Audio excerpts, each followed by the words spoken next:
Look around, leaves are brown, and the sky is a hazy shade of winter. A hazy shade of winter.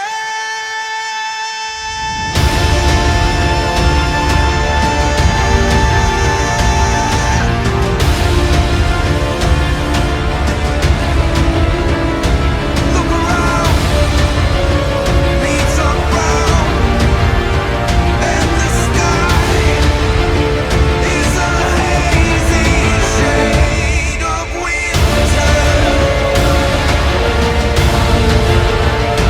A hazy shade of winter.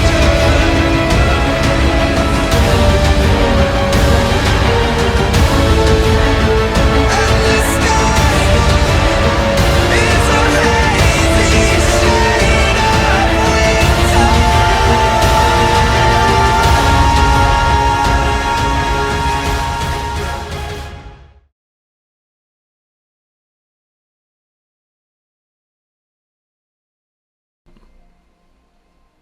Who wants to do the recap? I can do it. There's no Yep. one else Yep. jumping up. All right, so we started the session with an insight into a dream that Gabar has, where we see a whole bunch of crazy stuff. The 10 towns burning, citizens screaming. We see a shadowy figure with piercing blue lights, with, that slashes out a big smile. Expansive ice, just a bunch of crazy horror that at the very end, a owl face, large horns sticking out, a taloned hand, and I wake up. And we're back in 10 towns. We head to the north look to, me and Big Smile do. We meet with the dwarves, we get paid. They thank us profusely, and that we'll get a nice discount for some shitty blades. We also get warned of a white dragon out and about. So we go ahead and start looking into these murders that Lynn asked us to do since we passed the test. Heading to the Little Auk, which is a glass blower, we speak to the murdered wife's husband, and it turns out that he paid gold to... He paid some gold to have his wife taken off the lottery list. Turns out that he only told one person about this, who was a traveling, like a bodyguard for a traveling, merchant caravan. So that's a kind of a lead on why we think, oh crap, maybe this person's targeting people who have bought their way out of the lottery, because we go ahead and head to Targos, where they were headed to next, this merchant caravan. Talk to some people there, the town, the speaker, who informs us of trouble in Tourmaline, where they have bulls that have ran all the miners out of the mines, and the speaker's done nothing about it. So he wants us to go there, clear out the mines, and help influence the people to instate someone that he wants as the speaker. A political grab, it seems like. We go ahead and we kind of talk around. Let's see. Oh, we go ahead and we talk to the tiefling Captain Scarf, who demands money to be excluded from the lottery. And we think that, or do we know that the person that was killed in Targos had bought out from him? I can't remember if we did. You got that We know, information. yeah. We did get that information. Yeah, so we know that the person who was murdered, Terran. yeah, I was trying to look up her name right now. Yep, Taryn, Taryn, a someone. shipbuilder, Torg's bodyguard, had bright blue eyes, paid well to have his name removed from the lottery. Okay, so with that, we were about to... There was also a shadowy figure that was kind of preceding wherever we went. He, when we walked into Luskan Arms, he ran upstairs, talked to Commander or Speaker Nerth, then runs to Captain Scarth, and then he went to like a common like halfway house, and that's where he's at right now. Yes. Gabar has Grim following him around town. Yes. And actually, that's kind of where we pick up. So you guys are, well, let's get you guys over to Targos, shall we? Okay. So, you guys are standing near the docks, and you know, as I described before, Targos is surrounded by a wall of great logs with sharp points. There's a shanty town outside the walls, and there are just people all around dealing with knucklehead trouts in some way or another.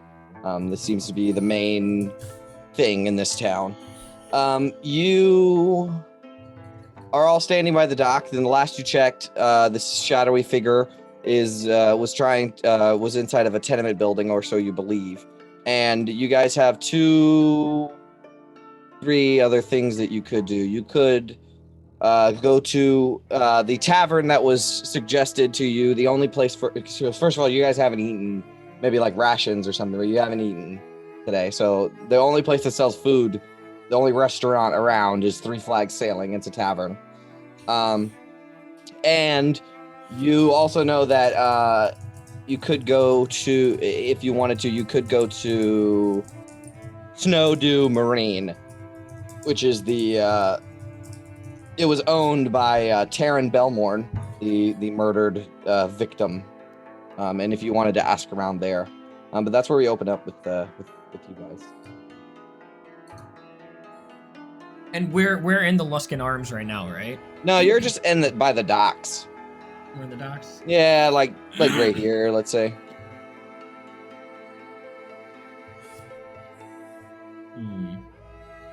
So what do you guys want to do? And did we find out that the Torgs were... Captain Scath said the Torgs were going to go up to Tourmaline. Correct. And we thought that might be a good way to kill two birds with one stone, because that's where we had been tasked as like a side mission to clear the multiple cobalt. threads going there. So. Yeah. Yeah, well, you know, it's going to be about a 4-hour walk to get there. You did buy a room in the Luskan Arms for the night, if you so wish. Or because it's, let's say, 2 in the afternoon right now, you could walk there. I think it's a 4-hour walk. Well, I don't know about you boys, but I could get some food in me and then maybe decide if we go up to Tourmaline or not. I think I can I'm agree starving. I agree with that. Yeah, the thing is, I don't want to be even another day behind Torgs if they decide to head out of Tourmaline tomorrow. You want to just grab some food and get on our horse then, so to speak? I like the sound of that. Yeah, at least we can get there tonight and make sure they're still in town. Well, you guys know that you're more than 1 day behind them. You're for certain about that. Right. So we don't want to stretch that. We are definitely 1 day. How many days actually? Was it 1 day? It was 1 day, right? More At least one. At least. At least. We're definitely at least 1 day behind them. We could definitely be more though.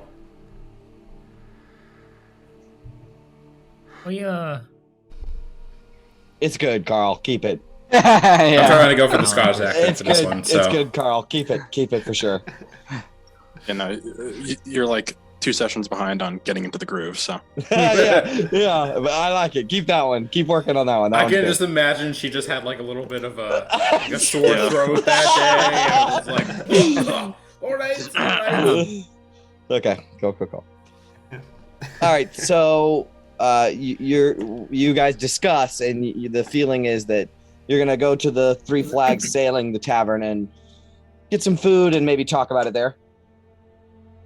Yeah. I think that's a good idea. We gotta get some grub in us. We might burn the rooms we paid for, but that's probably worth it just to get on the road and catch up to Torgs, eh? Hey, I mean, that Biff guy seems to love you, so you could probably sweet talk him into giving us a refund. Yeah, maybe we just get on the road now. Okay, so you guys head over to the Three Flags Sailing. And it is right by the docks, and it's actually a fairly large establishment. You can tell from the outside, it's got double doors that open into it, and it's like a longhouse, right? So there's a couple of fires in the middle of it. Actually, let me double check my notes here. I don't want to just make stuff up. Yeah. So it's kind of like one of those taverns in Skyrim, right? Where you can like see the rafters and stuff, and it's just like a longhouse with tables and benches and stuff like that. And in the middle is like a fire pit. That's like a long rectangular thing. But as you guys approach and you walk on inside, you can see that the atmosphere is a bit subdued as compared to, say, the Northlook. And it's filled with tired and some depressed fishermen and sailors. And you can see in the back where like the bar is, or like on the side where the bar is, there's this big pot of something that's like a stew maybe, or soup of some kind that's steaming, and it's got a ladle sticking out of it, and there's a woman standing behind doling out bowls of it to people, and she looks like, I gotta get into my swing of things too. Where are we again? You're in the Three Flags Sailing. Three Flags, okay. Yeah, so I have a couple of handouts I want to give you guys first. Actually, I forgot. This is part of my notes. So I didn't see it. So this is what Targos looks like on the approach. Got to give you that. I put the calendar right in player's handout. So all you have to do is it's right underneath the map. So if you ever want to look at the calendar. We're still in day 2, I believe, right? Yeah, flame roll the second. Gotcha. And is there any other handouts I wanted to give? Let me read my notes here.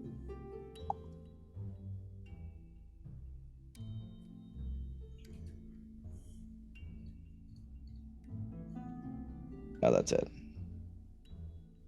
Okay. And then let me find Ma.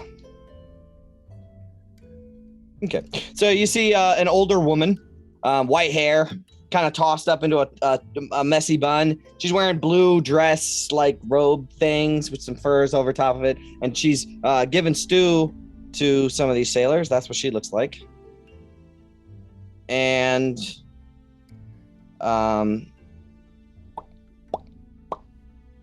you see off into the corner, there are a few fishermen that appear to be in a heated debate.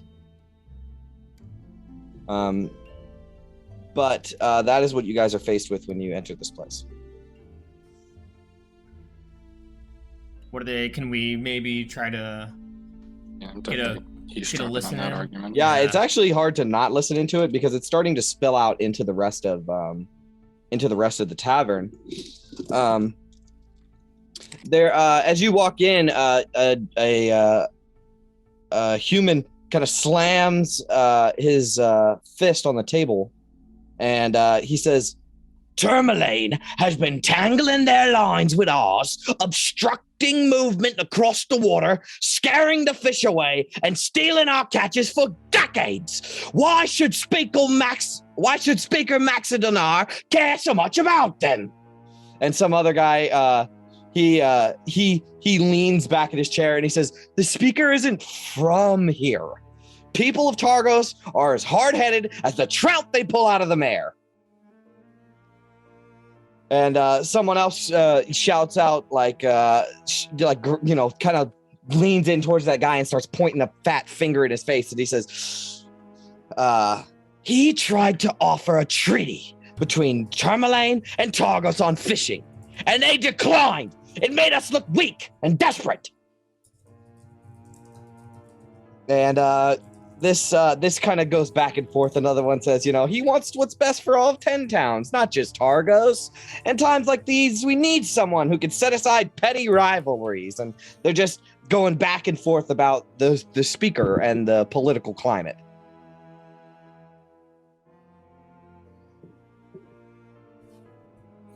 Can't get away from that shit even in the fucking frozen north. Definitely a lot of political tension here. After a very heated remark from one of them, the other one, he says, "I'll show you!" And he takes a dagger and stabs it into the table, right? And the woman behind the counter, she says, "Boys, you cut that mess out right now! Not in my place, not in my place!" And they both say, "Yes, ma'am. Yes, ma. We're sorry, ma." And she and scoops out some soup, and she sees the group of you and says, well met. Come in. Close the doors." I quite like her already. Scram sacks are on for her money, that's for sure. I don't know, Scrumsax, he's pretty small compared to her, but she's terrifying. Go. It's up to you guys. You want to get some food from her, or Yeah. take a seat? Yeah, For sure. You guys have. How much for a cup of soup and an ale? I'm starving and thirsty. She finished serving the person before you, and she leans down on the counter and looks down at you, and she says, "You must not be from here."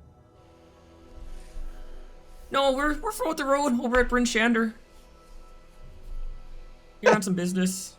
Well, there's no meat here, but you can have a cup of potato soup for free. Free? So generous. Yeah, well, I don't have any mead, so. I suppose it all evens out then. I'll take the the bowl of soup. She says, "Call me Ma." Everyone else does. And she scoops a scoop of potato soup and gives it to you in this like little small wooden bowl.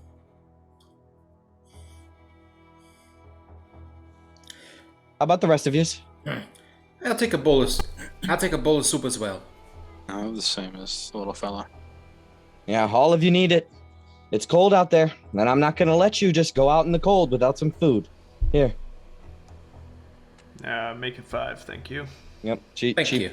She pours Thank you. she pours some for everybody, and she looks up at Big Smile, and she says, "Well, you'll probably be needing a second bowl." And she pours a second bowl for Big Smile. Oh, much obliged, ma'am. Say, make mine a double as well, would you? And I'll flip her a couple copper pieces. As you put the copper pieces down on the table, she looks at them and says, "No, hun, please." And she pushes them back towards you and gives you another cup of soup. It's the best it's the most that Ma can do for you. Much appreciated. And she kind of looks past you and she says, Clyde, wipe your mouth. Nobody likes seeing that." And one of these like gruff and tumble sailors who's almost as old as she is, right? He's got soup pouring in his beard. And he says, "Yes, ma'am. Sorry, Ma." And he wipes his face.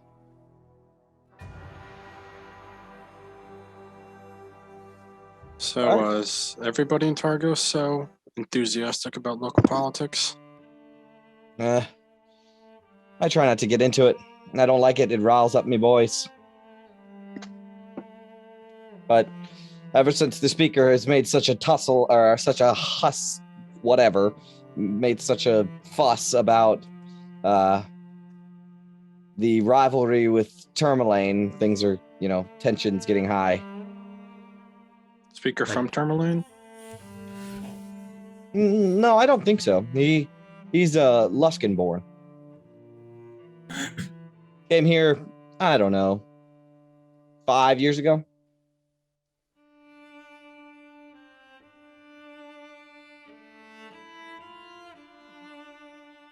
And when did this whole business with Tourmaline happen?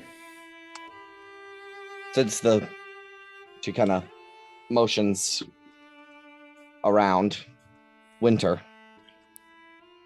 Okay. That makes sense. Any idea what's happening up at that old mine? We heard it's overrun with a bunch of critters. Yeah, that's what I've heard too. Nothing more. You're not planning on heading over there, are you?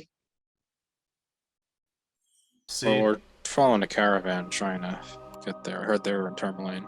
Well, you steer clear of that mine. No boys of mine will be messing around in dangerous situations. I mean, somebody's got to do something, don't they? Not if it risks hurting yourselves. From what I hear, the miners are out to work up there. They got no way to feed their families. I mean, they're Eh, affecting that's- them. Let the militia handle it, she says. Waves her hand. They've got the militia and they haven't handled it already. Why come? I'm not sure. I have enough problems on my hands, and she looks past you and says, Cletus, keep your hands off of him. And you can see like one guy was like getting ready to fucking strangle this other guy. I can see why they call you Ma. Well, enjoy your soup. Keep warm. And she'll lean across and on Quintus, she'll take your scarf and kind of tie it around your neck a little better. And she says, you're not wearing enough clothes, but at least keep your neck warm. Fine, the cold doesn't really bother me. Well, enjoy your food. And I'm sorry about the mead. It's alright. I can't appreciate the free food. No We're worries. altruistic. Yeah, we're the only people that's been hit hard by the mead shortage out of good mead. You've heard about what happened, didn't you? It's the first time hearing of it. With the What do you giant? mean? You haven't heard about the Veerbig? No, No, but doesn't I'd ring a certainly bell. like to. Okay, so let everybody make a history check and see if you know what a Veerbig is. First and Okay. foremost. Oh, I gotta pull my character sheet. Damn. Yeah, all right. Big Smile, would you know about giants, you think? You're like a giant. half. Yeah, you're like a half giant. Would you have any prior knowledge about giants, or were you raised like not to? I think I was raised not giant and not like a huge affinity for his own lineage type of thing. Like not a that's huge fine. interest in that. That's fine. V, you've actually heard of a Veerbig before. Just in your time in the 10 towns, a Veerbig is a giant of the sort. It's smaller than your everyday giant, but it's bigger than a troll, and they live up here in the north. But if you say no, you haven't heard about it, she says, you didn't hear. The giant, the Veerbig, it came into their town and stole a couple of shipments of mead. Well, giants got good taste. Yeah, but not just that. Their giant of a man speaker, he tried to stop the beast, but got himself killed. Oh, shit. No say. A tragic. No kidding, and watch your mouth. I'm sorry. Gives you Is there a swear jar? he gives you a keen eye. She says no.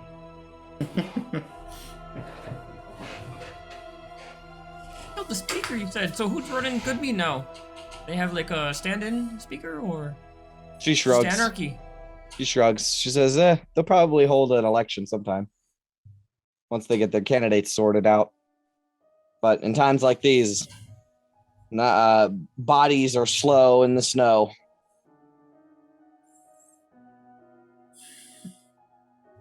Interesting. Now, get yourself warmed up. Go sit over by the fire, right there. She'll point to a little spot. Yeah, just, one more question before we move on. Have you heard of an Agnes in town? Agnes? Agnes. Do you know her? Think so. All right. Got a ring with her name on it. Figure she might want it back. She doesn't know. All right, thanks. Good day. All right. You guys can make your way over to a spot and have a seat. It's like a couple of rows of benches that you can sit on that kind of surround this like elongated rectangular fire pit. And you could like sit on the edge and warm your feet and drink your soup out of a cup. It's potato soup. It's good. She's a good cook. Change of pace from fish. So that again. What are we thinking, boys? What's next steps for us? I think don't get too used to that fire. Nice, but we probably should get on the road, track down this here. What's the name of the caravan? Targos? Torgs? Targs. Torgs. Yeah. Hey, warm up as best as you can.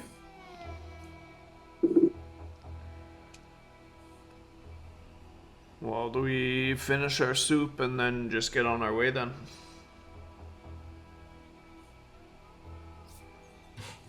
A plan like the present, I suppose. I think so. Sooner the better, I agree. Before we get stuck, at least.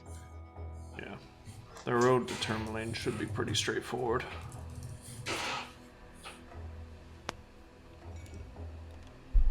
Just hope the weather stays.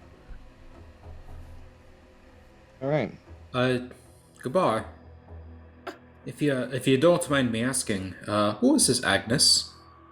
Oh, you don't know when we came across them bodies back on the road between Bryn Shander and here, we looking through their stuff, found a ring. He said, "With all my love, Agnes." Was wondering that maybe she'd be wanting her ring back from her dead lover or whatever.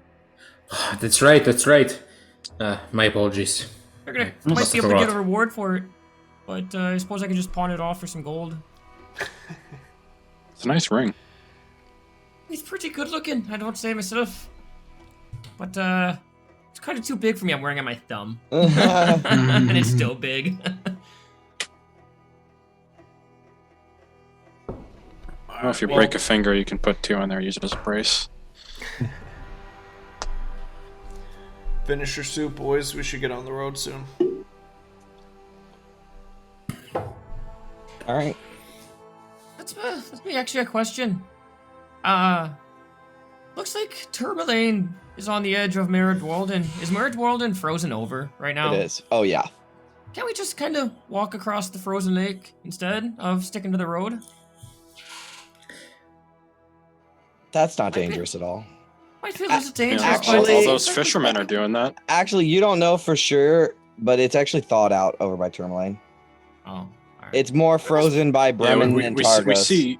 You described fishermen taking boats last week, so we Yes, assume the lake's gonna it- thaw out somewhere. Yes, it does. We can always ask them. I'm kind of going into Canadian here. I'm gonna try and like Practice go back it. It's here. fine. It's fine. I was just thinking, well, if we can't walk across it, maybe we find someone to. Maybe we take a boat across. If it's thawed out and they say that they're crossing fishing lines, then they obviously can get across with the boat. Maybe we try to find someone who can take us across.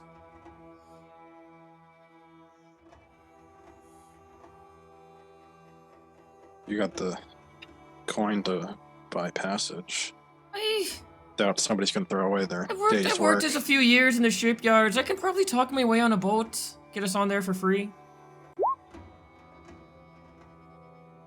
Hey, Sailor. Ooh. that's not bad. But I will say, it's about a mile. Well, let's see how many miles. How far are these motherfuckers walking? Oh, just about 2 miles to get to where the water is. Oh, we're not on Fish- Mare Dwalden. You are. So you see how Targos has that black it's just line 2 that runs miles through of it? ice. It's just, and then there's like under the Dualden part, there's like a lighter blue. That's where it's Yeah. not frozen, right? That black outline is the whole lake. So we would have to walk 2 miles to get to where we can drop a ship in. Yeah. Yeah, and then As this opposed doesn't exactly to, look like ship-friendly waters down here either. Yeah, it's like a lot of ice yeah. flows. I don't know, it's just a thought. I mean, But we can't see that from Tarkus. So. been walking so much lately that I thought it might be nice just to take a leisurely, you know, going along the boat. If not, we can go that way, and if can't secure passage, just hug the edge of the lake and walk around the tourmaline. It's faster to walk the road. Right, we'll take the road.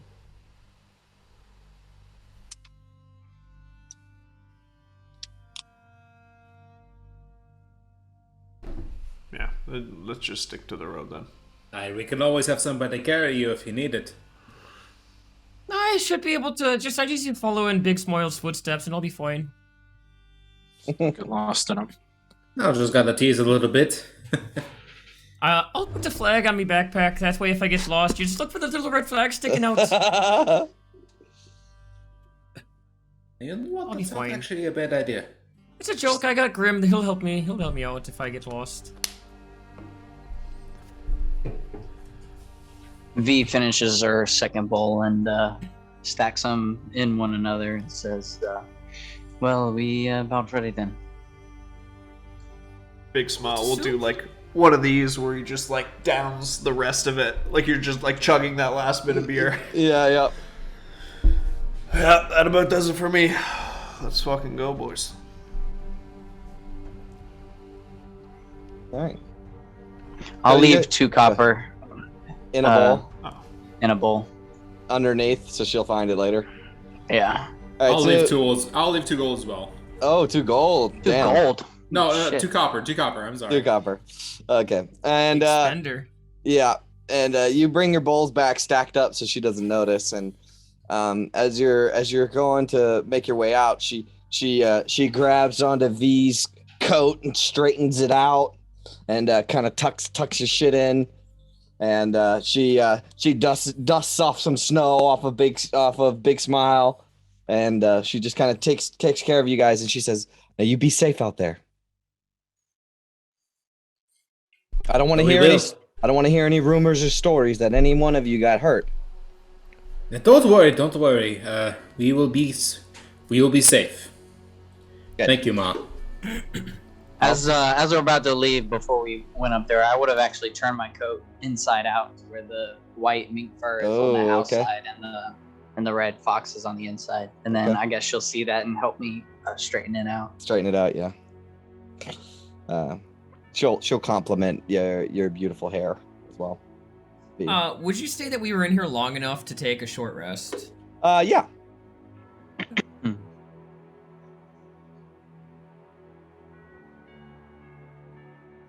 Good question.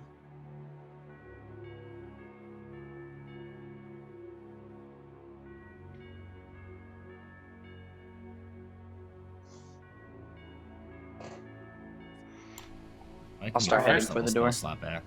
Yeah, let's get it. All right. You guys head out of Targos. You head out of the Three Flags sailing, and you continue on your way through Targos, out the gates, which are opened for you to leave, and you continue on your way out through the shanty town surrounding the outside of Targos, back to the road where it splits in 3. One goes towards Bremen, one goes towards Bryn Shander, the other goes towards Tourmaline, and you make your way northeast up towards Tourmaline. Let's see if there's any random encounters.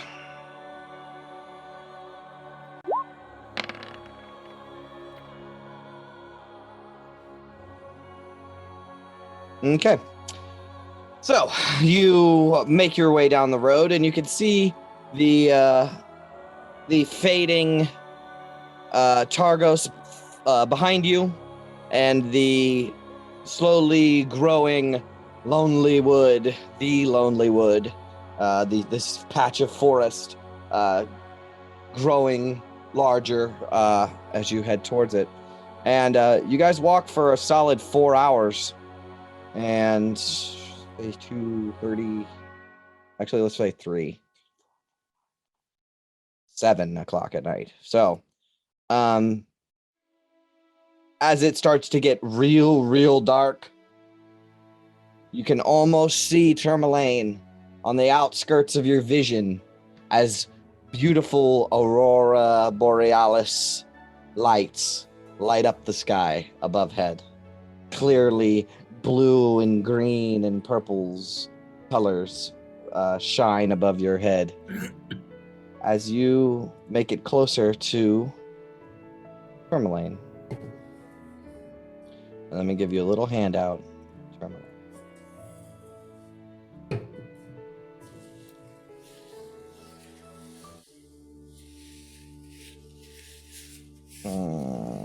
I got a lot of stuff in here, guys. Okay, Tourmaline, here it is. Oh, look! There's the Aurora! Oh, beautiful. Perfect. How fucking ironic is that? Fitting. Yes, so you see a sprawled out town laid out before you.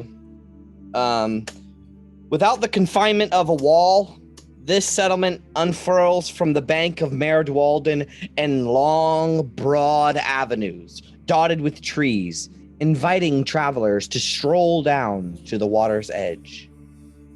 As you guys look across Tourmaline, with the aurora above head, the lake out in the distance, a bit of the forest, mist rising, resting on top of the trees in the distance. This is probably one of the most picturesque scenes you've ever seen. It's absolutely beautiful. In a sort of quaint, kind of humble way. It is beautiful. And I will pull you guys over towards Tourmaline.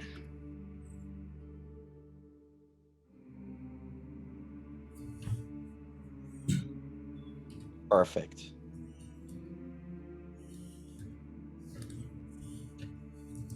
So, you guys begin entering within the walls or within the city proper.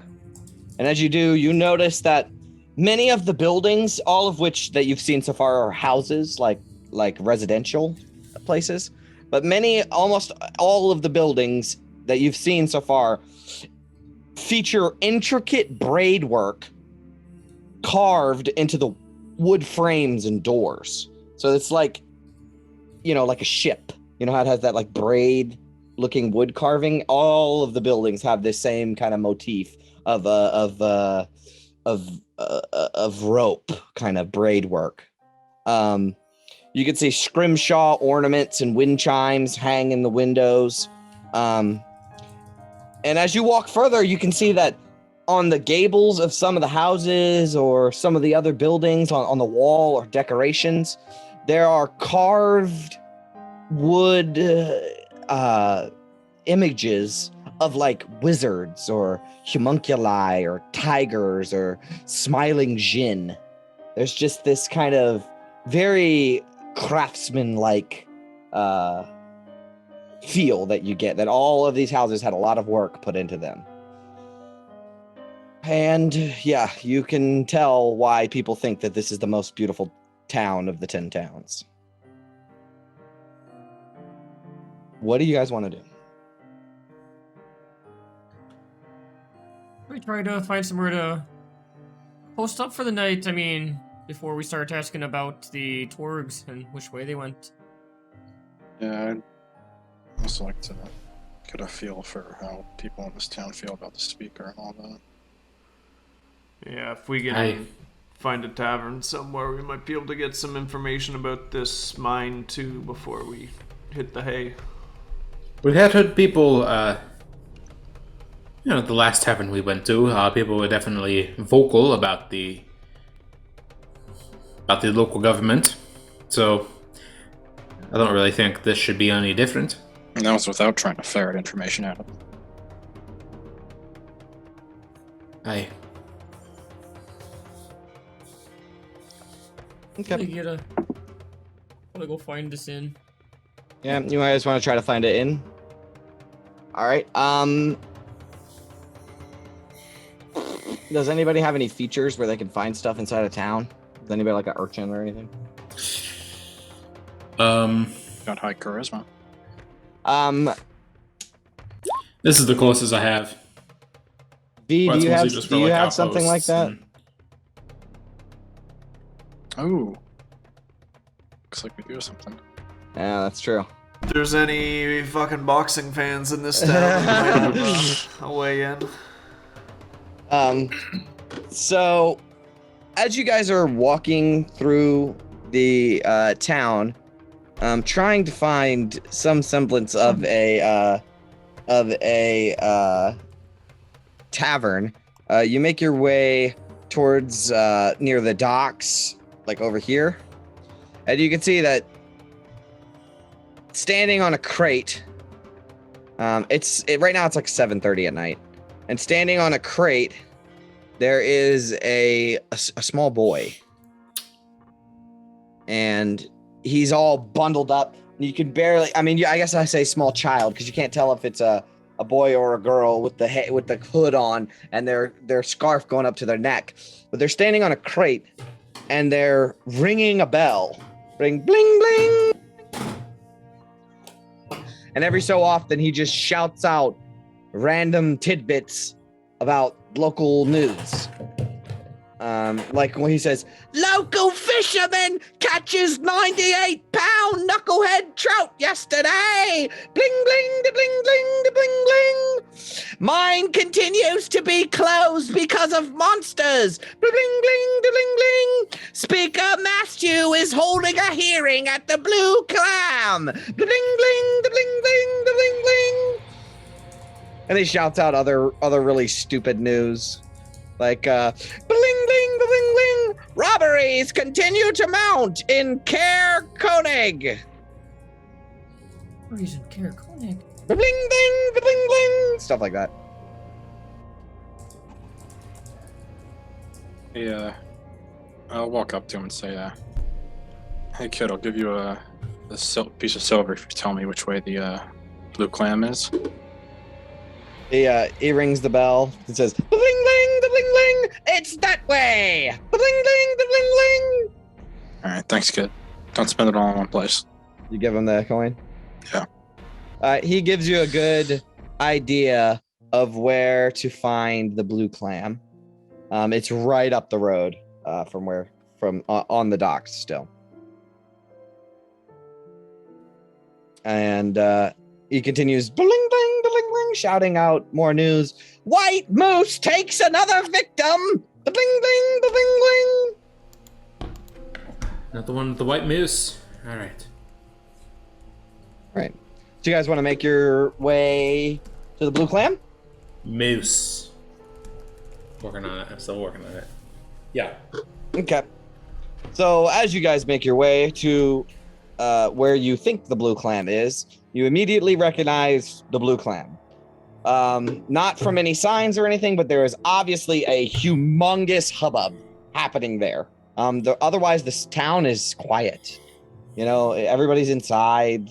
Their lights are on. Their shutters are closed. Smoke pouring out of the chimneys. But out here, over by the blue clam, there is a ruckus happening. So from the outside of the blue clam, it appears to be a grand ship turned upside down. So it's like a semicircular building. It's not actually a ship, but it looks like it. It's this kind of semicircular building with this long ridge that comes out of it. It's all made of wood. There's windows that kind of peer out with their own little dormers. And let's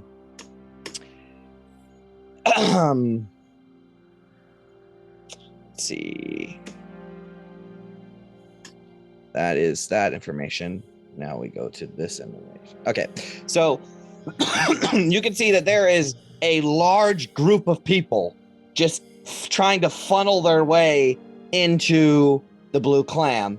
There's a crowd outside, and you can tell there must be a crowd inside as well. The doors are wide open, and there's all kinds of people shouting and you know, talking amongst themselves. There's just a loud ruckus around the blue clam. What do you guys want to do?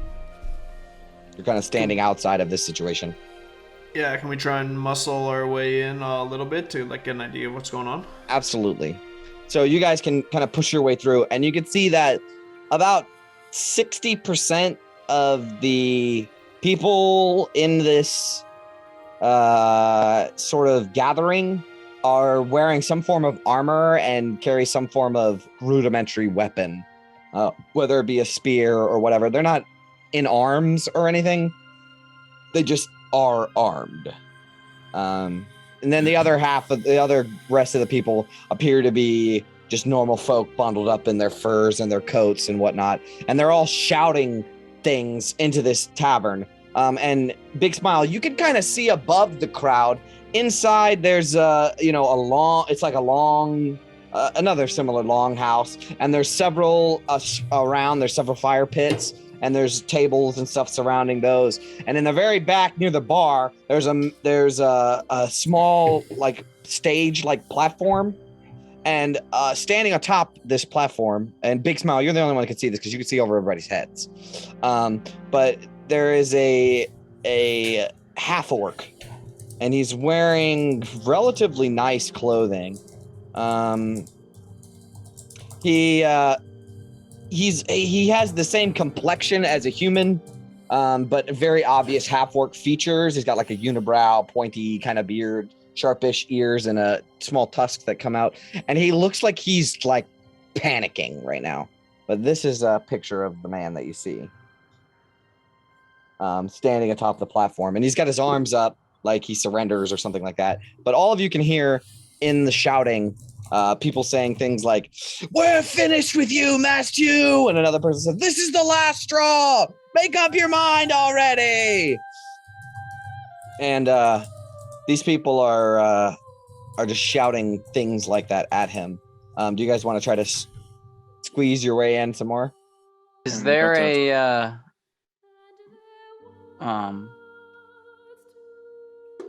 what was it? A Dragonborn? If you want Dragonborn to look around, you would have to make a perception check with disadvantage because there's so many fucking people around. Okay.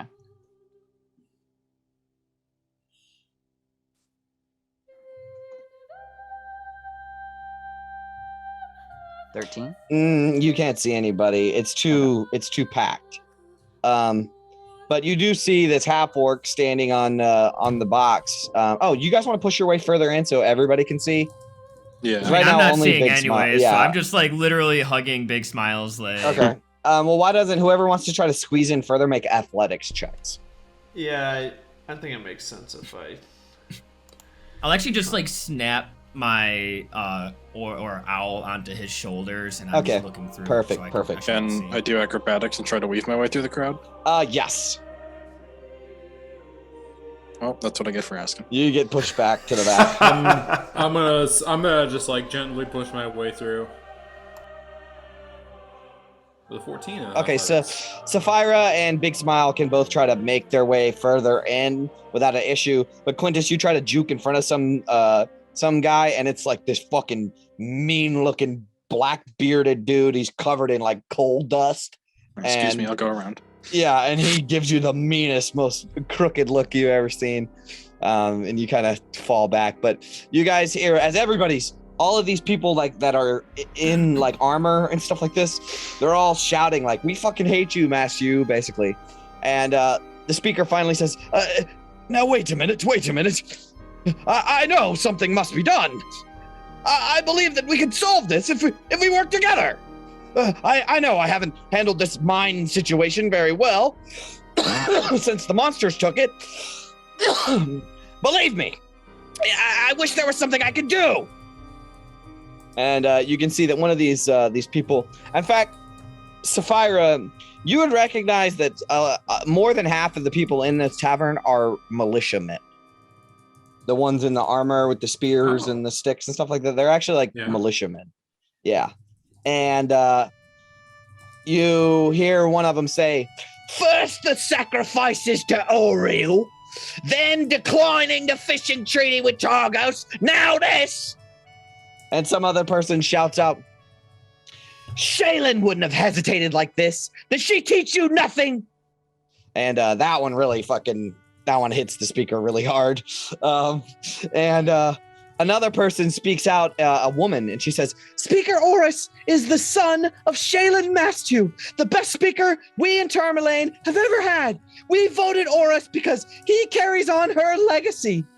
And another woman shouts out and says, Nepotism helped him get the speaker's chair. He doesn't know the first thing about running a town. We need a real speaker. And then there's some other, and people are shouting all kinds of shit at this guy, and he's overwhelmed. Like, he can't even get a word out edgewise because people keep yelling shit at him like, we need a real speaker, and without the mind, we'll all starve. Stuff like that. And the speaker finally, he finally says, I promise. I promise. I have Tourmaline's best interest at heart. I care about our people. Can I insert that? Yes. Cool. 9. Face value. I mean, he seems like he's panicking. He definitely seems like he's overwhelmed. And he says, I only shut down the mine to protect the miners. And while this chaos is happening, those of you that are in the front or that have made your way through, you see a blue-scaled dragonborn in a half plate. He with a brown cape that flows down behind him. He's got like a long sword on his hip, or like a great sword. He's got like a great sword on his hip, this fucking massive sword. And he stands up onto the box, right in front of the speaker. And people start cheering. These militiamen start cheering like, yeah, Drazavar, we want Drazavar. Drazavar should be the speaker. And Drazavar, this dragonborn, leans down and whispers to the speaker. And the speaker kind of lowers his head. And this dragonborn turns to the crowd and raises his hands up and he says, Hearing adjourned. Go home. And then everybody's like, grumble, grumble, grumble, grumble, grumble, grumble. And the dragonborn once again leans over and whispers to the speaker again. And they both step off of the stage. What would you guys like to do? I would like to kind of get the attention of one of the militiamen. Sure, yeah, there's one right next to you. He's getting ready to leave, and he looks pretty ticked off about the whole situation. You seem pretty upset about this, the speaker over here. Yeah, he's a right pussy. Any reason why? Sorry, I'm not really from here. Well, mind your business. Well, I mean, militiamen have to keep track of each other. Yeah, he should have never been voted speaker. He's worthless. He was the old speaker's son, right? Adopted son. He's got fucking orc blood in him and he spits on the ground. Well, I don't think that should be much of a... I don't think that should be a detriment. Says you. And he kind of judges your whole deal. I'm like, my 5 feet tall frame. Crystal hair, rock skin girl.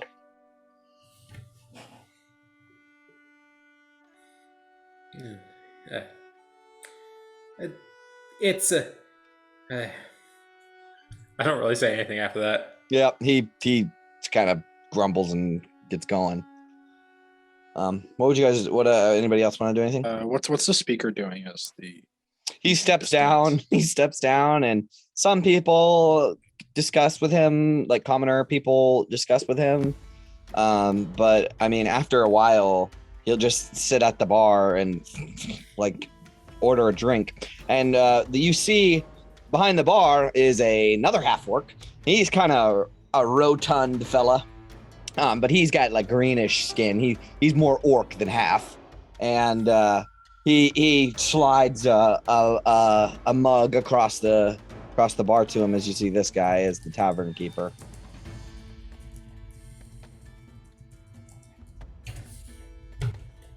But the speaker's just like got his head down and he's drinking a drink. And Drazavar. Oh, I didn't show you a handout of him. Here you go.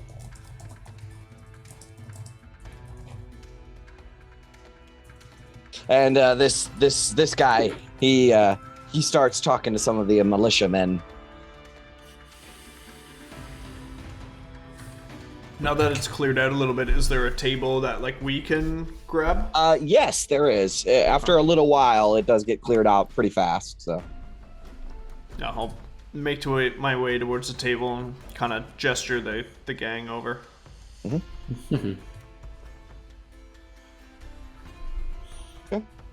What's our move here, boys? It looks like our friend Speaker Mastew is in over his head. We could have the upper hand depending on what it is we want to do. Yeah, I see Yeah, it.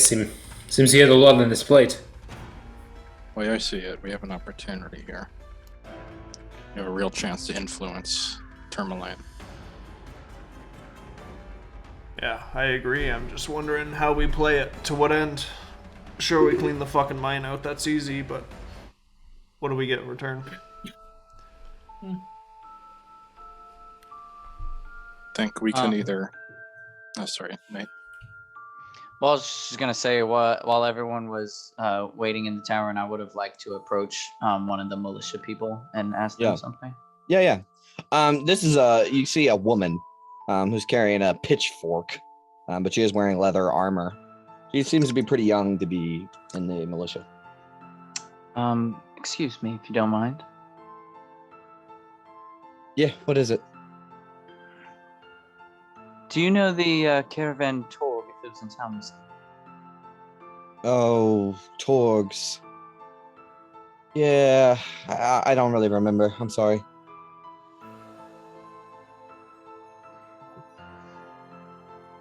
All right, appreciate it. She nods. Gets on her way. I'll go back into the tavern and sit down with everybody else then.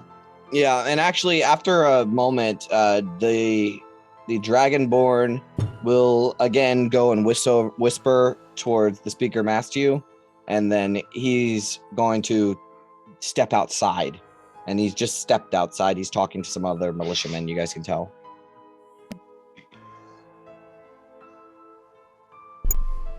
Nothing is. Might want to get the bid on that contract to clear out the mines before it's too late.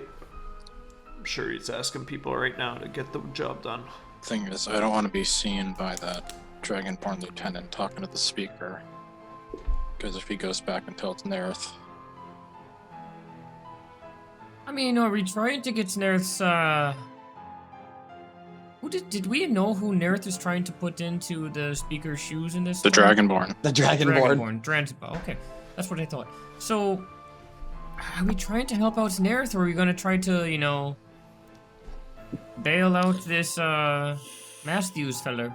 I'm real hesitant to help out Nerith because I don't know, something just seems off about Targos and this guy wanting 2 speaker ships pretty much. Same here. I think we should probably get like 2 sides of the same story. Seems to me, no matter what we do, the people really seem to like this Dragonborn. It So does seem to be regardless that of way. our influence, they might he might be the speaker here shortly. I think with Mastew's family name, and if we give him credit for clearing out the mine instead of Drasavar, Might be able to, reclaim save some face. might swing things the other way. I mean, I say we just clear out the mine and let the cards fall where they may. I'd rather negotiate some sort of contract first. We know that we're going to get paid for it, so that way we're not doing this and, well, not getting paid. So are we seeking the highest bidder then? Whether it be the speaker or the lieutenant? What did Nerith offer us to get this done? His eternal gratitude Favor. One Yes. big ole favor. That's Well, Not really much it. to me. could Yeah, be quite I'm useful. not. As Paul well, might be altruistic, but I'm not. Let's go see if we can get any gold out of him. he did mention a tangible reward from Drazavar. From Yeah, so Drazavon. from what you understand, because this was earlier that day, Nairth Maxildinar is offering a favor, as well as Drazavar, who is possibly offering monetary value for clearing out the mine. And you're not sure what Oris Mastiu is offering. I say we find out who's offering the highest coin.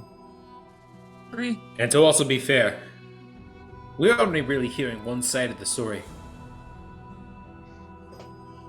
We did just hear that Right. he admitted to closing down the mines.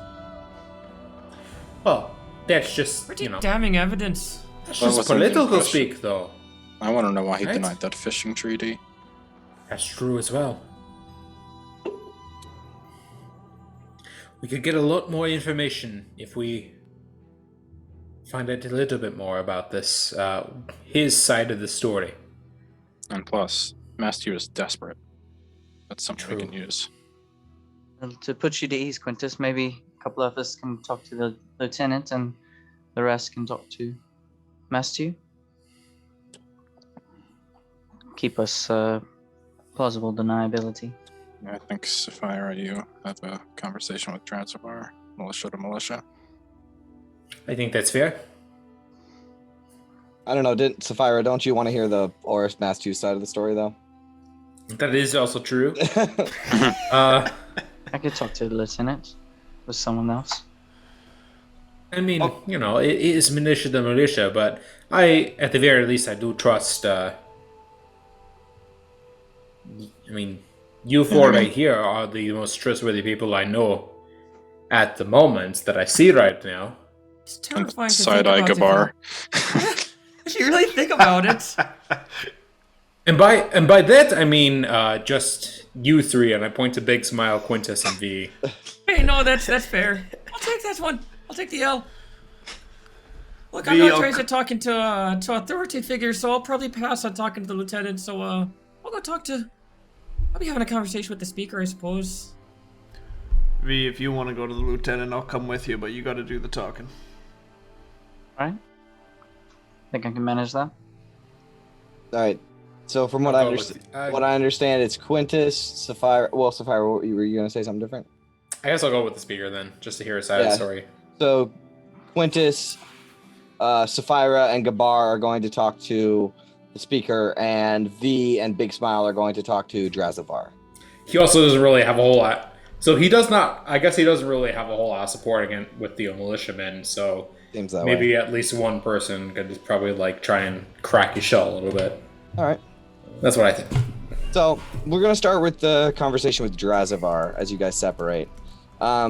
You guys walk outside and you can see Drazavar speaking to a couple of what you can only assume to be lower-ranking militia officers. However, they are definitely officers. They have the crest of Tourmaline on their liveries, and I have a handout for the crest of.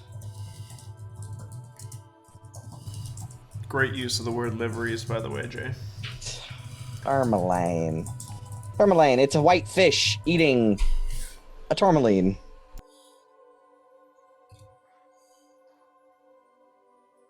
That's cool. On a light blue field. But yeah, so you guys approach this this dragonborn as he's in mid conversation. V and Big Smell. How do you guys want to do this? As I guess that'll do it. All right, yeah, he turns towards you. Pardon me, Lieutenant. If a moment of your time, if you don't mind. He nods and ushers his other dudes away. How can I help you? We're new in town, actually. It seems you are very popular with the folk here. What seems to be this issue that we've been hearing about the mines? The speaker closed it down. Is that right? You are the head of the militia, aren't you? Is there anything that you've been doing about it? He kind of narrows his dragony eyes at you. Are you here from Speaker Maxildenar? We are a group of hired help, you could say, and the speaker has procured our interest. I just recently received word of your arrival. I didn't know you would be so quick. Heard word from whom? Speaker Maxildenar. That's... How is it that word traveled faster than we did? We left as soon as we were given this information. He says, no matter. You're here to clear the mine. We are, but it was not entirely explained as to how we might be receiving compensation. Of course, we don't work for free, you see. Of course. I am prepared to pay 100 gold. If you can clear out the mine.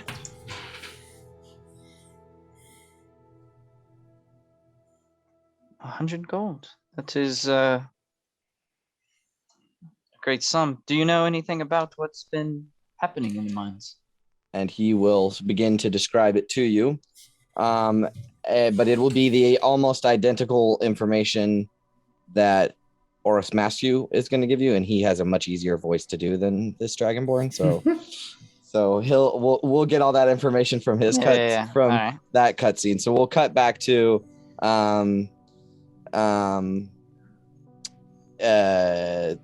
Quintus, Sapphira, and Gabar as you guys approach Speaker Matthew, who has his head in his cup. Good I'll evening, next time Speaker. order a drink. Yep. You order a drink, and Vernon, the half-orc, will slide you a honey mead for like 2 copper pieces. Yeah, and one for my friend here. Looks like he needs it. Actually, it's Pointing one to the copper, speaker. one copper piece for a small mug. I'll take a small as well. Yep. So just mark it off. He easily gets Okey-dokey. that to you. And you ordered a drink for the speaker as well? Yeah. Okay, cool. And then Sapphira, you're the first person to speak to him. Yeah. Okay.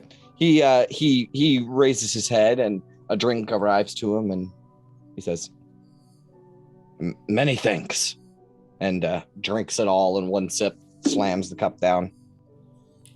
It'd be slow with that, are you? He kind of turns and looks over Sapphira and looks over Quintus and looks down at Gabar, and he says, You seem entirely too prepared for trouble. I mean, we really do look the part, don't we? Are you here about the mine? Actually, yes, we are. Oh. Don't worry. We're not here to heckle you. Listen, We were just looking for some information. we just got And to a town. possible reward for clearing out the mine, but you know. You wish to clear out the mine? Are you paying? Yes, How much? absolutely. 50 gold. Oh, that's a pretty good sum of coin. It's a very good sum of coin. Each? No, unfortunately, in total, that's all that I can scrounge up. Oh, we have 5 people on our side right here. That's 10 gold. Well, per 3 at the moment, but we have 2 somewhere else. Well, Yeah. I'm more than willing to pay you once the mine has been cleared out, and I can give you any information that you would need. Incidentally enough, we're not that interested in information on the mine. We have a general understanding of what's going on, but more interested in your relationship with Targos. Seems to be a strong sticking point for the people here. Well, Targos and Tourmaline have had their bitter rivalry since the first stone was laid in Tourmaline.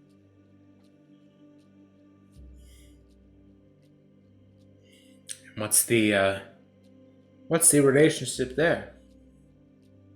Well, there's been a dispute on fishing territory since before I was born, before my grandmother was born. It's as old as Tourmaline itself. Tourmaline, Bremen, and Targos have always fought over the mare. And so why deny an opportunity for a peaceful resolution to that with the treaty? He says, I'm sure you don't understand. You're not from Tourmaline.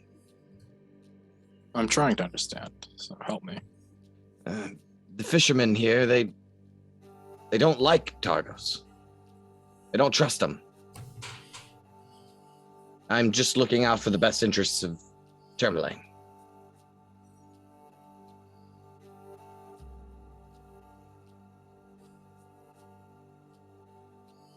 I want to insight him. Okay. That's a 16. He seems pretty honest about that. This he is really- like, this he is really somebody does- who's like, He really does care about Tourmaline a lot. okay. What have the miners been doing since, the mines got shut down? They've been out of work. He kind of slams his hands down. And And, entire militia here, they couldn't do anything about the mines? He rubs his head and he says, you won't understand. I don't understand what. I think you can tell me. I might, but another militia member might. Saphira and Quintus, roll persuasion checks. Let's see if you can coax this information out of them. Where is my Oh, persuasion? yeah. That's my specialty. Good. I clicked it. 15. Very good. Okay, so he says, I'm sure you won't understand. You guys are like trying me, basically. And he kind of turns around and you could see the deep bags under his eyes. Like this guy hasn't gotten good sleep in weeks. And he says, in a lower voice, he says, I ordered the militia to clear out the mine 3 days ago. They refuse. I don't know why. The men refuse, or Lieutenant Drazivar refuses? Drazivar, he has a great sway over the militia.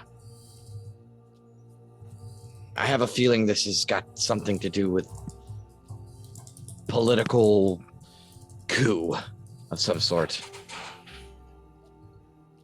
I have a feeling that the militia is refusing to take my orders in an attempt to make me look weak, politically. It definitely seems curious. Certainly working. No offense.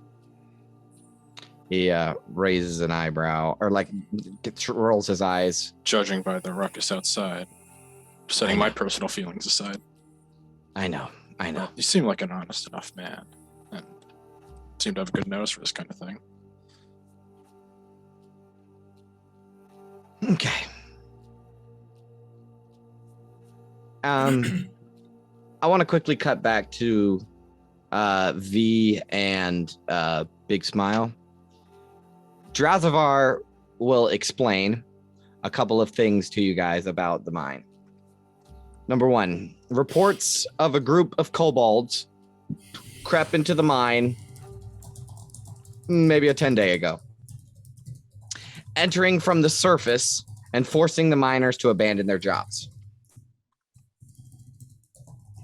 No one was killed, but the kobolds are too dangerous for the miners to deal with.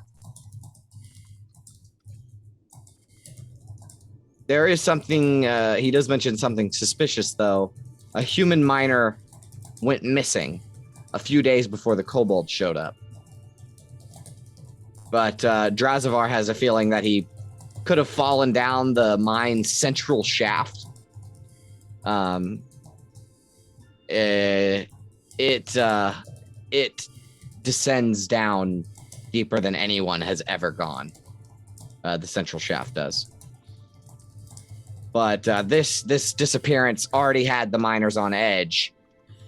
And the kobolds showing up just made things much worse. But Drazavar says, however, I refuse to lead the militia into the mine. That Mastew's inability to take action for himself is proof enough that he isn't a strong leader. But this is the last issue in a series of issues. Rumor has it that Mastew got the speaker position out of nepotism. His adoptive mother was the previous speaker before she died last year. He recently denied a fishing treaty with Targus, causing friction with our neighbors. Now he is in the snow with his pants down and doesn't know what to do with himself. It's damn shameful.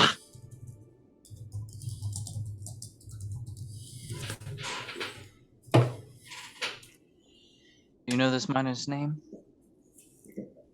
I do not.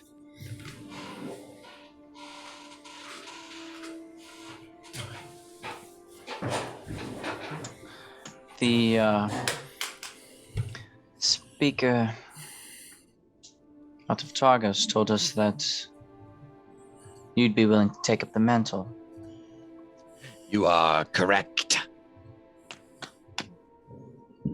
And how would you handle the situation if you were I speaker? would go in myself, not risk the lives of the militia.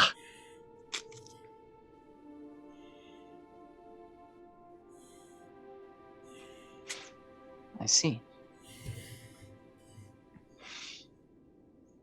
Very well. I will speak with this matter with the rest of my companions, and we'll decide if the 100 gold is satisfactory enough to risk our lives taking care of these kobolds. When he says, when Drazavar says that if it was up to him, he'd go in by himself Right. and not risk the lives, does he seem like confident, like legit in that, or is he just like saying that as like a slight to the other guy? Make an insight check. To Mastew, sorry. Insight 13. Okay, I'll message you real quick. Ooh, secrets.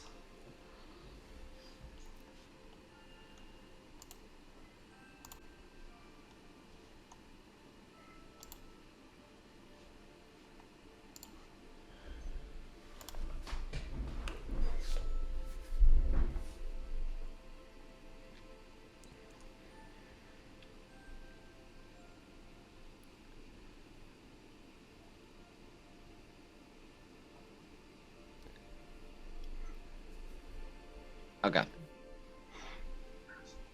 Okay. When's the next election?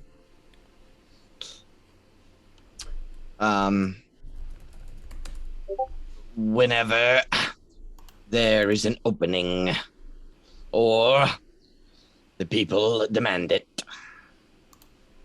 I see. So you aren't situated for running anytime soon? He will explain to you that the way that the speakers are elected are basically, if the people want this person to be speaker instead of the other speaker, they just have an election. Like there's no, if the people want this guy, the people that guy doesn't even really have a choice. Like Right. it's not like he's running, you know, they're just like, he's the biggest, baddest motherfucker we got. He's the speaker now. You know, as long as you have the support of the people, anybody can be speaker. Yeah, speaker has the That makes authority. sense. People have the power. Right. Yeah, they get to choose who the fucking speaker is, no matter who. And if in the middle of the day, 2 minutes after somebody else was elected, they're like, no, we like this guy better, then there's another special election. Gotcha. All right. Thank you for your time. He'll explain that in his weird dragonborn voice. He will say, you know, should I expect to see you tomorrow, or will you just go to clean out the mine and get back to me? If you see me again, it will be after we clear the mine out. Excellent. If you don't mind me asking, what is your relationship with Speaker Nath? How do you know each other? He is an old friend. I see.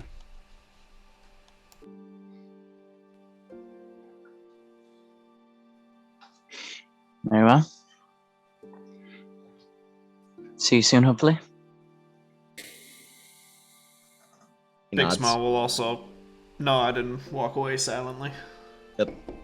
He will tighten his, you know, cloak or his cape and head off into the night.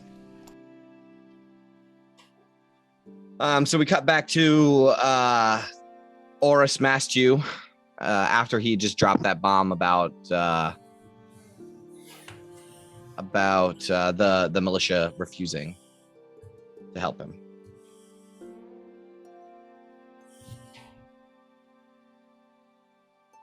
Have they not given you a reason? No, they haven't. I'm not quite sure why not. They just won't listen to me.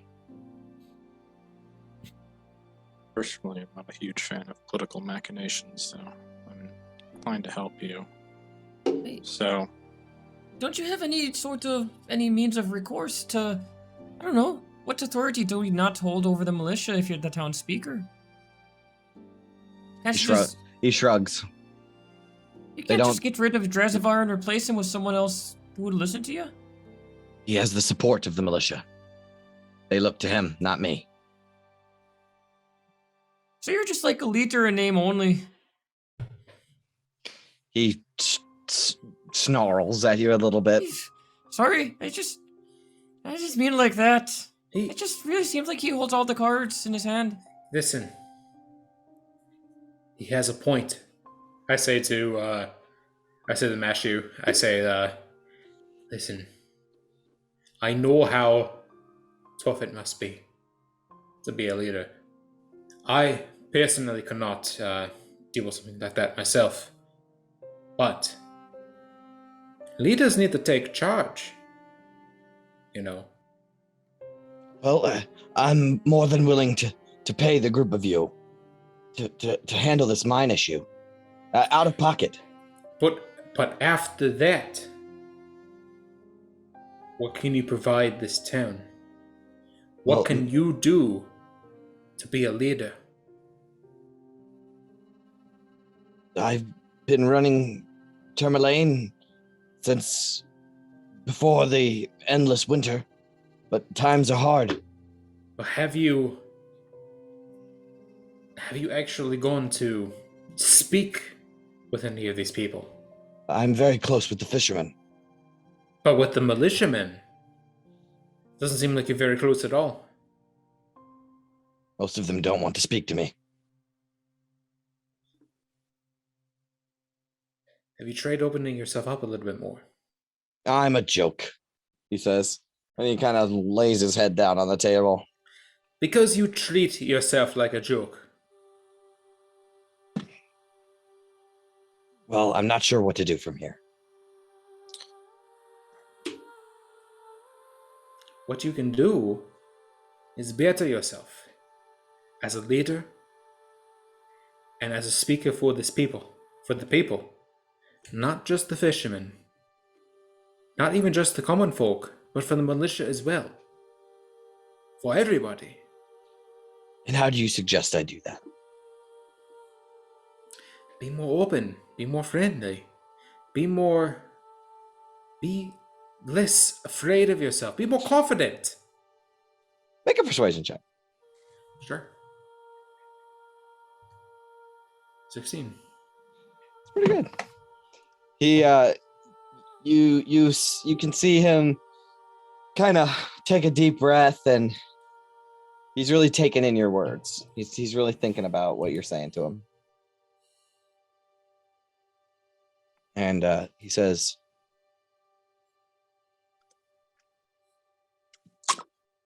kind words. Since my mother passed, I haven't had much support as far as my personal support. I appreciate it, and I would be eternally grateful if you could help me with this mine issue. Your mother was speaker for a long time? Nearly her whole life. How much of her time as speaker overlapped with Nerith Maxel Dinar? I've only been the speaker for 3 years, and Nerith has been in 5? Yeah, you would have known that Nerith's been there for about 5. Did they ever get into any big disagreements? I don't think so. I know very little about Speaker Master Dinar, other than when he came here, he brought all his money with him. Targos had never been so prosperous. All right, now that's another thing we should definitely work on. If you are going to be a speaker, you need to engross yourself with all the other speakers as well. Not just for Torgos, but for Prince Shander, for Goodmead, for Bremen, for any of these other things. He laughs. Oh, that was very good. Very, very good. Very, Well, very funny. You mean Uh, you don't have to? The You don't have to speakers, be like the speakers council has never, ever, ever, ever agreed on anything. In fact, most of the time that we have a meeting of the speakers, what I don't remember what it's called. There's a name for it, right? Where they all meet together. Half the time, most of them don't even show up. You don't even have to agree with them either. You just have to be like aware of them, you know? Just figure. You might be right. It might be time. At least know your neighbors. Might be time to set aside some of these rivalries. Like not denying a fishing treaty for tradition's sake.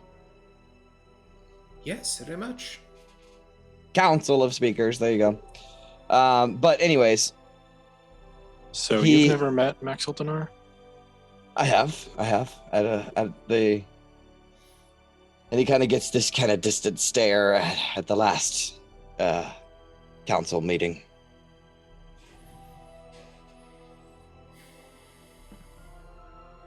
And he rubs his head after that one.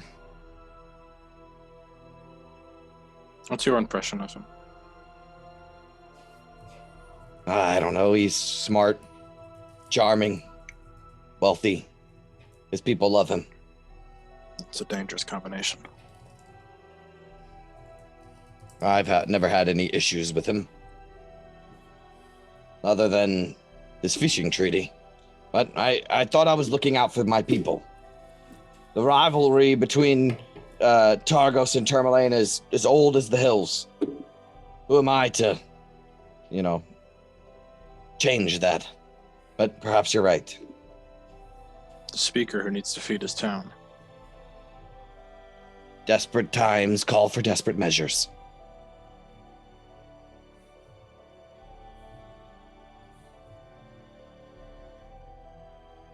After this, V and Big Smile walk back into the tap room.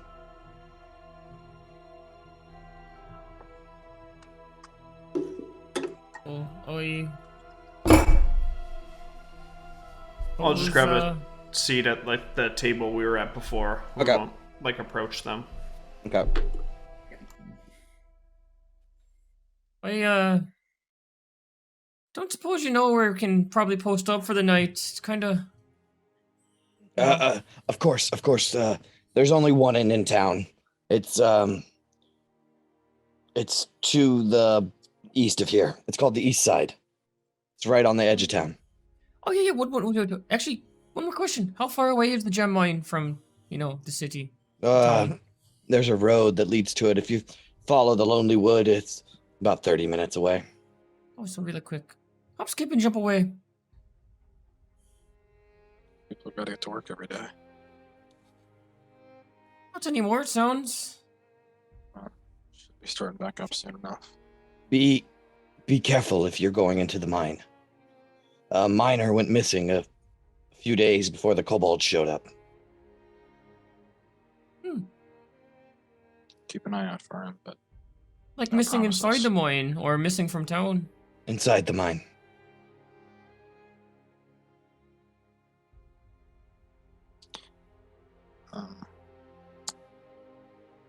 before we go, are you familiar with the caravan of merchants known as Torgs? Of course. Were they through here recently? I believe so, yes. When? Oh, 2-3 days ago. What's on there too? When do you turn out all the fires? What's that? On the new moon. I think this month it's the 14th. Oh, so we'll probably steer clear of your city in those few days, but Well, alright. They just sacrifice warmth here. Yeah, they just That's- sacrifice warmth here, yeah. Right, yeah, He that's said what I meant by fires. turning He out the said fires. fires. Yeah, he said that. Hmm. Yeah. Yeah, I don't want to be freezing me ass off. Nah, small price to pay. Since those frost druids showed up, the bigger towns have started sacrificing humans. I'm sorry, what's frost druids? Yeah, the frost druids. Do you want to elaborate on these frost druids a little bit? I don't know much about them, but they call themselves the Children of Oral. They came here and suggested that we start sacrificing for Oral to stave off the winter. Sacrificing people Well, or just anything? that's what they suggested, but my town is too small for that. I voted for warmth. It's something that we have a lot of here in Tourmaline, being near the Lonely Wood and all that.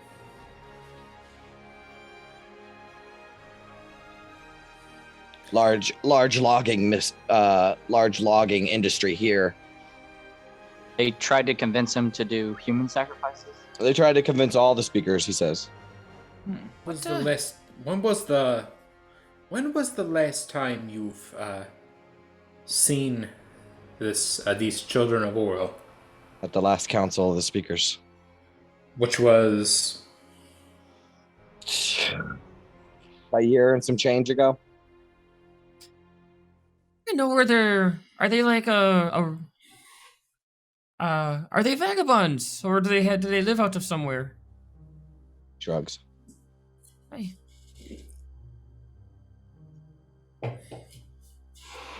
So a mysterious Would- group of druids is also running 10 towns? No, I wouldn't say so. They're close to the Frostmaiden. They can and translate her voice. do you know of anything else they've done? Whether that be any, I don't know, kidnappings or anything of the sort? I don't think so, no. In fact, after the council meeting, I haven't heard anything of them.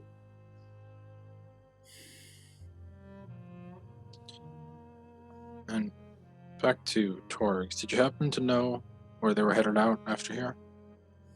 They always go to Lonelywood.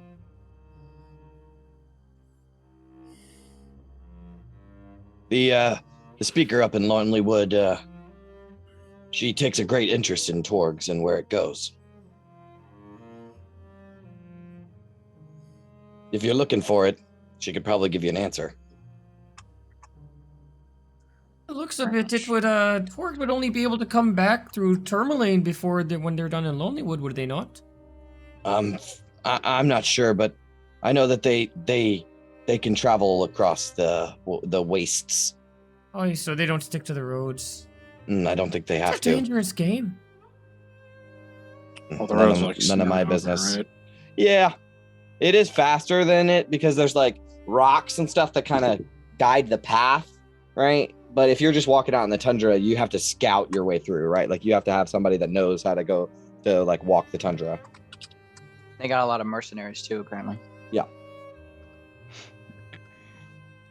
Yeah, it's a pretty. I mean, Well, 50 gold. Have it ready. I'll have it for you, and I'll be forever in your debt. Anything that you could need. Favors. I'm a fan of favors. Right. I'll look at Vern and be like, one more help for the road. Yeah. Yummy way. He pours one and holds it in his hand, waiting for his pay. Hey, I'll transfer a copper. I'll actually, yeah, because I'm like standing on a bar stool right now, so I'll reach in there and I'll put one up on the bar. Yep, he I gives still have to you like, kind your- of reach up even while He I'm gives you your honey mead. Hey, is this delicious? Couldn't get any back in Torgus when we were there. They have it in Yale. That's what Vernon says. Cool. Pleasure to meet you too. Mm. Alright. I get it. I'm not welcome here, boy. And I'll hop off the stool and I'll Yep. pat her over to Big Smile. Okay. Scholar and a poet. Yep. Anything else you guys want to say to Mastiu? I just kind of wish him well. Yep. He wishes you good luck. I stick around and I say, well, you know, keep what I've said to heart.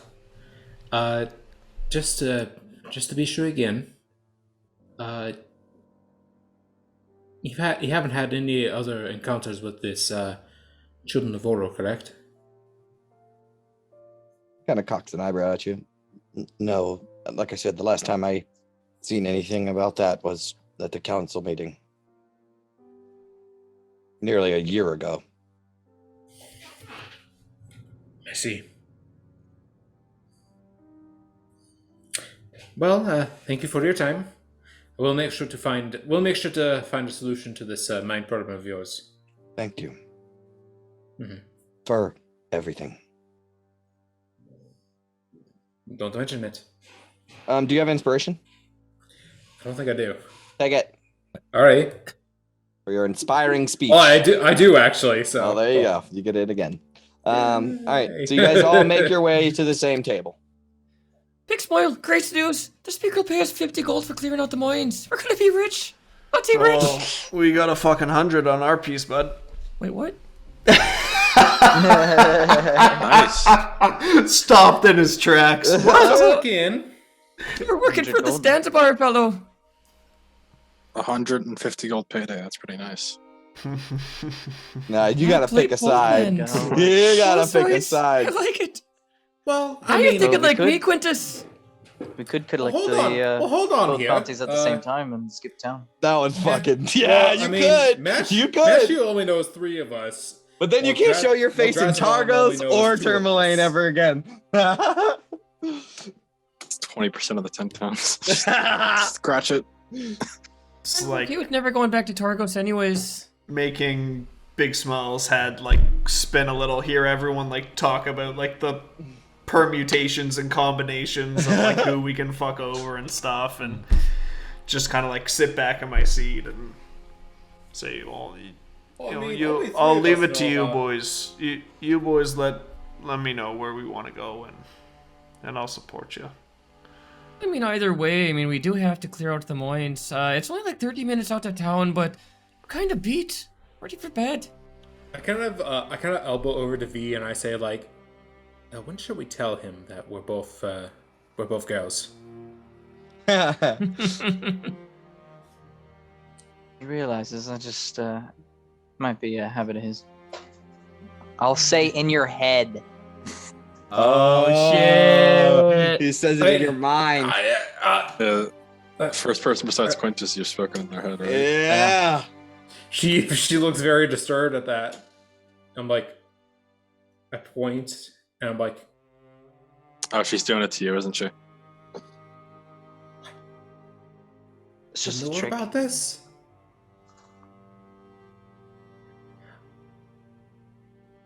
It's got really I quiet all of a suppose sudden. I suppose that's not really one of the concerns here.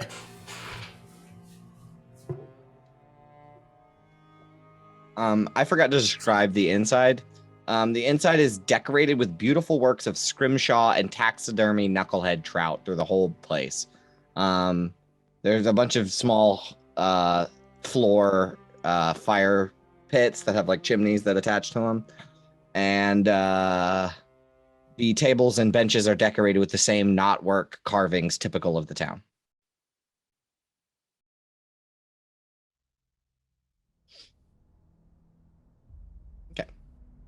There's a inn over on the east side of town called Eastside. I suppose we can head over there and try to post up, or you don't want to go to the mines now, do you? No, it's a bit late for that. That's kind of what I'm thinking. Kobolds sleep at night, don't they? Kobolds sleep at night? I'd imagine so. Could get the jump on. I don't know how good I can get us there at the dead of night, though. It's gonna be pitch fucking black. I mean, is the plan to go in there and just massacre a bunch of kobolds? I think we can go in and crack some skulls. You are aware that no one's been killed yet. Oh, Except I'm for the aware. one, except for the one person that's been But yes. disappeared. What do you think that the kobolds wanted with the mine? I mean, do you think that they wanted the gems? Or are they just looking for a place to I stay? assume so. You don't think they're just trying to survive? Find a place to live? Everything in this place is trying to survive. It's a matter of who you help survive and who you don't. Big Smile was about to be like, oh, who the fuck knows type of thing, but hearing V say that, kind of sits back in his chair and thinks a little bit. Are you sure that we need to be going in there and slaughtering these kobold things, or do we want to maybe try to talk to them first?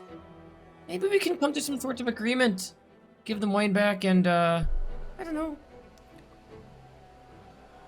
You think We don't kill them? What would they have to say? Find out what they want. If it's just gems, I mean...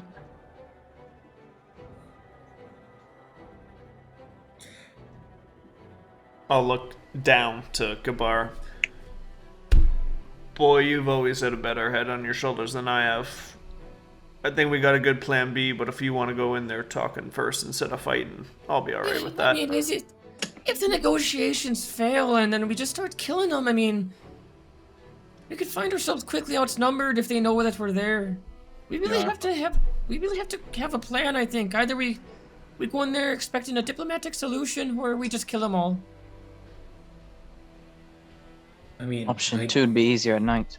I mean, I get that, but the moment one of them tries to go for my hair, it's not really going to be pleasant. Your hair? You know how long this takes to grow out? Tis No. lovely. I was going to ask what you use. Let me just put it like this. I have never cut my hair once. It's only shoulder length. Yeah, it's like this big, this long. Yeah. I mean, they probably have some hair product for that, don't you think? What kind of hair product supports crystals? Get Well, some if there is Rogaine or any, we'll something, find I it in don't the know. mine. So. Chia. Alright, fine. We killing them all then, or are we gonna try to talk this out? We'll try to persuade them to leave. If that doesn't work, I'm sure our large and terrifying friend here can make a bunch of kobolds piss themselves in fear. I'll crack my neck in agreement with that plan. And if that fails, V can inflict psychological trauma the likes of which you can't imagine. V just kind of points finger guns. Alright. Sounds like a plan. So we're Let going me in the get this morning. straight. Our first option is going to ask them to leave. Find out what they want and if they can come to an agreeable resolution. Alright. I'm behind you. But unless they're offering at least 100 gold pieces. They just said that we have to clear out the mine. They didn't say we had to kill them all. Right? Or did Zanzibar say something else? Well, the only thing is, killing them guarantees they're not going to come back. But if they haven't done anything besides squat, it doesn't really seem punishable by death to me. We'll keep the fisticuffs for Plan B. So we'll go in the morning then. Be easier to get there, anyways. Hey. 8 in the morning. Ready for bed. Lots of walking. You know how much energy it takes for me to keep up with you all? You're like 7 feet tall. I'm 2.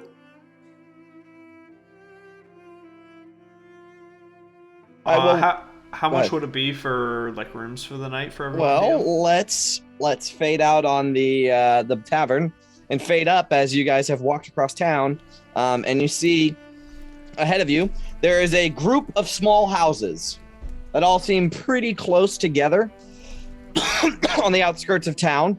The central largest house has a sign on a post out front that says "The East Side" in Common, Halfling, and Dwarvish.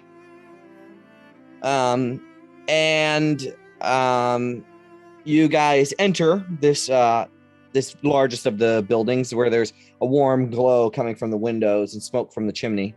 And as you enter inside, there is a foyer hallway, at the end of which is a counter, and a candle burns on the counter, and there's a warm hearth chimney thing in this kind of common room. There's a couple of chairs, and behind the desk is a door, and it's cracked open, and you guys can actually hear someone singing a song behind this door. It's kind of cracked open. A glow of light comes from out of it, and it's a very mellow and somber song. And it's a young girl's voice, it sounds like. It says, "Ahead of winter's wind she came, the lovely woman with no name, draped in fur-lined cloak of red. To the icy lake she fled. The wind pursued her all the same. As sure as night, she's dead." And she's just you hear this singing coming from behind this door.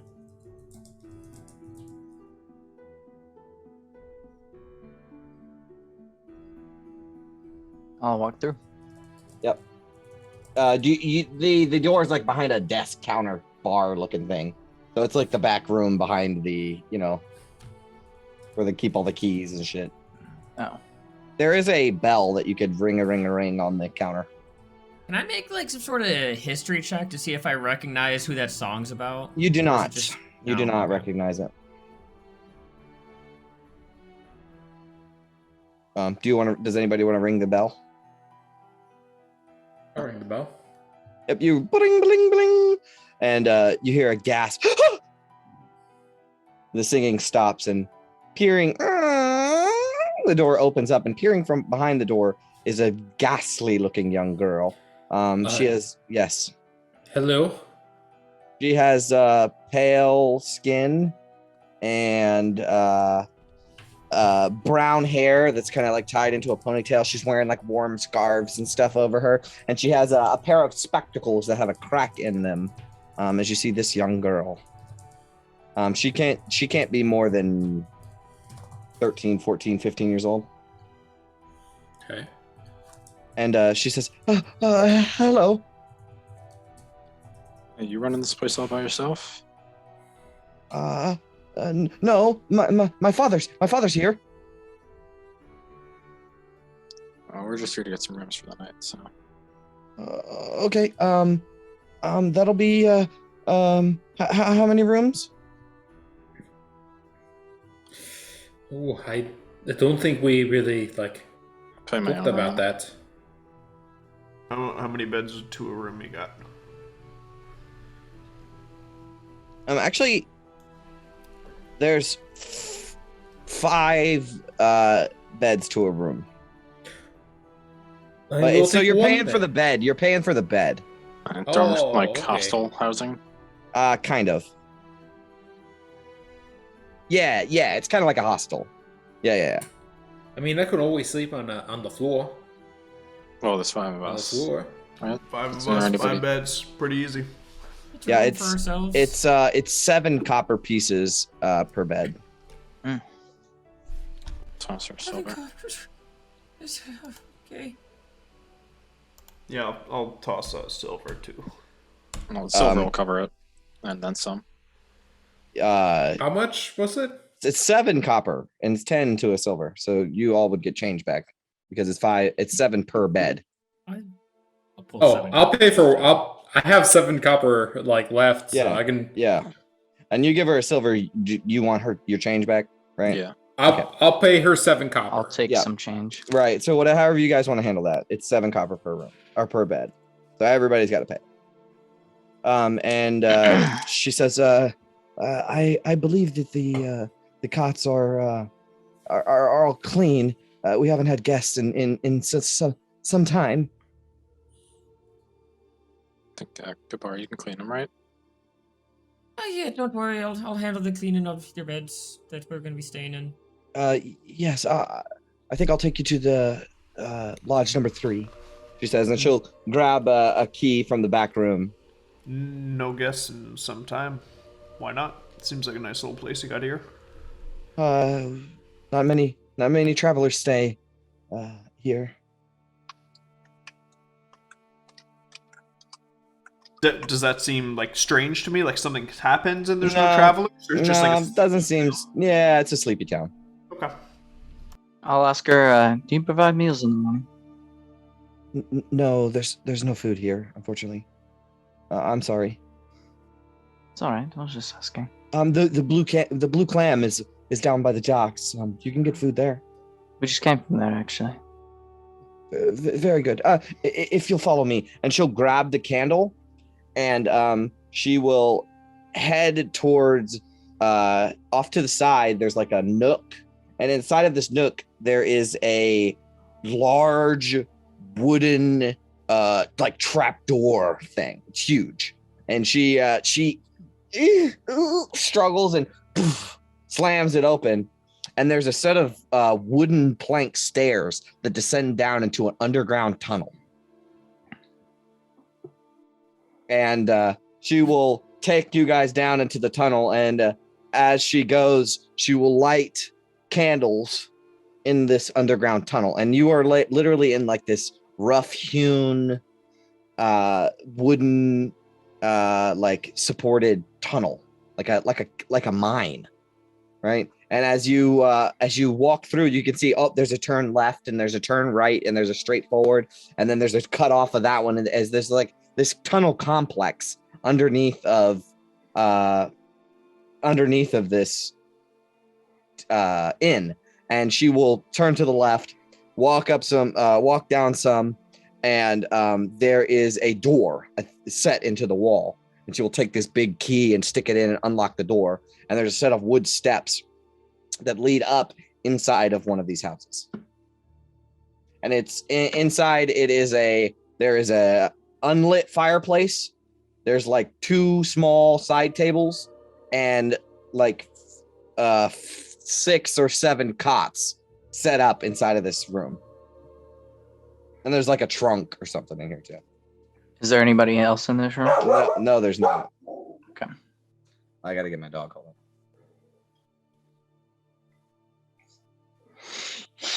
The place all to ourselves. It's gonna take me a little while to clean the sheets, actually. So,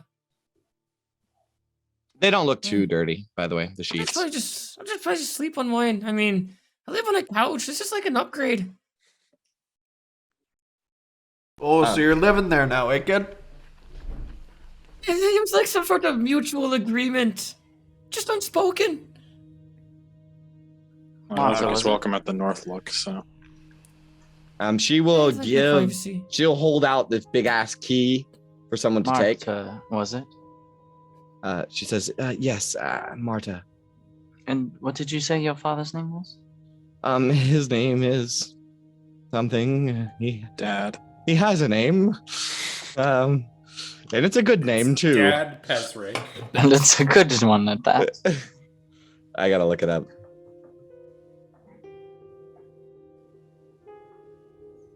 Ping.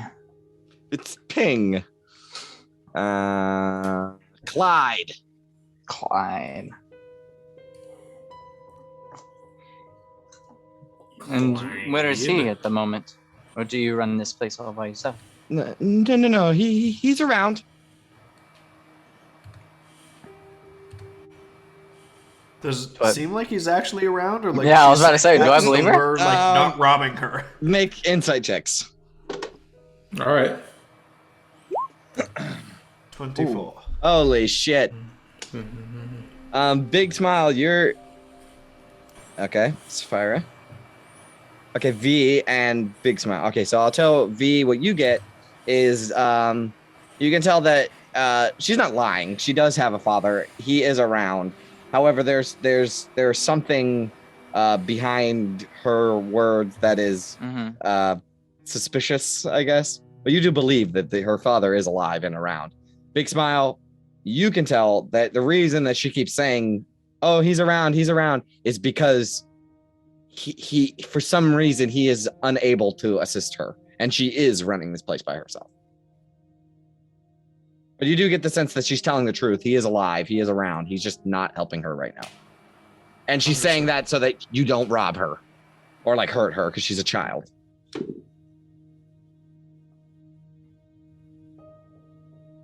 But she'll hand out the key to whoever takes it.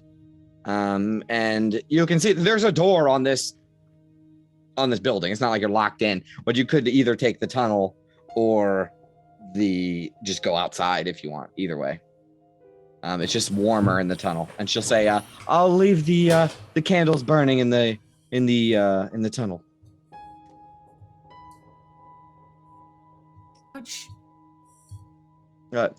Have a good night. Can everybody make perception checks for me? Sure.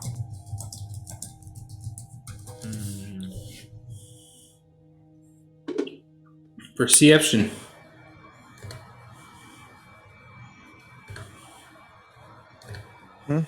Okay. Big Smile and Sapphira, both of you notice that around her neck, she has a chain necklace, and tied to this chain necklace is a bronze ring with fur on the inside of it, like white fur on the inside of it. And she keeps it hung around her neck. And you notice that as she's walking away from you, in one hand she holds onto it as she's walking away from you guys, leaving you guys right, so you are left to your devices. What would you guys like to do? I'll clean my bed. Okay. How do you do that? I'll wave my fingers over it, and whatever dirt or grime, whatever, just lifts itself up and Yep. sets it off to the side. No problem. Could you get mine too? I can just make it look clean, not actually be clean. I do the same thing over Okay. to Quintus's. So you just like hold your hand out and all the dirt just lifts up off of it and sets it Yeah. to the side. Cool. Kind of invisible force. Yeah, I'll do the same, but mine's only like 1 square foot at a time. So like I'm sitting there for like a solid minute just cleaning off this whole bed.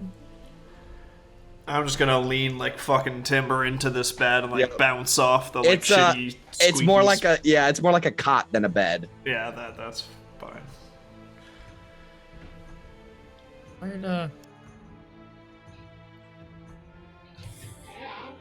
I'll call Grim over to me, and so he's sitting on my shoulder, Yep. and I'll speak to him and be like, "Have a good night hunting there, friend." And I'll open up a door or a Yeah, window. there's and a he window, flies yeah. out. Yep.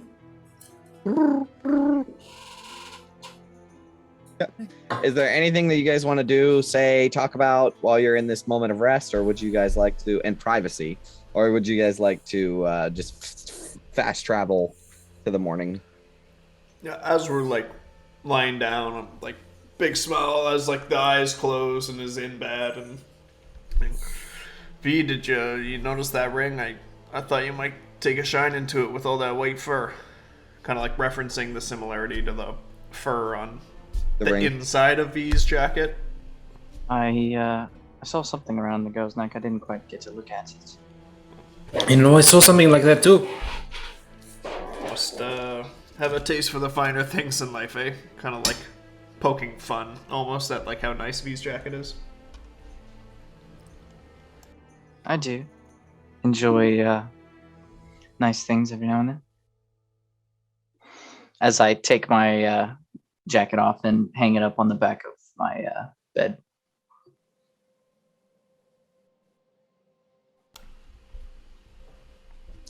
That's it for me. Anybody else want to say anything or do anything? Or are we going to skip to the morning? I just kind of think about like, I don't really say anything. I just kind of like think about like what the speaker said about the mine and the cult, all of that. Big smile, take inspiration. All right, so if there's nothing else, we fast move forward, and let me change the date because it is now the 3rd of Flame Rule. Day 3, baby.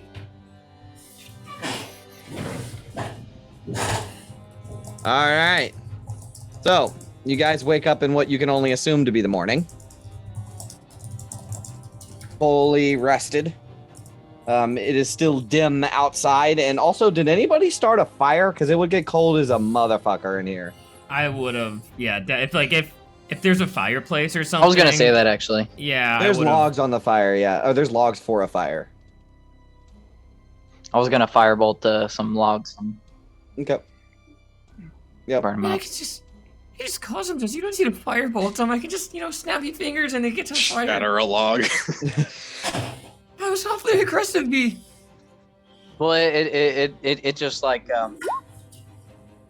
one of the logs just like instantly just bursts into this like purple fire and then starts burning on its own naturally.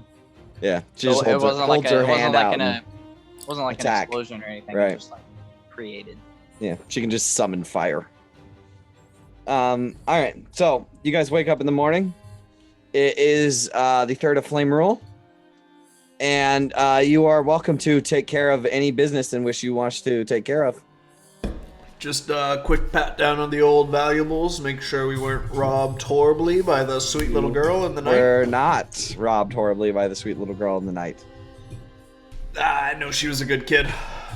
Maybe we can detour to the Blue Clan before we head out. Aye. Yeah, don't Agreed, want I to need some cranky when food. trying to negotiate with kobolds. Yeah. Okay. So you guys make your way to the blue clam. Again, I described it as the upside down ship, and inside is like knucklehead trout on the wall and a bunch of scrimshander stuff. Which is, you guys know what that is? Yeah, it's like the bone carvings. It's like bone carvings, yeah, like very, very delicate. And because of this huge knuckle on the knucklehead trout's head, it's just straight up bone. It's really good for carving into like these really intricate, like a castle coming out of this thing's head and stuff. And some of them painted, some of them not, stuff like that. Actually, one thing I would have wanted to do last night before I went to bed is copy down that spell scroll into my spell book. Okay, and what spell scroll is it? That was the Longstrider? spell scroll You of... got the cash for that? He has his ways. Damn. Yeah. Yeah. He has his ways. Yeah, so, going back to last night, like, whoever's watching me, like, I'm searching through my pouches, and my spell book, like, is just a collection of loose leaf notes and stuff like that. It's not, like, a nice leather-bound spell book. But I do, out of one particular scroll, pull out, like, a bunch, and, like, this spell scroll that I pull this out of is, like, nice and ornate, and I pull some stuff out of there, and I'm using that to copy a spell on just like a piece of parchment, and then I kind of stuff it in with the rest of them. Yeah. Do you recall the mechanics of our of the check that you need to make? I don't remember what exactly they were. Yeah, it's a DC 10 plus the spell level, so just Yeah, and it's a flat check, right? and that's just a flat intelligence check. Yeah. Okay, I thought so. Okay. Oh, I just made it. You got it. Just made it. You All right, got so it. I have Long Strider now. Yep, the working version of Longstrider. Gabar's a special wizard, guys. He's got his own little things going on. And that consumes one of those. All right, cool. Yep, you're good. Yep. Yeah, I'm all set. you totally can get that done while everybody's resting. All In right. that case, I'll just say, for anyone that didn't fall asleep immediately, would have seen V reading a little bit out of a book and staying up a little bit later than everyone else before falling asleep. For anyone who would have stayed up a little later. Well, we Probably make our Gabar. we make our way to the blue clam. Unless did Gabar want to say anything while you were copying your spell to V? Can I look over and see Everybody's what book- asleep except V. What's the book? What book is it? Can I see? V. Can you make a perception check? Make a perception check. I'll just use my last portent that I had yesterday, which was a 15, to roll a 16 total. There you go, 16 total. That's good. You can see that. It is. It is called Tusk Love. You You son of a aren't bitch. Sure You're reading what that is, smut? though. Of course, his Can I make- character would be reading smut. I Yeah, just make a looked- history check. You can see if you recognize it. Damn, now I wish I would have saved that. Or it. 11 on the history. Maybe not. Maybe not. Alright. Tusk Love, what the fuck is that? It's a crazy sounding book. Yep. I don't say that, I think Love? that. Yeah, Just it's the a, image of him it's using a- his portent on that, like his eyes flash blue, and he like, snaps over. he pulls himself into another future where he actually saw the book. Yeah, I didn't actually see it. That's exactly what happened. There's, I'm reaching into the multiverse.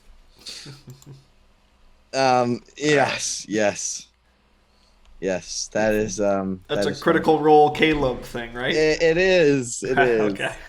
It is. They went into a smut shop one time, and that's the book. But of course, V would be reading like 50 Shades of Grey or something. Like that's fucking hilarious. Okay. All right. Okay. So we head to the blue clam. What do you guys want to do in the blue clam? I kind of want to go through it. So is there anything you guys specifically want to do, or you want to get breakfast? Yeah, just eat. Okay. I don't mind. There is spiced chowder.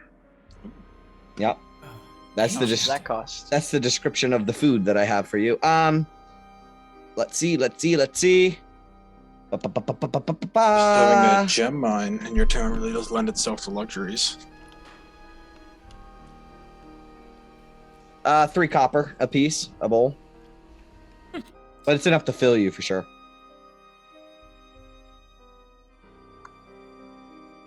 Do they have any bread to go with that chowder? Yeah, but that's gonna cost you 2 copper for a loaf. All right, I'll get a loaf. Yeah. And then you eat Same. do you eat the whole loaf? No, I'll eat about half of it and split the whatever's left with whoever wants some. God damn. Okay. You eat half a loaf of bread and a bowl of soup, enough to feed one man.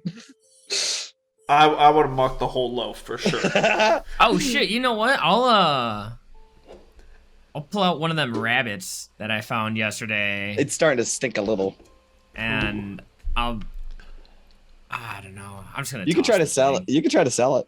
Can I? You don't have to go through. Can I try to peddle this thing off? Yeah, for make a persuasion check. But I'm gonna say you have disadvantage because this guy just all he does is grunt. Persuasion. It's Um, 20 point belt. It's perfectly clean. I'll give you a copper for it. A copper. My For this list. My friends up in Lonely Wood can get whole elk. Fine, I'll take the copper. You drive a hard bargain. Guess we'll skip the rabbit stew tonight. Yeah, you just got everyone in Tourmaline sick. I mean, it's cold. And It's basically, cold, like yeah. having, I would have like left it outside overnight. and Right, yeah, stuff, it's you cold. know? It's cold. It's fine. He wouldn't have bought it if it was too bad. All right. So, you get your food. There was nobody really in here. Just a couple of disgruntled, out of work miners. You know, as soon as they woke up, they just left their wives and went straight to the bar to start drinking. Very, very 1920s. Very Depression era. Very Depression era, yeah. 1910s rather. Okay, so what do you guys want to do now? Oh, I think it's about time we get on the fucking road, boys. Right. Agreed. Let's You get make this- you make your way through the beautiful town of Tourmaline, and to the road that they're next to the Lonely Wood. So there's just this thick forest that runs down as far as you can see, and there is a small sign on a post that says Tourmaline Gem Mine, that way, and it points towards this. You can kind of see it off in the distance. It's like this pretty decent sized hill off in the distance, covered in snow. And you guys begin to make your way there? Yes? Excellent. We're doing great on time. You guys walk for, I don't know, 30 minutes or so. Your belly's still warm from the spiced chowder. And as you get closer, you can see that the entrance to the gem mine is an open tunnel in a hillside. Empty carts are parked near the entrance. And as you get a little bit closer, you can see that next to the entrance, there's a crude wooden sign that has been propped up against one of these carts. And written on the sign in charcoal are the words, "Kobolds only," written in common. That seems pretty standoffish, boys. I think we go with Plan B. However, the strange thing about it is this, the words written are in this in this incredibly elaborate calligraphy. Like maybe none of you could replicate it except maybe Quintus.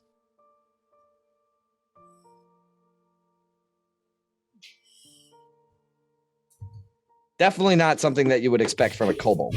That seems pretty fucking fancy for a bunch of big lizards, don't you think? Does this proficiency help me out at all? It does. Damn. So you can tell that the calligraphy done by on the sign is the work of a master, someone that writes for a living, very obviously. Somebody that does calligraphy to get paid. Looks like we have an author hiding out in the mines. Maybe just a sign maker. Either way, he's quite talented. You think this could be related to that one dude that went missing earlier? A miner by day and a master calligrapher by night. I don't know. It's kind of far-fetched. About as unlikely as a master calligrapher kobold and mine squatter.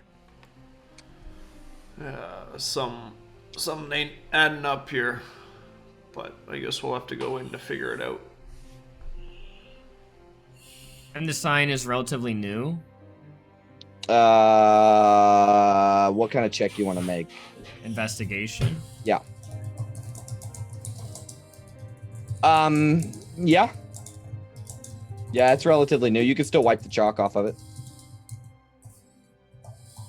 All right, I'll leave a little smudge on it on accident. No problem. Goodbye.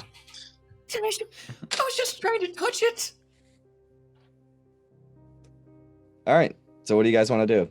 You can see that this mine entrance is just like a doorway, a tunnel into darkness. What would you guys like to do? It's pitch black. Do you want me to get one of these torches going, or are we trying to sneak you away? Yeah, I think I gave you a lantern, right? Mm-hmm. So here is a pint of oil. All right. Bullseye lantern, yes. Yep. You guys get the lantern set up, and it's bright enough that definitely you can see. I'll cast Mage Armor on myself. Yep. Yeah, I'll cast False Life on myself. Awesome. I have my Moondodge sword. Oh, and that Or I guess provides my axe. yeah, your axe. It provides light as well, right? Yep. So this soft blue glow also illuminates the area around you, coming off of Sapphira's Just how magical axe. Yeah. Yep. Perfect. So Yeah, with bullseye lantern, we got 120 foot range of light. So perfect. So you're good, yeah. So you guys step into the mine. And you can tell that there's a slight incline or decline descending down. And after you get about 20, maybe 30, 40 feet down, you have a sudden sharp spike in your mind.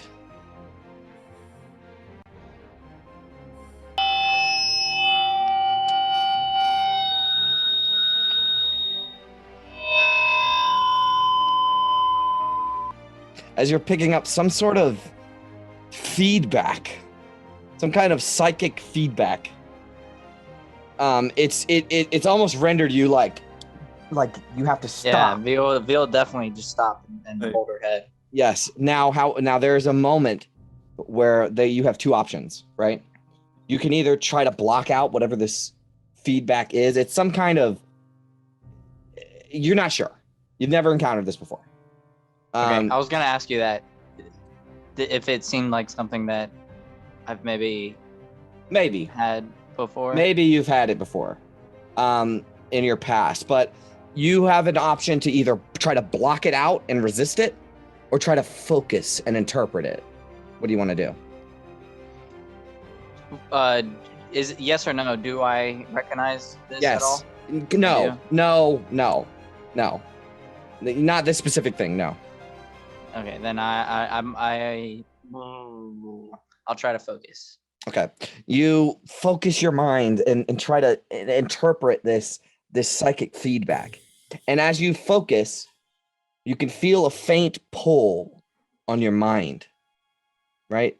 And a sense of distress washes over you, but it's not your own.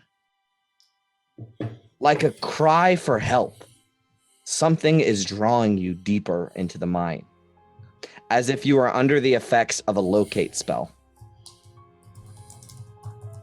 You're not the subject. You have like locate object or creature or plants and animals, something like that you can kind of sense the direction of where this source is pulling you.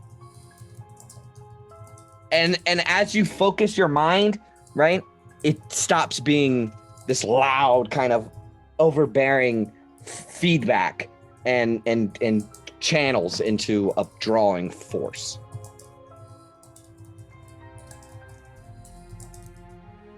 All of you see V like start freaking out. Oh, you okay there, lass? What's the matter? What is it? Are you okay? I'll say, yeah, I just got a really bad headache for a second. It was, I'm not sure. But, while I'm saying that, I'll actually say to Quinn, I'll be like, in his head, Right. something happened and I don't exactly know what it was. Guessing it was bad from you hunched over. Yeah. We need to just be careful. It's like something was pulling me in here. And I think I know where it is.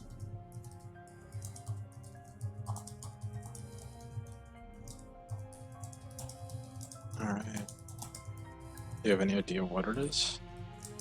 Not the slightest.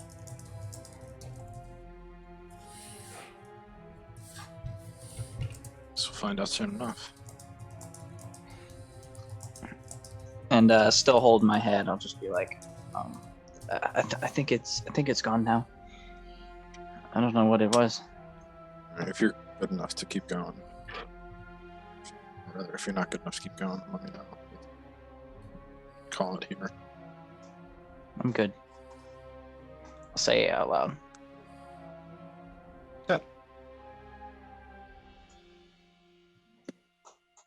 Alright, I'll take her for her word and keep pressing on them with the lantern. All right, you guys descend down the steps about another 60 feet. Before you see room number 1 in the gem mine, and I will drag you guys over the map, and then we'll take a break. I was about to say, do we get a Boy, map? first dungeon. Yep, and let me pull all your character tokens on there. You guys just have a black Nice. screen, right? Yep. Good. Let's do like this. Big smile. Can you see now? I can see my token. I cannot see the map. Oh, I can't see anything. 'cause you don't have dark I vision. can see. I do not have dark vision. Yeah, that's no. right. Okay, and then what's the range on the lantern? Give me the stats on it. 60 bright, another 60 dim. Okay, you're gonna be emitting light In a right now. cone. In a cone. I can't do that, so we're just gonna do around him like that. And then there's V, and then let's do Gabar. And let's move forward a little bit. And Spyra and Quintus. I know you're not like up in the front, but this is kind of where I gotta put you. Let's put everybody in this room. Okay. Let me describe the room and then we'll take a break. Okay, so the room that you find yourself in at the end of the tunnel, racks holding picks and hammers are nailed to the walls of this small cavern, and the floor is covered with rock dust and tracks. And let's go ahead and take a break. As we entered the gem mine. Let's fucking go! All right.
All right, I'm excited to get into a little dungeon here.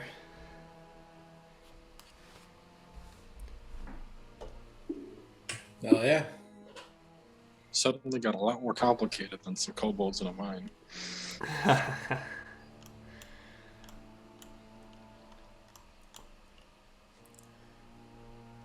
Brendan, did you go somewhere specific for the art of your character? The token looks really cool. 3 days of scouring Google pages until I found one that I liked. It Yeah, is so that's- hard to find tiefling bard art that isn't either like super flamboyant or like super edgy. Yeah, fair. The gay tiefling bard is a big trope. Oh, really? Yeah. Yeah, there's a Oh, lot. There's like- a lot of mollymocks out there. Tiefling is the official race of the LGBTQ community. Yeah. Basically, Oh. yeah. Really? Which is funny because that's my favorite race. I always Right. play tieflings. I had no idea. Yeah, just it's like stereotype in D&D Oh yeah, for sure. Really? that Yeah. gay Wow. people play tieflings. Yeah, Sure, it's for super sure. specific. For sure. Which is hilarious. Like, like 70% of characters that I create are fucking tieflings, just because I just like tieflings. I think that's a really cool idea. Yeah, I think Tieflings it's are just really more cool, so a though. thing of gay people like D&D and people who play D&D like tieflings. Yeah, maybe. Yeah.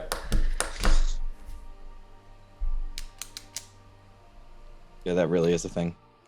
I I mean, think tieflings I are think pretty I cool. think Mollymock is really the kingpin of the whole thing. I don't think that was necessarily the case as much. I didn't even until realize Mollywog. that Molly was supposed to be like a gay character. Well, He's like more bi, he's- I think. Yeah, I think he's he's Pan bi. or something. Yeah, Pan. Pan? Yeah, Okay, that's it. Yeah. Yeah. He's a whatever floats your boat kind of guy. Totally. I liked him a lot. Some people didn't like him. I loved him. I thought that was my favorite Critical Role character. Oh, really? Oh yeah, I loved Molly. I thought he was awesome. I liked Caleb a lot. Nah, Caleb's a drama queen. Out of all of them, I think Bo. Liam's a drama queen. I was but about to say that. I think I was gonna Liam- say, like, I can say the same thing for Vax. So It's like Yeah, but Vax is cool, right? His new character too. What's his name? Orem. Orem is also a drama queen. Yeah, this is Orem, just how I- Liam gets his theater kicks I out. mean, Orm, Yeah. I think He's is in his more. 40s. Orm, I think is more just like the everyman. He's just kind of like there. Yeah, but he has this tragic backstory, and he's always Yeah, like, because I'm he's in played love by with- Liam O'Brien. yeah. No, but Caleb is the worst. I really didn't like Caleb that much. Really? No, not at all. He's like first of all, it's not Caleb's fault, right? Like they're saying it's Liam. But he would like make sure to take time, like whenever there was a silence, he would be like, okay, I want to talk to this party member and draw in my sad backstory for like 10 minutes out of our game time.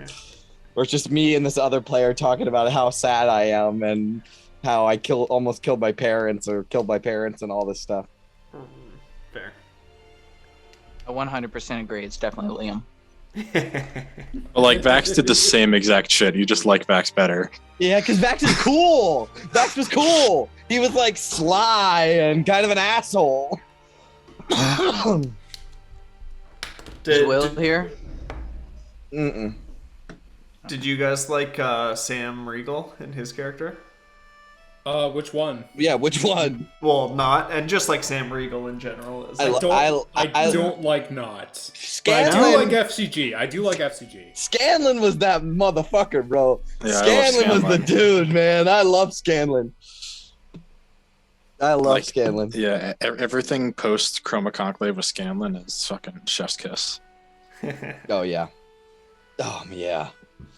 Scanlan's awesome. My haven't- favorite moment in all of D&D dumb ever is the Chroma Conclave, but after that was when Grog got that magic sword from the Briarwood. I'm And they actually were- just at that point. I'm just at that point. They Or were rather, I just passed that point. They were he was in the portalet in the middle of town talking to the sword, and Scanlan's like fucking with him Yeah. outside the door. That shit is so good. What were you expecting, Will? The book do you to mean? be. When you asked what the book Oh, was? I had no idea. I was like, let's, I have one more important role to burn, Let's see what Let's the just- dark let's secret just- is. Yeah, let's try to find a roll, a perception check. Oh, it's smut. Well, some of these secrets aren't that dramatic, by the way, guys.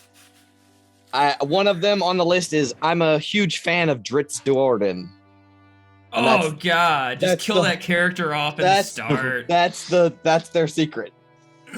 Dritz is the worst fucking D&D character Who- ever. Who's Dritz Duorden? I was reading Dritz actually. Really?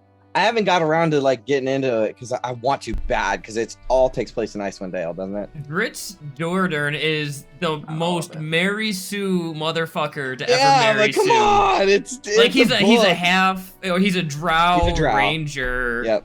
who like is like just this ultimate badass, just real tropey, like Dual kind of scimitar. Yeah, he's a very like '90s comic character. Yeah. Yeah. So they're the R.A. Salvatore novels, the Legends of Dritz kind of story, right? Like the Crystal Shard and whatever else. It's like takes place in the Forgotten Realms in Icewind Dale. Like it's a Cool. a canon story, and like it takes place Mostly. in the 10 towns, and yeah, mostly. But like he gathers his party. Yeah, like In- there are in like Icewind references Dale. to the books and stuff. Like That Speckled is Road Dritz Adventures. Duorden. Oh my Yes. god, the fucking mini. Yeah, Yes. I have a mini of him. Do you have Yeah, his he's a panther? drow. He's so edgy. Yeah, though he has a panther too, and both of his scimitars have a name. I can't remember what they are. Ice Death and Yeah, Icing something Death- else. Ice Death, Icing, yeah, Icing Death and something else. Something dumb. else. Super Yeah. edgy. Yeah, he's super edgy. Yeah. But he has like a party with like a dwarf and a girl, like cleric, and like a. Oh, the other one is Twinkle. Yes, Oh my that's god! right. That's right.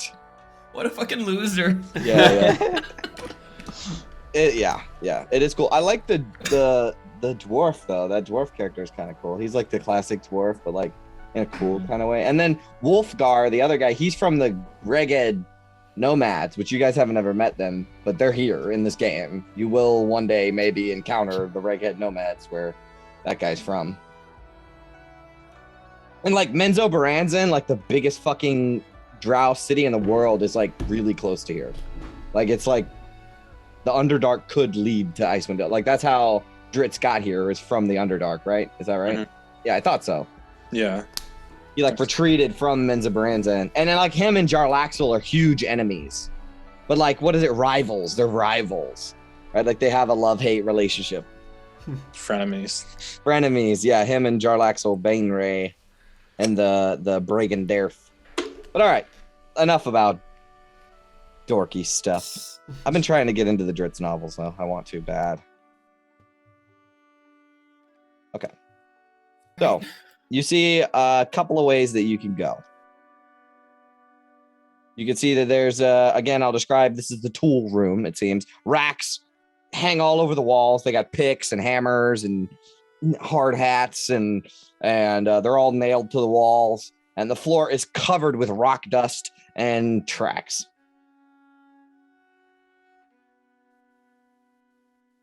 Can I see where the tracks seem to be leading? Is there like one Sure, there's- discernible way? There's dozens of tracks, but why don't you make a Oh, okay. survival check? Um, No, Carl, did you end up picking up guidance with? I did. Fire. I did. I don't know if that would hold help. on. I mean, I could. It wouldn't help. You cannot discern any of these tracks. That's just too many. There appears to be lots of different people. However, no, you didn't even get a 10. Yeah, you can't tell. Okay, fair enough. Seems to be going a bit of a every which way, boys. I don't know if it really matters. Just for my knowledge, Jay, what sense of direction was I getting? Yeah, it wants you to go like down. If you were gonna get a source, zoom your map out all the way. Okay. You would be feeling like it's down and right here. Okay. Can you see Like, that? anybody else have a suggestion? And wink, wink, V.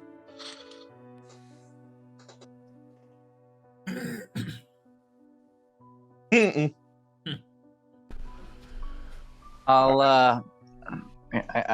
I would want to move around just so I can get a look of these caverns. Mm-hmm. Do I see any gems in the walls? Make a perception check. Oh, big. Hey. Not here, but you do see a faint glitter coming out of this area over here. I mean, if we're talking about which way we should go, I think we should go that way. Seems as good as way as any to me. I like it. No one has any objection. I'll follow Gabar's insistence. Yep. So you guys go that way. And you can see that the floor in the east end of this dusty cave is 5 feet higher than the west end. So that little ridge in the middle, that where Big Smile is right now is like a slope that goes upward and makes a ring around this room. Picks and shovels lean against the ridge, so against this little wall thing right here. And you can see small, tiny gem deposits in the ridge and the walls of the cave. They gleam seductively. Let's get to work, boys and girls. Not to be inclusive. Everyone grab a pick. Well, why don't we save this for the way out, Jabbar? If you want to just be a miner, wait till we clear out the cave and talk to the speaker. They're so pretty fine. All in good time, lad. We still got people to find here.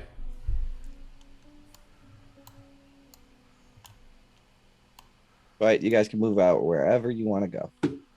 As I'm like walking on this like raised kind of like corner, I'm just gonna like run my hand along the walls. Mm-hmm. Does anything like stick out to me, or is just No, nothing just specifically. general? Yeah, okay. It's just like a cave, and you can tell that this might be a section that they're trying to mine out right now. All right, stop right there, Big Smile.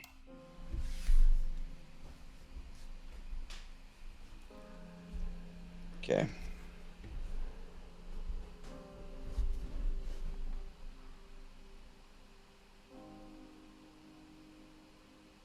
So Big Smile, you can see that there's like a set of stairs that lead down this way. And you can hear loudly the sound of rushing water coming from this direction.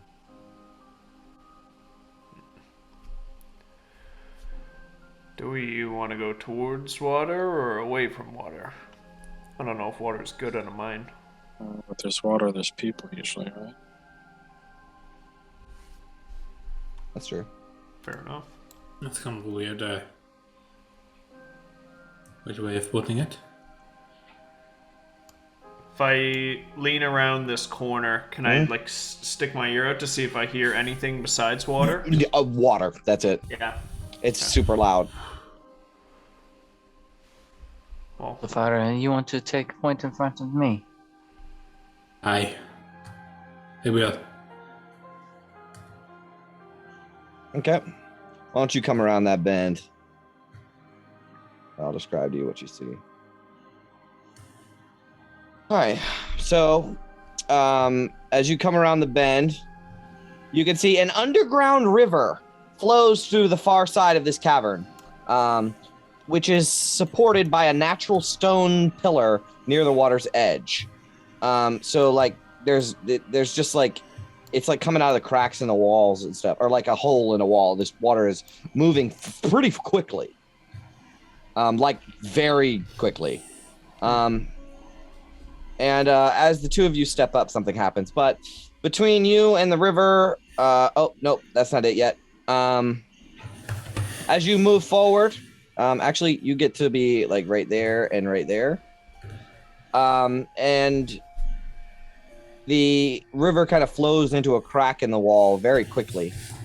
And you notice them as soon as they notice you, as there are two giant rats in this room that turn towards you and attack. So in a second, everybody's got to roll initiative.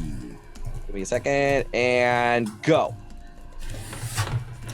Or initiative. Oh boy. I was not ready for that. Nope, you sure weren't. oh, you're telling me. All right. So these two giant rats like on either side of the room. They're about the size of a halfling. As they have these long tails and beady eyes, and they rush to attack you as soon as you notice them. V, you see this. All right. I will.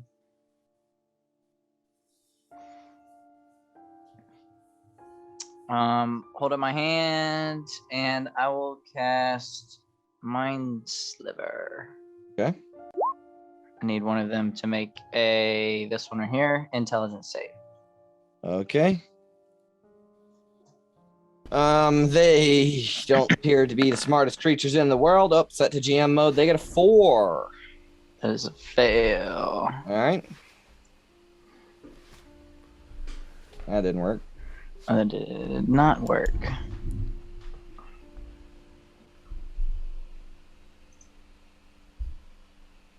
Huh, I guess I gotta do it manually.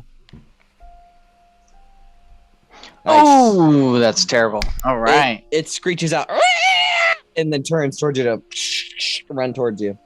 These But it will crooked, take nasty, crooked teeth. 1d4 from its next save. Perfect. Sapphira, you're up.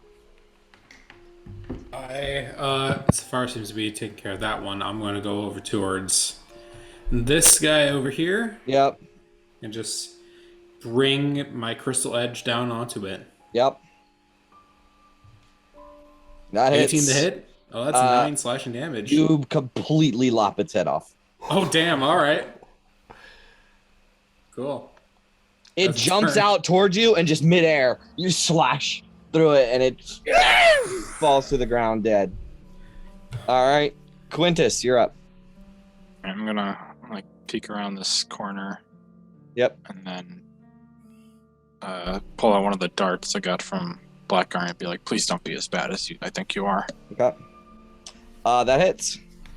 And minimum damage. Yep, so- it drives into its shoulder and it skitters around, and it's running towards you now.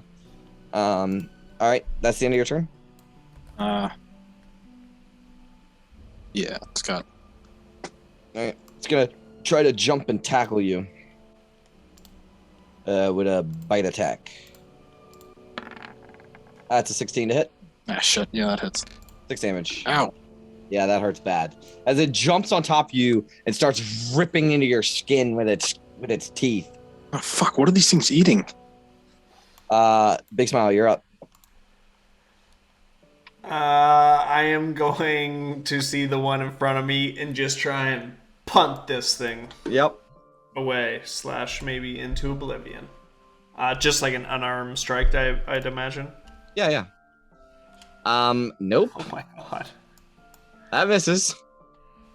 Okay. And I can do this as a bonus action? Yep. Other foot. That hits. Oh, wow, okay. Oh yeah. Four. Well, how do you want to do this? Oh, Actually, let me take it. Okay. You come up and you try to kick it and it doesn't move. Right? It's still tearing into Quintus. And with that, you take it and you roundhouse kick it, right? So you like take a step back and roundhouse kick it. And when you kick it, it flies all the way across the room into this river, right? Yes. And all of you see the rushing of this river. It sucks that rat right through the crack in the wall faster than you could possibly think. And we're out of combat. Ooh. What the fuck is going on up there?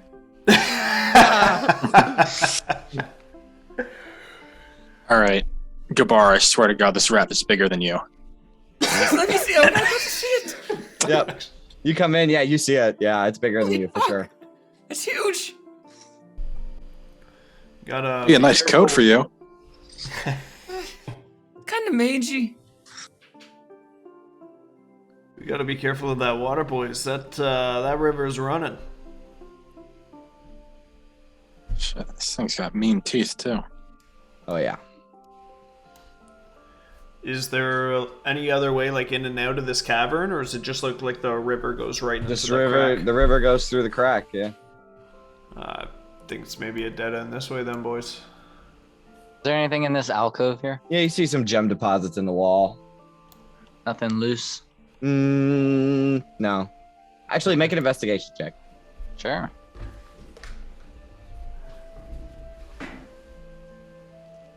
$20. Roll a D100. Holy shit! 96. You actually find something, you son of a bitch! Holy shit! So as you're running, you see these. This is a greater area of gem deposits, and you know that unless you have miners' equipment, there's no way you're busting into this. You know. But as you kind of run your hand on the wall, a piece of it falls off, and you hold in your hand an acorn-sized tourmaline worth 10 gold. What? It's flawed, very flawed. I quickly put that in my coat. Mm-hmm.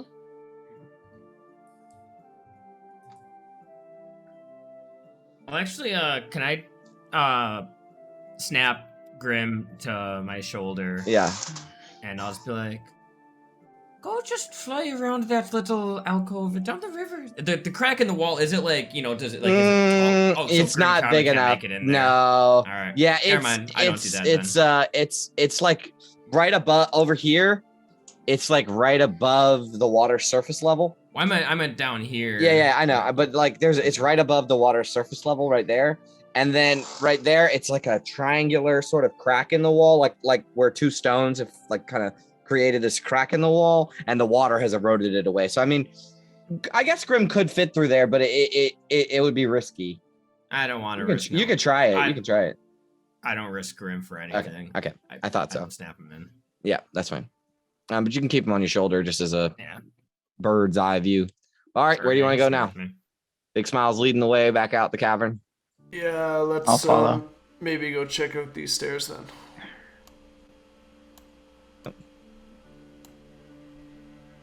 Perfect. Again, before I get too far down here, is there like anything I can hear in the darkness? No, but the water sound is less loud.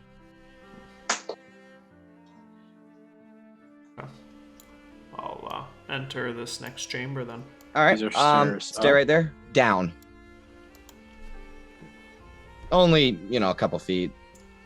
So the floor, blah blah blah blah blah. Okay, so you can see that there's like a 7-foot wall right here. That leads to like a path that goes this way. So it's like a cliff, right? That goes that way. So it's just at your eyesight. Yeah, can I like get like up on top of it? Yeah, you can. Crane And my neck around. And... yeah, and you can see that it just leads back. It just leads back. But you can see in this room, benches and tables are set up as workspaces where miners clean any gemstones they find.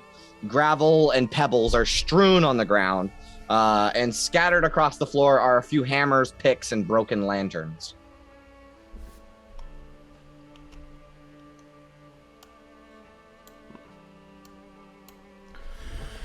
Doesn't look like much here either, boys.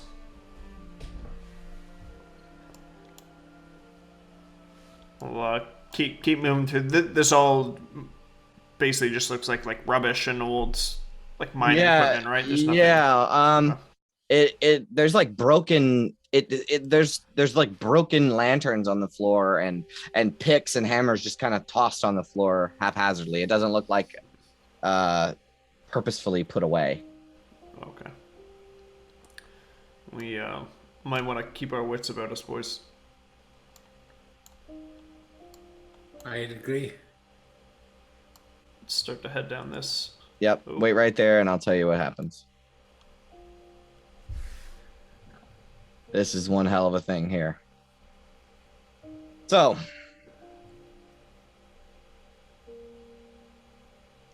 wooden planks and struts.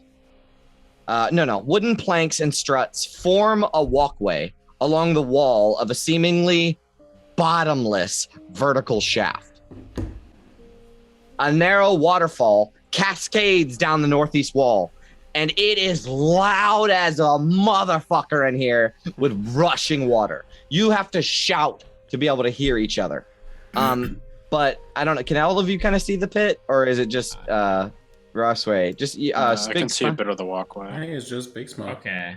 Oh yeah. Yeah. Just go to our Quintus's. Nope. Yeah, I'm gonna move. Actually, I'm gonna move I your. kind of see it. Yeah, hold up. Don't move onto it yet, because I'm just gonna move everybody's token in here. But don't worry, you're not in the pit. There you go. So Big Smile is in the lead, right? But all of you can see through. So I just want to like show you guys this little peek-see behind the screen. This is what the description of the area is. Oh shit. Oh. That's deep. Yeah. Yeah. If that guy fell down there. He's Yeah. dead. But I mean, this thing goes down forever. So I'm assuming it's probably good that we didn't jump in that river. Yeah. Is that new character? Shit right there? Yeah. Oh yeah. It doesn't even say make a save or continue your adventure. It says the fall from this high is lethal. Period. The end. There's no save. Yeah. There's no save. There's nothing. The fall is lethal. Hope you I'll crept get featherfall. However, Well, I mean, it says the fall at this height is lethal. That's all it says. I am a rock. So. Anyways, there's this rickety ass bridge that goes across into another area right here, right? Another tunnel right here. However, you can actually see that down about 30 feet, there is another platform that juts out of 2 holes in the wall.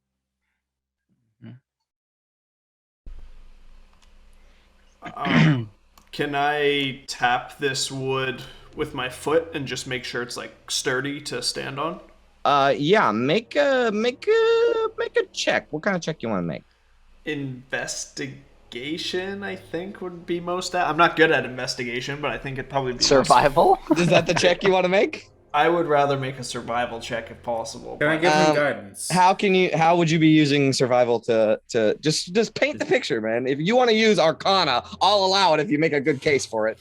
Can I give him guidance? Yes, you can. And well, how do you want to? What do you want to use survival? How would you use your survival skills? Yeah, you know what? I think in all fairness, it probably is an investigation. All right, check. make the investigation check, please. Trying to assess like the sturdiness. before he does that, I like give him a pebble, like a little blue pebble, and I say like, yeah, good luck with that.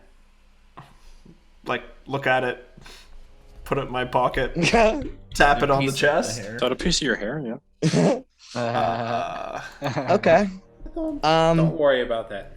And guidance Plus is a D4. 1d4, yes. And also, Sapphira, you hand him that, but you cannot, unless you're screaming, you cannot be heard.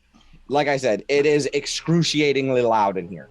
I think that's it. She just gives me a pebble with like no context. I can't like hear it. I'm just like Okay. accepting this random thing. Perfect. Have a pebble. So you on check me. the sturdiness of the wood, right? You stomp on it, and you think, yeah, that's pretty stiff. That's pretty stiff. It feels pretty good.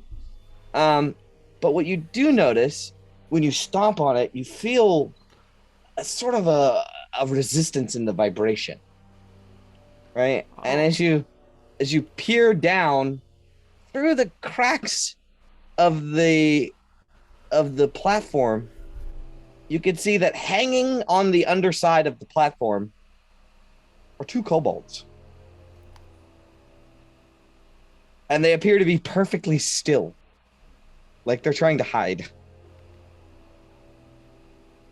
Okay, I'll like raise my head back up and do like a press to lip gesture to the group. And Des has been putting on the harness from his climber's kit.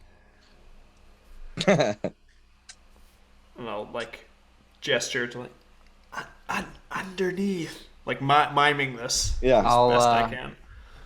I'll say to Big Smile, first time for you, but I'll be like, you just hear in your head, in V's voice, what is it?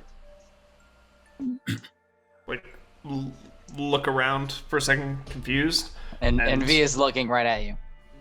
Eventually catch your eyes and like clue into what's happening and telepathically try to convey that there's 2 fucking kobolds underneath there. It looks like they're hiding or perched up or something. I'll furrow my brows at you. I'll relay that to Quintus, actually.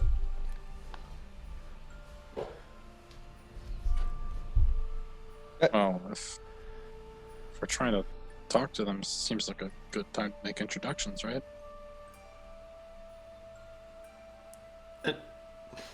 DM, with my size, is it like feasible to like go like prone, reach my arm under and grab one and try and yank it up here? That would be tricky. Okay. But you can definitely try for sure.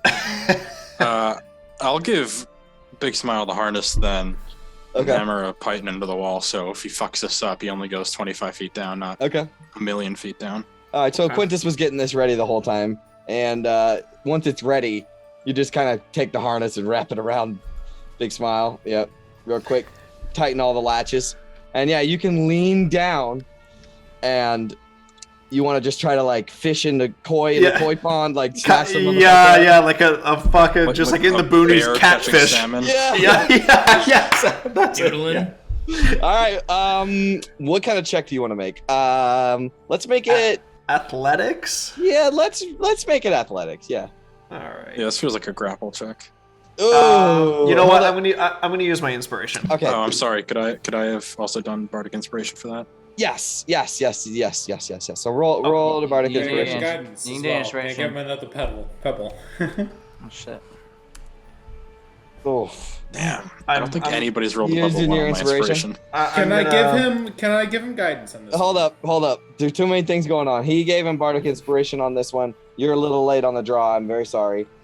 Go ahead and re-roll with your inspiration. Aw. All right. Well, do you, how do I rule? You have to keep the inspiration, or you get to choose? Last campaign it was choose. I don't It know. was if choose. You think? re-rolled Do you remember? Does anybody remember?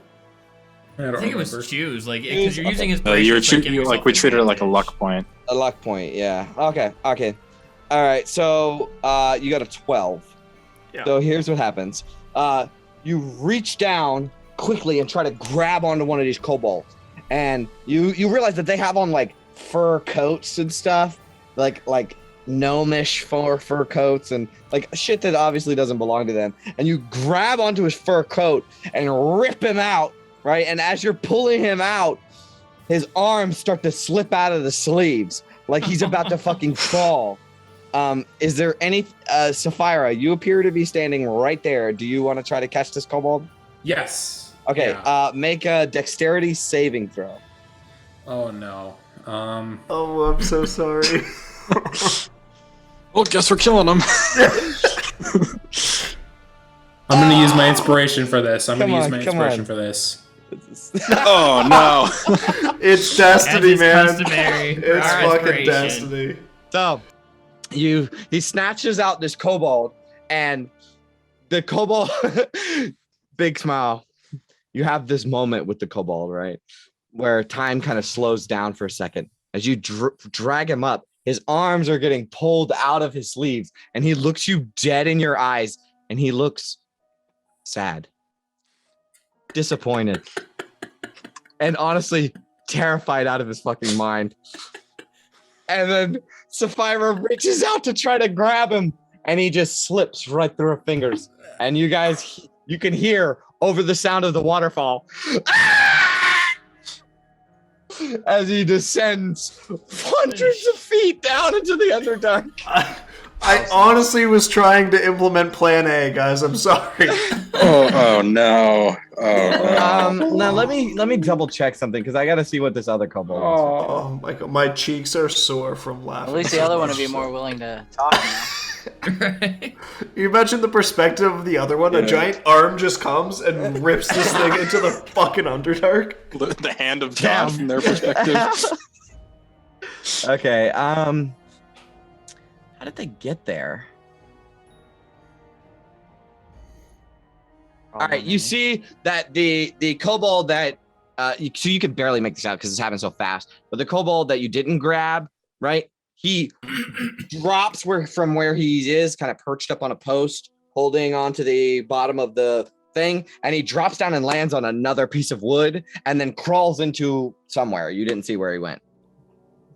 But he just disappeared. It was an accident. It was too late. Let's move Well, him. There goes diplomacy. Intimidation is still on the table. All right. Now what do you want to do?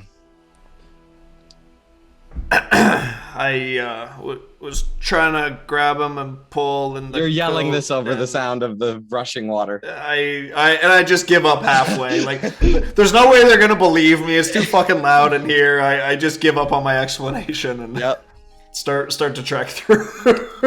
All right. You guys you can make your way through. It seems sturdy enough for the time being. No guardrails though, so it's kind of sketchy. Those of you that are afraid of heights, if you are afraid of heights, it's death defying. V will stop right on the edge and just look down. Mm-hmm. You can see the water falling just hundreds and hundreds of feet down. She'll just stay there silently looking down. Putting a lot of faith in that bridge, V. I Do you eventually make your way back? Yeah, after he said that. All right. So, big smile. Let me describe to you what you see.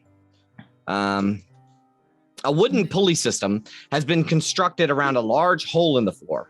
A bucket big enough to hold one person is held up by a thick rope, and 3 alcoves next to the lift contain wooden boards and mining equipment. So there's like just supplies and stuff in these alcoves. But this thing right here is a bucket that seems to go down, and a bucket can only hold one person, and it's a pulley. I look at this little bucket, and I look immediately at Kabar. I can't see what's going on. Someone describe it to me. Would you like for me to get you a crate? A Well, stool. there's about a bar-sized bucket over here. Oh, fuck. It's a bucket big enough for any of you. Okay. It could fit Big Smile too. Oh, It's just it would be tight for Big Smile. that's a big old bucket. Mm. I'm still gonna look at Kabar. It looks like we got some kind of lift here. And is this pulley, like, if we pull the rope, does the bucket go up, or are No, we it goes descending? down. Yeah, you're Okay. dropping it down. Understood. Well, looks like there's only one way down from here, boys. But also, it has locks on the latch so that you can't like drop it, right? Like the more you descend it a little bit, and then it'll click back in place to cause it to stop it from falling all the way down. So you have to have somebody pull the whole time. I'll go over to wherever the rope mechanism is to, like, kind of signify myself as the puller then. Yeah. All right, who's going first? We got one fucking way down, boys. Not me. I'm not going first. No Well, way. if we might be heading down to a pack of angry kobolds looking to avenge their friend. Sapphire, could you do something about this rat bite? For what? I'm missing 6 hit points. Yeah, Oh, she got all yeah, fucked yeah, up. hold He on, got all hold on. fucked up by a rat. I'm going to put my hand on the wound, and I'm going to cure it for... I'll cure it for 6, sure.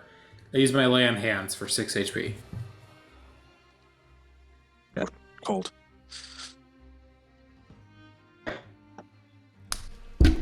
All right. Now what? Which one of you is going down first? Oh, shit. I didn't mean to press that. My bad. Saphira, if you want to go, I can take the rope here. Sapphira, sorry. You want to go down the bucket first, Sapphira? I'll go down the bucket first. How big is the bucket? Big enough for you. I look around and I say, like, I kind of point to everybody and I said, like, Don't say anything. I'll be down right after you. Alright. Alright, so you- Before Sapphira goes out of my sight, I will connect with her in her head, and I'll just say, if you see anything, let me know. I'm not sure. I mean, yes, okay. I will let everybody know. And All for right. the next couple minutes, you can telepathically communicate. Awesome. I kind of like think to myself, and I said, like, so how long does she like do this? Yeah, V, you hear that? Long enough. You still have that? Right, stop freaking her out before she goes into the Kobold Cave.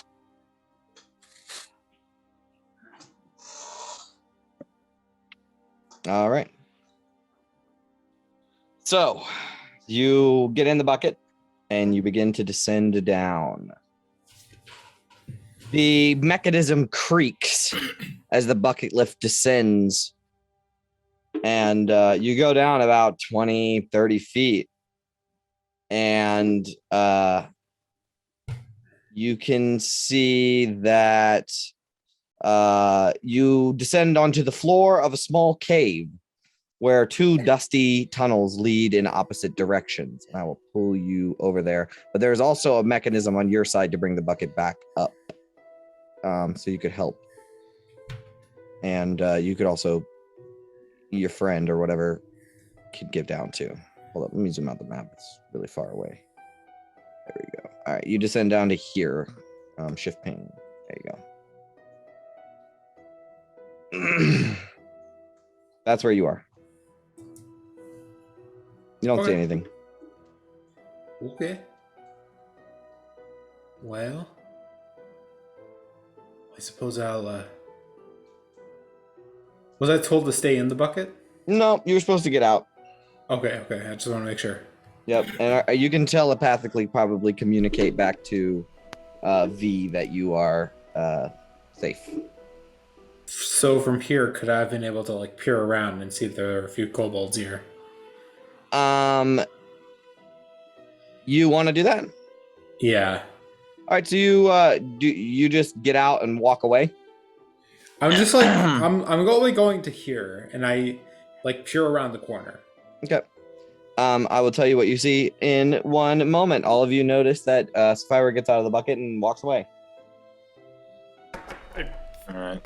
Feel the bucket get lighter, presumably. Yeah. I mean, you could see down the hole, right? I'll go It's not very next. much. Not going far. I'll say to V. I'll say like, I'm not going far. All right, so Quintus, you're getting in? Yep. All right. Let me see this thing.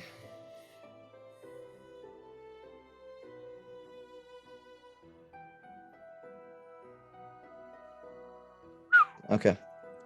All right. So you, Quintus, as you're getting in the bucket and moving down, Sapphira, you peer around the corner. Why don't you make me a perception check? Okay. Perception check is 18. Ooh, All right. Yeah, that's a you good do. one. You do see some kobolds. As you peer around the corner, you see like an open chamber, and a table and chairs are set up, and it's like some kind of break room. But on top of the table, there are two kobolds that are poking at a giant rat with like spears, and you can see a third kobold is shouting at them. He's not shouting. He's talking to them quietly in a sort of panicked way.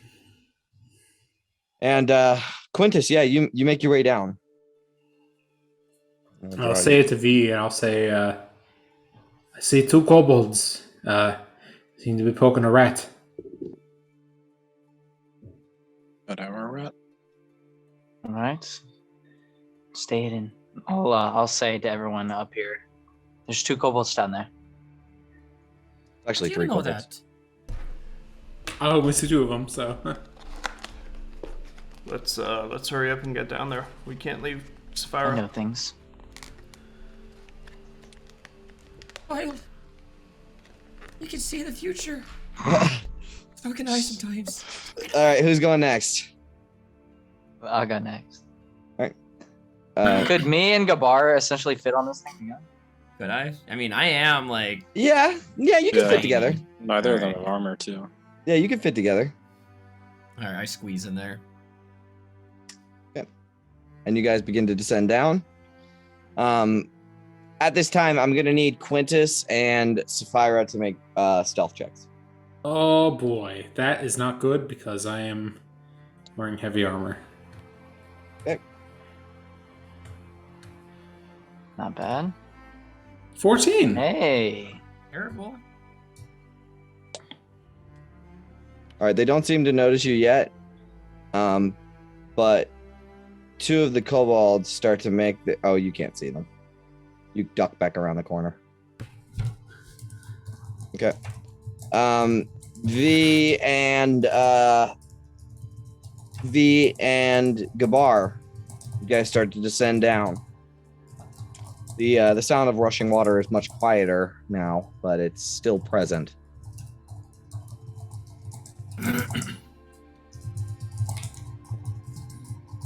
And as you're descending down, 2 kobolds make their way into this area, come around the corner, see Sapphira, see Quintus, because you can hide, but you can't hide. And I'm not making an attempt to hide anymore once they're around the corner. yeah, so they turn around the corner, and they draw out their spears and they say, "Ah!" Oh, hold on. This is all, I mean, this is all just a big understanding. And Alright? V and Gabar, you see them stick their hands up, right? You see in the back of the room there's 2 kobolds, and then you see descending down from the ceiling of this room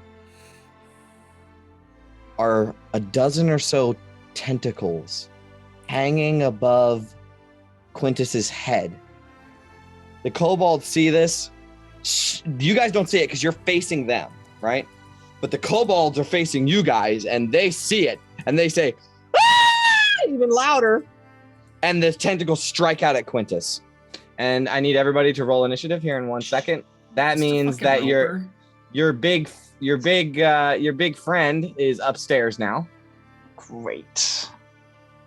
and How far down was the bucket? Did the bucket go? it's halfway. So it's Like about in feet. it's about 15 feet off the ground.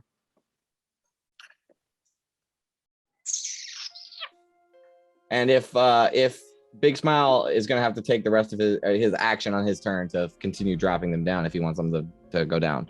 Otherwise, they're gonna be stuck there.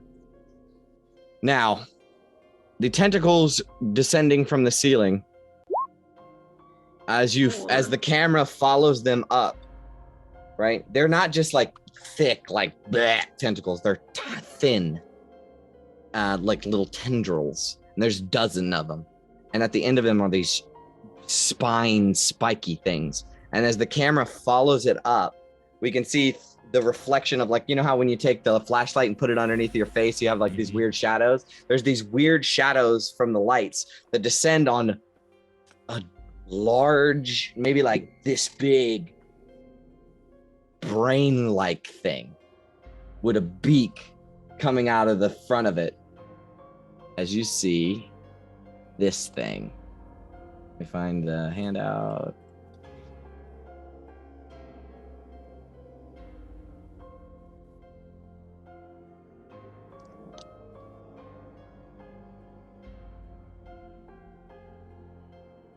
Oh boy. Yep, and it's trying to get Quintus. Nice. Oh no. And you didn't notice it on your arrive in, because you didn't. So let me put it on the layer, token layer.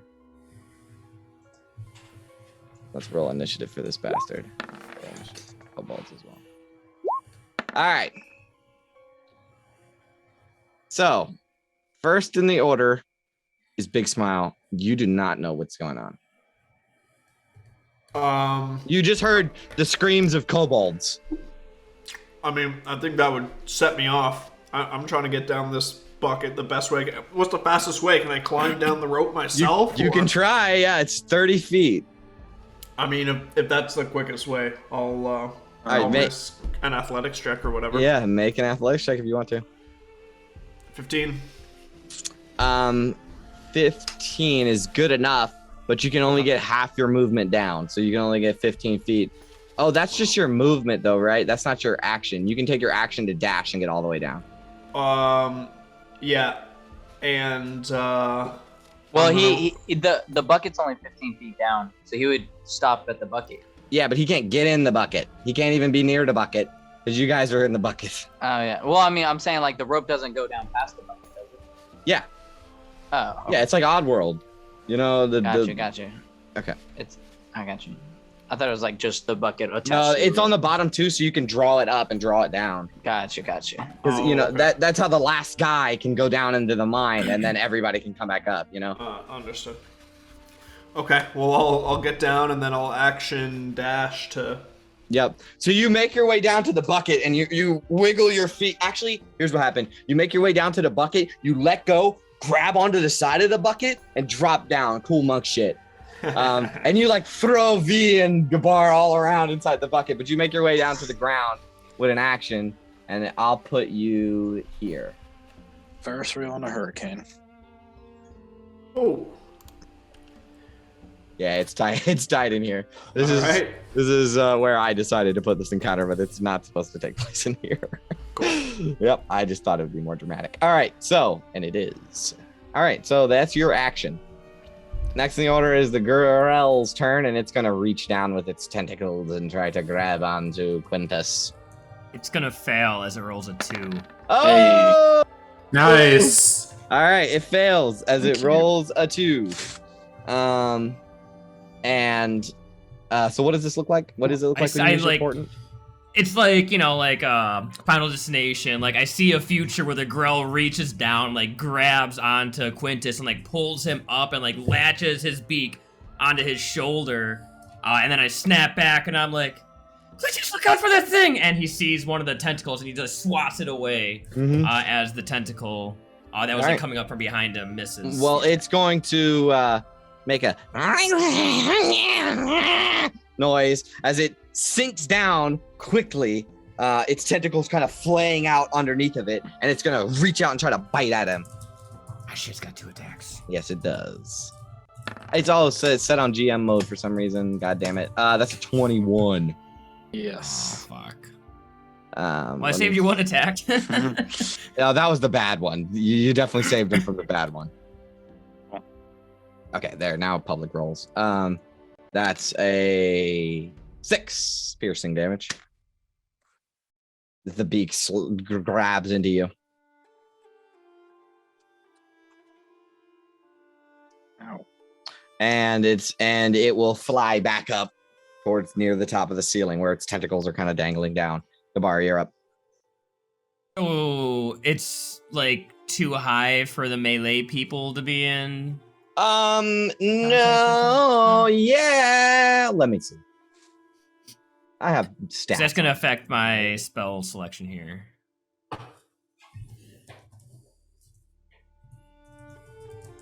Yeah,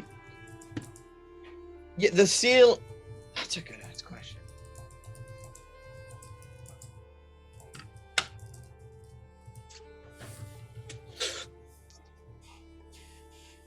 That's a good question. In my mind, the whole room is 30 feet tall. So if it's near the ceiling, then the And melee it has, guys will have issues. Actually, it would have moved out of your reach again. Okay, no.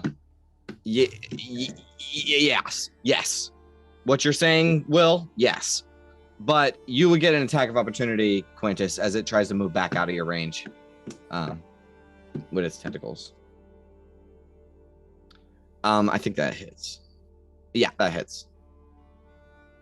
You Yeah. stab out into the brain part. Draw it with enough warning from Gabar that I'm able to swipe at it. Yep, no problem. Cool. Now it's Gabar's turn, and yes, you are correct. It All flew right, out of then- his combat range. This is a 30-foot high kind of I will. dome-shaped room. Fuck. Maybe I won't do that. Maybe I will. I said I'm going to. I'm going to use Tasha's Hideous Laughter, and it's going to roll a 5 for its saving throw. What? Does it have an intelligence? Using my last point of the day. Oh, it's very intelligent. All right, then it finds anything funny, everything funny as it falls prone. As I pull out, like, I'm rummaging through my spell components, and I'm like, fuck, where are those goddamn tarts? And I pull out a tart, and I look at it, and it's like, fuck it, and I pop it in my mouth, and I just, like, crunch down on it. The Grell instantly starts shrieking in hideous laughter as it falls prone. It's not so much a laughter as it is unnatural noises as it falls prone to the ground and its tentacles begin flailing up into the air. This thing's almost as dangerous now as it was before, as the tentacles are now flailing all about. But it's in melee range. It is. And that's what I wanted. And that'll end my turn. Okay. All right. It is now the kobold's turn. They're gonna dip the fuck out. They fucking leave. Sapphira, you're not gonna try to attack them, are you? No. All right. Yeah, they fucking leave. They can dash, right? Yeah, they get the fuck out. Dodge. All right. Next in the order, V. All right. Can I poke my head out of the bucket and see it? Yes. Yeah, you can see it. It's on the ground now, but yeah. You're about 15 feet up in the air. I will wave my hand and summon a burst of purple fire around it Okay. as I cast firebolts. Okay.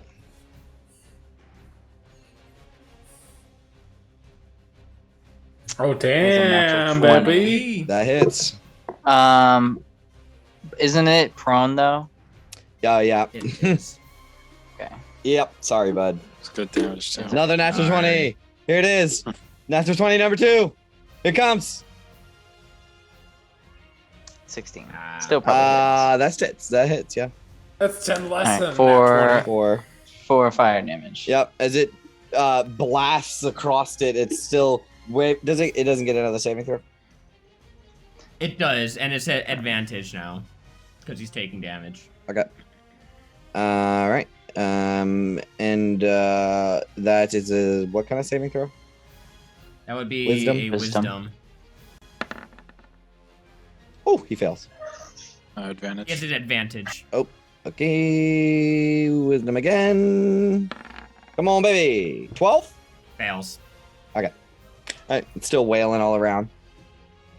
V, you send psychic fire all over it. Hang on, wait. Don't incapacitated That'd be it. creatures... Aren't attacks on incapacitated creatures at advantage? It becomes incapacitated. Yeah, he's incapacitated right now, so wouldn't that negate the disadvantage? No, it just can't take actions or reactions. I mean, it literally... No, it says... Incapacitated. I think it's like Yeah, a- The it's target just must succeed on incapacitated. wisdom saving throw or fall prone, becoming incapacitated and unable to stand up. for the Nah, duration. Yeah, but incapacitated. I was reading the Only said- incapacitated condition. And it only says can't take actions or reactions. All right, never mind. Sorry. Trying to save that nat 20. Yeah, I hear you. Thank you. Yeah. No, It was I a hear lot you. of damage. Yeah, but It like was. stunned and stuff like incapacitates them and gives advantage. Right. All right. Well, V, that's the end of your turn. Mm-hmm. All right, Quintus, you're up. All right. Seeing how the tables have turned, I'm gonna try and stab it again. Some payback. Hell yeah. Ooh, there we go. All right, you Another stab it. natural 20. That was a 14. Oh, Yeah, that hurts just it like- good. That hurts it real good. reverse grip and plunge it down. Yeah, that hurts it real good. And then gonna get the fuck out of there and say tell Sapphira to finish it off. He's gonna need to make a wisdom saving throw Again, yeah. at advantage. Yep. There you go. Ooh, yeah, because if he breaks out of that, I'm not gonna take an Nope. opportunity Fails. attack. Nice. He's Alright, still cool. fucking laughing. Yeah, it's a +0, so. All right. Oh my God, guys! It's immune to being prone. Oh. Damn. It's immune to being prone. So what Oops. would the hideous laughter do? It just incapacitates Just- it. Yeah, just It makes him incapacitate. incapacitated. So he's just floating up in the air, incapacitated. It's just like laughing however. Damn. All right, so well that then. last man- But then he's not take prone, that- so take the, yeah. Take So- that rapier attack away, but then Add that the 20 Yeah. is yes. Yeah, if he gets an at 20, Quintus doesn't. All right, yeah. Yep. How It's a fair Hey, trade. it balances out. It worked You out. traded 15 for That's 14. fair. That's not bad. Yeah. One more point of damage. Okay, but Quintus, you still have your turn. And it's yeah, man. 10 feet in the air. How does this thing laugh? It's horrible, goes unintelligible. Yeah, it's like shrieking. Duck laugh. Yeah, I'm gonna throw another dart at it, Okay. and hopefully, just trying to do most damage. Oh yeah, that hits. Nice. You toss a Another dart little up at it, it fucking life. and wails its fucking tentacles around, and you can see that it's starting to take some severe damage. Black blood is like drooping out of the sides of it. It needs to make. Oh, I already made the wisdom check, so it's fine. All right, Sapphira, you're up. All right, Sapphira is going to make her way into the slot that Quintus just filled up, Yep. or just opened up, I should say. Yep.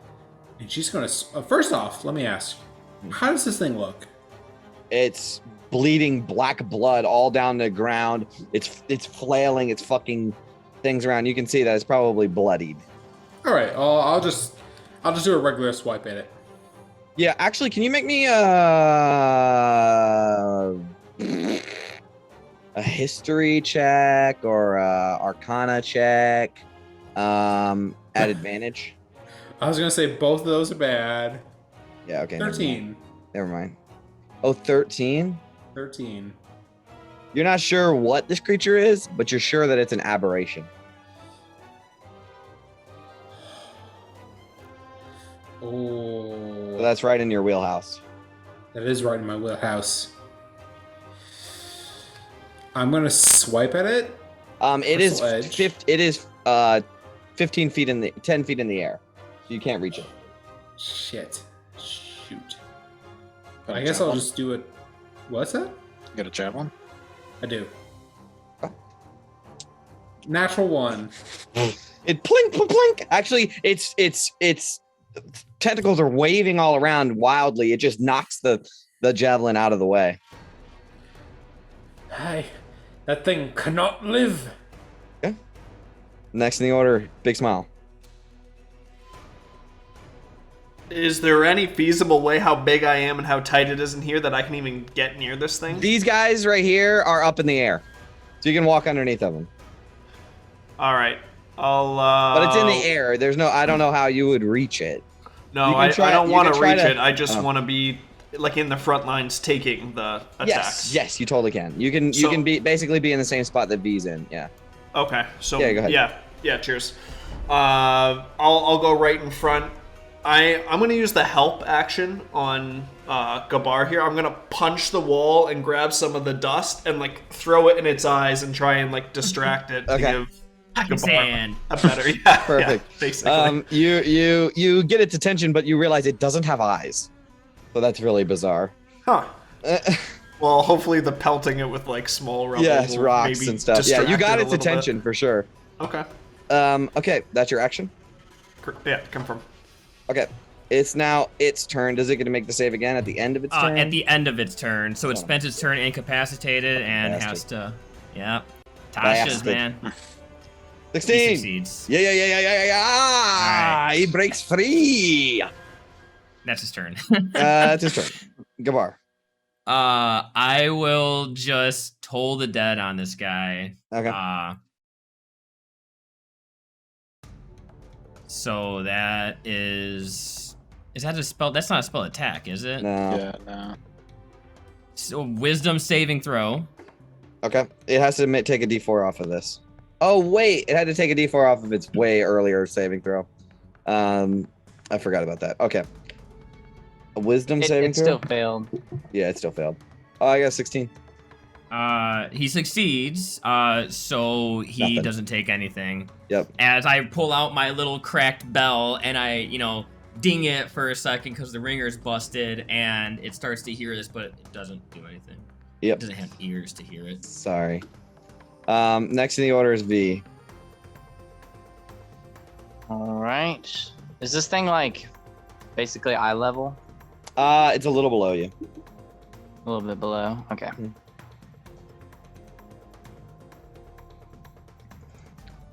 Strangely though, it like takes up the Alright. whole of the 5-foot space. It even kind of descends down to like 6-7 foot with the tentacles. It's weird. It's more long than it is wide. I am gonna try and firebolt this thing again. Okay. You summon mind fire.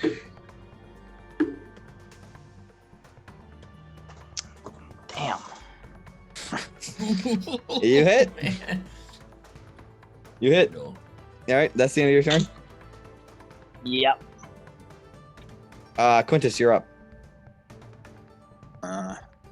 Push this All right. thing off. Now that it's seems up and at him again, I'm going to I don't even know how to insult this thing. It's a fucking you're gross. I don't know. And then vicious mockery. All right, wisdom save. Wow. Oh, one fucking. He fails anyways. All right. Important thing is Freaking cantrips, disadvantage. man. Disadvantage. That's right. Is it disadvantage or minus D4? It's a disadvantage, right? Yeah, disadvantage. Just the on next one roll. attack. Okay. Mhm. All right, cool. The next. Yeah. attack. Got it. All right. That's your turn, Quintus. Yep. All right, Sapphira. Oh, all right. This thing is still up in the Air. sky. Is that correct? Yes. All right. All right. I guess this is just going to be another javelin toss. 24. That hits. Nice. I cannot. I don't think I can smite this at all. No, you can't. So, Not on yeah. a melee attack. Or not on No, a ranged no, attack. Not on a Ranged ranged attack. Yeah, that's right.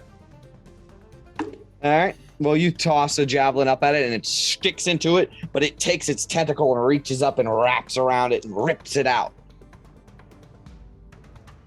That's your turn? I suppose that's my turn. Yeah. Big smile. I am going to also huck a dart at this thing. Yep. That hits. 21. That hits. 5. Yep, that hurts it. Okay, you throw it into it. You cut off one of the tentacles and makes horrible noises that Jay can't make.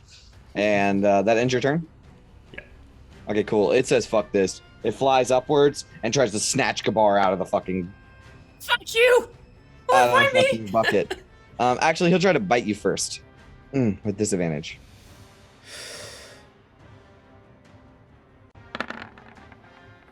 It's a 14. 14 hits. All right, you take 7 piercing damage. All right. It bites into me as my reddish shimmer collapses on my shoulder, and as it pulls out, my shoulder's still fully intact. Right. But that really pisses it off. So it's going to take its tentacles and wrap it around you and try to drag you out of the bucket. That would be a 16 to hit. Shield. Oh, son of a bitch. All right. Yep. You block it. It All bites right. into you, And as the tentacles try to reach around, it has this big beak into you, right? And it has this beak on you, but your force field around you is kind of holding it back. And then you cast shield. What does this look like as it pushes it off of you? I don't think I've cast shield yet. So I would say I'm sitting there and you watch at like whoever V, you can see this because you're standing right next to me. But it almost, you see like a shimmer of another Gabar get in there and push Gabar back and out of the range of, as like an interdimensional Gabar comes through the Sweet. multiverse and pushes me away. Dude, that's from like the attack. Flash or something, dude. That's Yeah. awesome. Hell yeah, man. So, Do a little dance. Fucking sweet. just multi-dimensional Gabars all looking out for each other. Oh here. my god, that's so sick. All right, well, in that case, it is going to it's gonna bounce off of you and stay right towards you as the tentacles hover towards you, back towards you. Gabar, it's your turn. Fuck you! Toll the dead. Once again. Ring-a-ling-a-ling-a-ling-a-ling. Oh my god. It fails. It takes 1 damage. All right. What the fuck? This is Are you easy. serious? Yeah, we gotta Chip get it to away level there, 5. boys. All So we right. can do you, 2 damage with our All you- those cantrips. numbers. you see it, its tentacles quiver and shake as the necrotic energy washes over it. V, you're up. All right. I am going to take out a dagger. And I'm going to jump on this thing and try to stab it. Okay. Nice. That is a glancing blow. Oh no. All right, here's the Wait. deal. I will give you. I didn't roll yet. Oh, you didn't? Oh, that was No. my check. That was my check. My bad. My bad. I thought that was you. All right, hit it. All right. I'm sorry. I saw my roll and I thought it was you. Oh, you Nice. fucking hit that. 16. bastard. Awesome. All right, you 5 jump piercing. on top of it and stab into it, and now your dagger is held into it, and you are on top of this floating thing that starts to move around. Sweet. It is on death's door. It's about to be finished. Clintus, what do you want to do? V, don't fall, and I'll give you Bardic Inspiration. Okay. That's a bonus action. And then I will action Vicious Mockery it again, because I don't trust myself to throw a dart and not hit Wisdom V. save? Yeah. 18. Oh yeah, nothing happens. Yeah, it's too focused on the thing on its head stabbing it. Okay, Sapphira. How far up are we? It is 15 feet up now. It's still 15 feet up? Okay. Mhm. I got like 2 more of these javelins left. Hopefully this one hits. All right. You try not to hit V as you strike it. That's a natural 20. How do you want to do this? Yes. Oh, Fuck yeah. buddy. So many nat 20s in that fight. So this Yeah, thing has it a was. beak, right? It does. As soon as that beak opens up, I toss it into it, and just like it goes through the beak and out the back. Yep. And it goes right between V's legs. As V, you fall and take 1d6 damage. Oh, man. 2. As you hit the That's ground fine. and you land on top of this disgusting creature. And we are out of initiative. Hey. Disgusting creatures. Say that twice. What in the 9 hells was that? Take my Some sort of dagger out and aberration. just stab it again. Yep. And then I wipe it off. So you get black blood pooling out around Can you it. get me down from here, Smoil? Yeah, I'm gonna go check on Gabar in the bucket. Yeah. I'm in the bucket. You just Yeah, hear my you- voice. You can't see me. You lower the bucket down so Gabar can get out. I'm gonna shout down this hallway. Hey, kobolds, it's safe. We killed it. You get no response. Kobolds. Hello? I'm thinking maybe those kobolds aren't the big baddies after all, eh? Fine with me. Should we go after them? See if they maybe know where the missing miner is, or I think that we might have found the thing that ate them. Oh, maybe if there's no more monsters, they can up and skedaddle out of here then. Maybe we can try to convince them.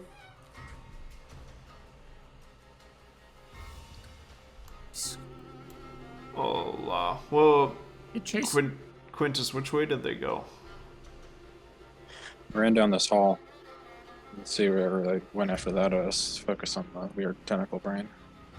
Do we want to try diplomacy one more time? See if we can convince them to get out of here? I think we have a pretty good bargaining chip, having saved them from that big thing. Alright. Maybe it'll make up for the incident. Just Calling it. cut dagger eyes at you and then proceed down the fucking tunnel. Can I look for kobold footprints to see if I can discern which direction these guys skittered off to? Yeah, make a survival check. 19. Oh yeah, you can see that there's a couple of giant rat tracks around here, but there's also a bunch of kobold tracks that lead down this way. Fresh ones. Oh, I'm gonna be hot on it then. Yeah, and like I said, this is like there's a giant dead rat on the table in here, and there's like this is like a break room kind of deal. Okay. I'm gonna shout for everyone to follow me, and I'm gonna keep following those kobold tracks. Absolutely. Does Okay, this so rat have a big smile foot-shaped indent on it? what? What do you mean? Does it have an indent? It was just the one that Big Smile killed, and it went down the river. No. The river went down that pit. Yeah, the river goes down the shaft. I wasn't sure if it had enough momentum to get onto the bridge. Rocking it out. No, seems to be a different one. This one has more brown fur. Okay, so you can feel the slight descend, and you can tell that this leads into a tunnel that descends down into a level further down. You guys wish to descend down further? Mm-hmm. That's where the tracks go, yeah. Yep, I'll put you where you come out.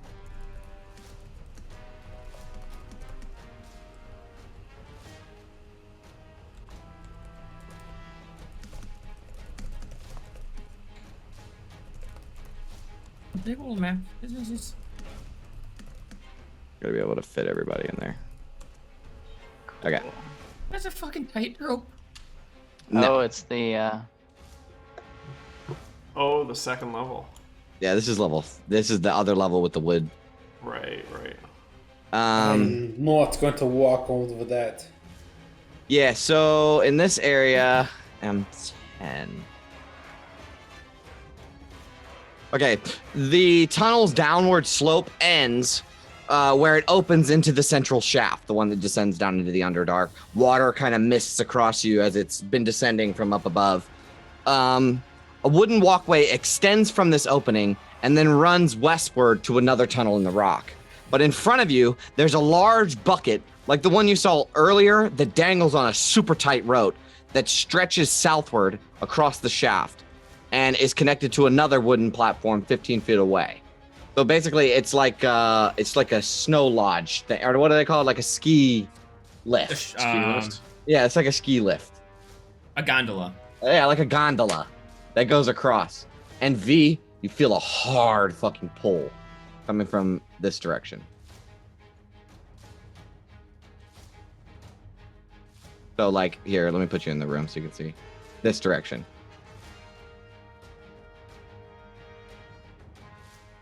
Okay. And you can also see that there's a tunnel down here and some movement in that room down there. What are we doing, boys? We chasing after these bolts? We're hot on their tail here. They're just down the path. Yeah, I mean, don't chase them in a threatening manner. We're just trying to talk to them. We're just trying to talk to you. Is this big fucking giant? All right. Yeah, well, so you guys want to just head that way. V, like I said, you feel that strong pull coming from down there. All right, From so you guys want across to... the pit. Yes. Okay. All right. Oh. So, big smile. You make your way across. Why doesn't everybody move their tokens? Yeah, I'm gonna look behind I'm me. gonna Just follow make right sure. behind him. Yep, everybody's coming. It seems strong enough. Oh, don't move any further. Go back. What was this rope? going across It's a again? gondola. Right, it's like the high lift, the sky lift at the fair. Gotcha. That leads across the pit. But, big smile. As you make your way into this room, let me pull up my notes here because you do see something. Nope, move that. That doesn't need to be there. That doesn't need to be there. This.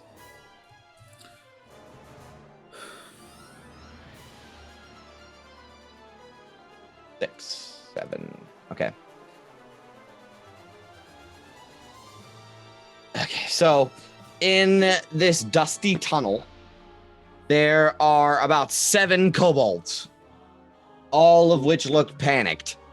One of them stands in front of them with his arms crossed, and he carries a threadbare satchel across him.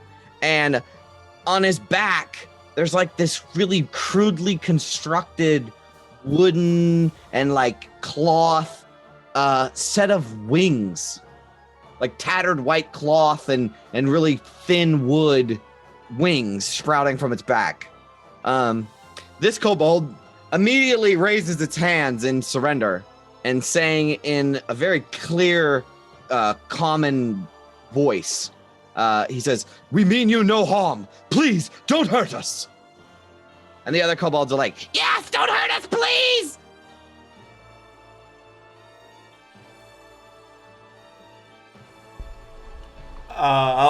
Big Smile will kind of get half a grin out of this and kind of step aside and look behind for someone more diplomatic to take the reins here. Can I make? I'll step up. Yep. and We I'll can say, just kind of, like, I'm just going to kind of put, like, we can just like assume. Can everybody see if I do like that? Yes. Okay. Yeah. We're just going to assume that you all can kind of pile in there. I thought Excellent. Carl fell for a second. I thought he fell down the pit into the Underdark. That's what I should have done if I fell down. But like he says, he raises his hands up and says, "We mean you no harm. Please don't hurt us, please." Likewise, we've just come to talk.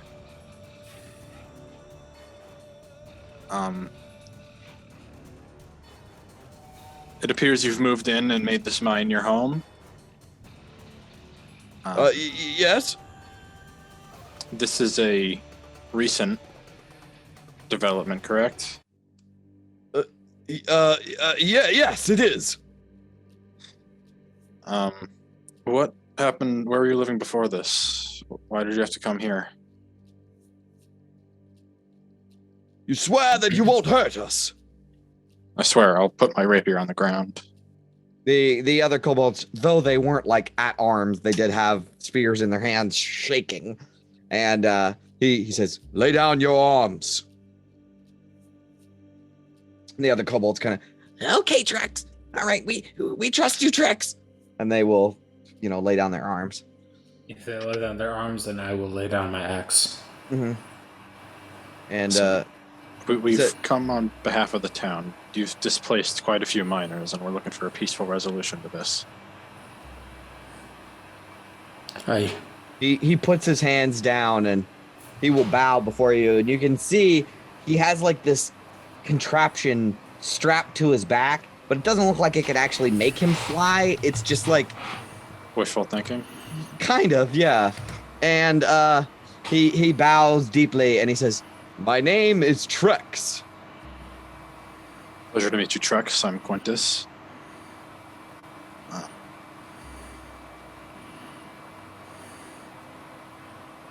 You have come on behalf of the town, you said. Correct. Tourmaline. Yes. How can we help you? It seems they aren't able to work since you've moved in. Was that intentional on your part? No, of course not. You have to explain. I have to explain this, or I have to elaborate. This everlasting winter has made the wilderness unsafe for my kind, and the preternatural cold dulls our wits. Please, we only want a place to stay, so that we can keep out of this dreadful weather. We can work, and we won't cause trouble. Tourmaline would be richer for having us.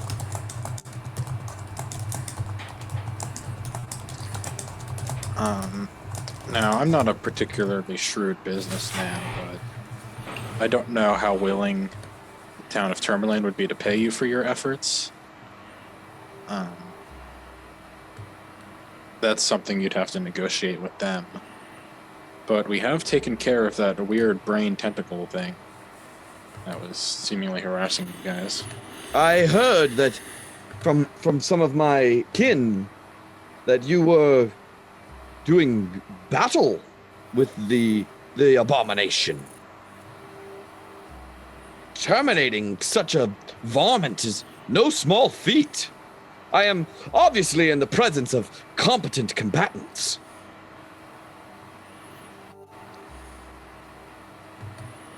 And I'm afraid we're not the only ones in Tourmaline that are competent combatants, and they have quite a bit of power, and the militia has half a mind to clear you out themselves in a less diplomatic manner.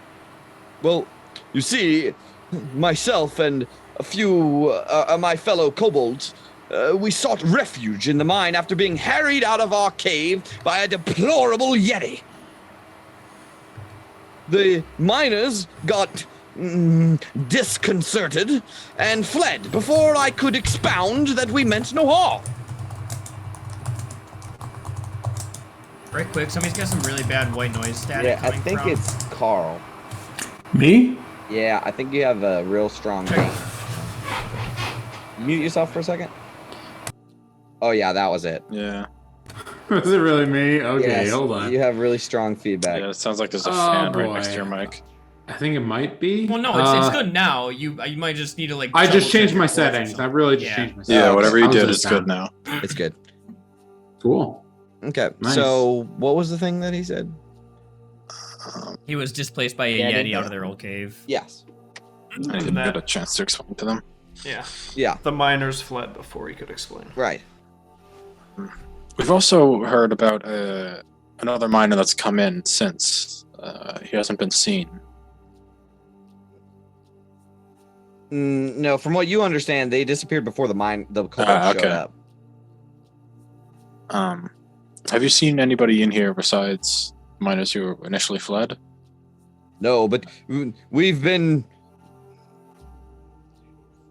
harried by this abomination. We've already lost 2 so far to the tentaclumed underdweller. Any humanoid corpses that you found? He looks around at the other kobolds, and they're like, I haven't seen anything. Have you seen anything? No, I haven't seen anything. Oh, yeah. Then he turns back to you guys and says, negative.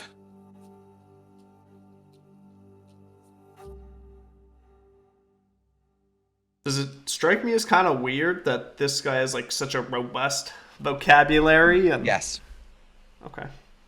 Did you make that sign out front? Yeah, I did. Yes.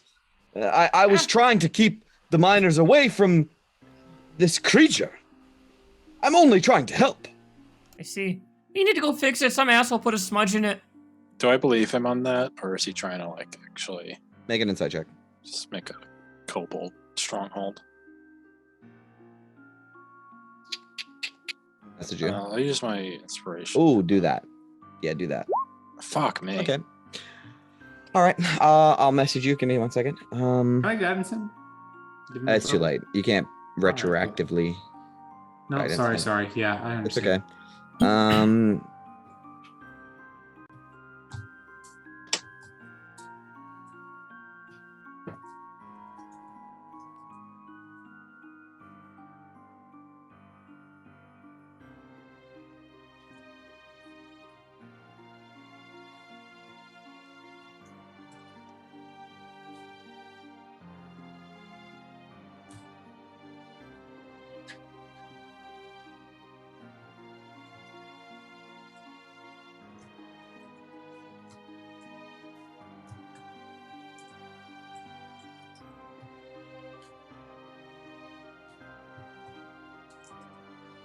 as I said before, we are more than willing to work with the townsfolk.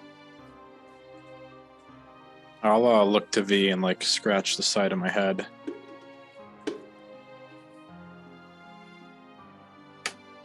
I'll say, what is it in your head? Something's off about this.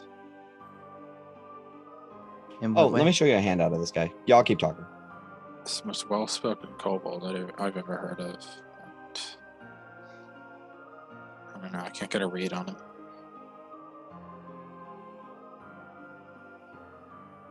Rex. Yeah, it's spelled like T-Rex. I just realized that. You think he might not be a kobold? I don't know.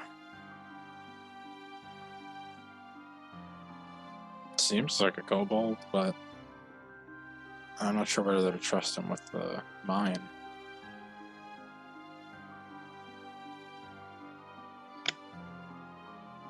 I'll follow your lead if we're going to help them, then.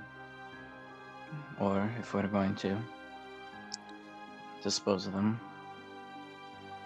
He like I said, he reiterated that he is more than willing to work with the town of Tourmaline for just safety and shelter. Even if they have to work in the mines alongside the miners, do the brunt of the work, he is more than willing to pay, in labor his way, just in order to stay either in the cave or in the town or whatever. I'll speak up. Where's your old cave? It is to the northeastern side of Kelvin's Can.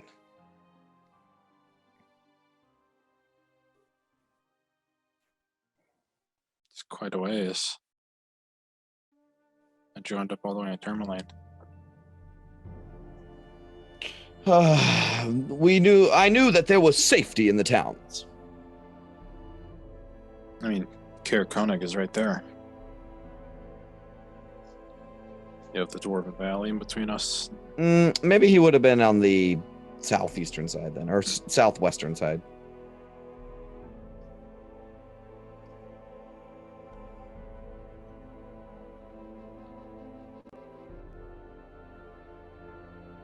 Yeah, let's say southwestern side. All right.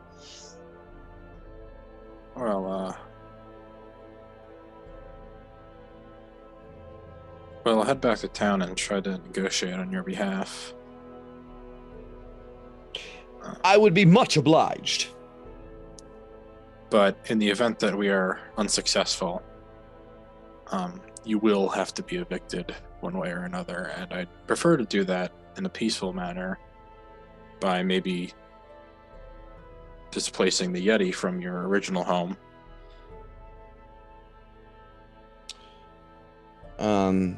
Let us hope that they will show us mercy.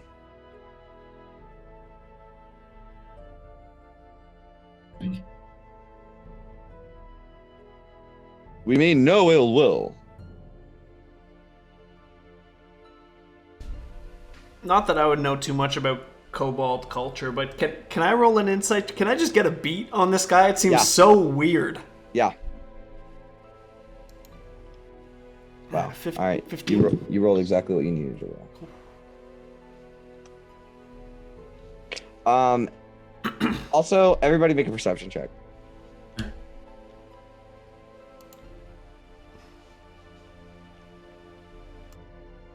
$17.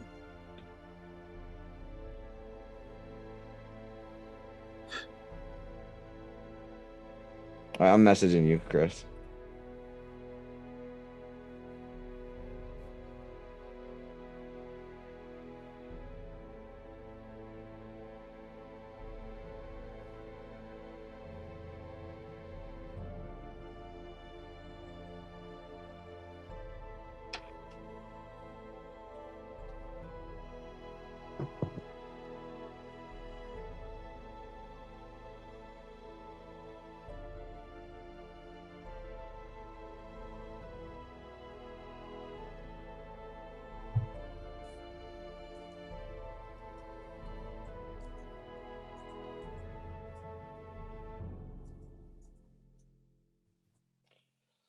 Okay, Sapphira. Damn, Gabar. Not Sapphira, very perceptive fellow. on this guy, this guy Trex, he's carrying a satchel along his side, and it seems like this satchel has been seen better days. But something that you notice is a small glint on the side of it, and you can see that it's a pin that's pinned to the outside of the satchel, and it's like a sort of diamond, a sharp pointed diamond shape with these like sort of V shapes coming off of it. Why don't you make me a history check to see if you recognize this symbol? Oh boy, that one's not going to end well. History check. 1. Yeah, you don't recognize the symbol. I will relay this information like once we're out of earshot, but Okay, so you can keep it to yourself for now. yeah, I'll keep it to myself. Okay. Just ask him. Yeah. So, you guys said you're just gonna go talk to the town for them. I think either way, you're gonna have to come with us. Yeah, he said he was gonna say. He'll even say, "Yes, I was also going to suggest that we come with you. Perhaps if they see us and interact with us, they will see that we are more personable than your everyday kobold. Isn't that right?" And the rest of them, "Oh yeah, Trex, yeah, absolutely. Oh yeah." Maybe just you would be a better idea. That way it doesn't look like we're storming the town with a group of kobolds. Or does And it? plus, I mean, no offense, but you're a little more well-spoken than the rest of your compatriots back there. That is a very intelligent idea. This fucking party.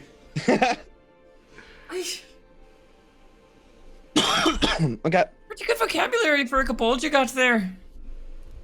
Yes, where Thank did you. you learn to write like that? I've seen a few It is masters of such a skill. personal talent of mine. And I one of them in the back says, "Yeah, Trex is so smart." Nice. Can I say Take his- to his name. Quintus? Yeah, make an insight check, but go ahead. I'll say in your head. Oh, that's rough. Yeah, no shit, huh? Should have played a halfling. um, I Quintus. think something else is going on here, and I think I'm getting a sense that whatever it is coming from the other side of this pit. I mean, I can try to cast a spell on him, get him to be more honest. Think it's worth it?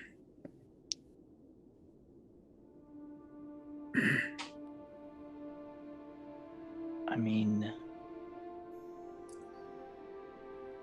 that might go very well, or it might go very bad.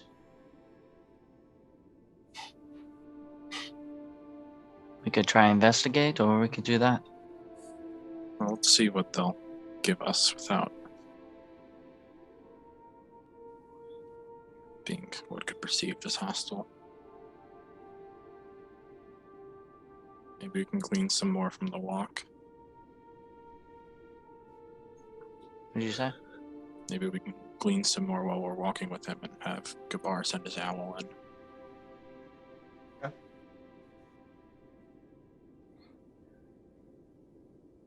Well, there's a quiet silence that washes over the room as these people are having a telepathic conversation. Trex is kind of standing there with his arms crossed impatiently, waiting for you guys to tell him what to do. I'm like awkwardly twiddling my thumbs. How many? Just stretching out all the kinks in the old back here. How many kobolds are here total? Well, it seems that we are one short. Are you sure about that? Have you counted? Yes, but there's 8 of us in total now. There used to be 10 before the betentacled abomination. And that was just 2 minutes ago. No, 2 of ours have fallen over the past 3 days. We've been having to sleep in shifts. Is that Can the I only? insight that? You believe him. Alright. Is that the only time you've seen something like that? Just that creature. I have never seen such a creature in my life. You the only Can I current insight that? inhabitants? I do believe so. Yes. Can I try and tell if he was telling the truth, that that's the only time he's seen something like that? Yeah. Make an insight check.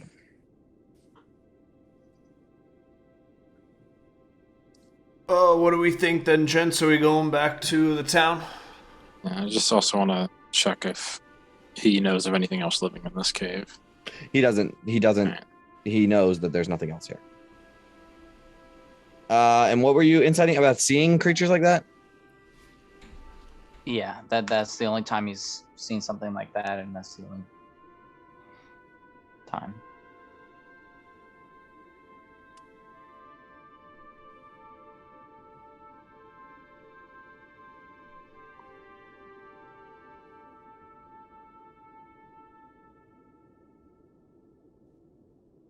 There you go.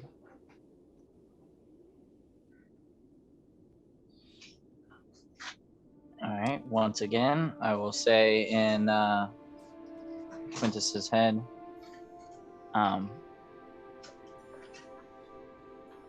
don't trust him, and I think that we should investigate this place, or maybe you try your truth thing or whatever you were talking about.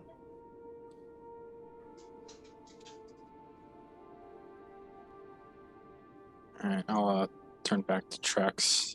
Say, I've gotten the feeling you've not been entirely honest with us, and I want this to work, I really do, so I need to trust you. Oh shit. Okay. Let me do something real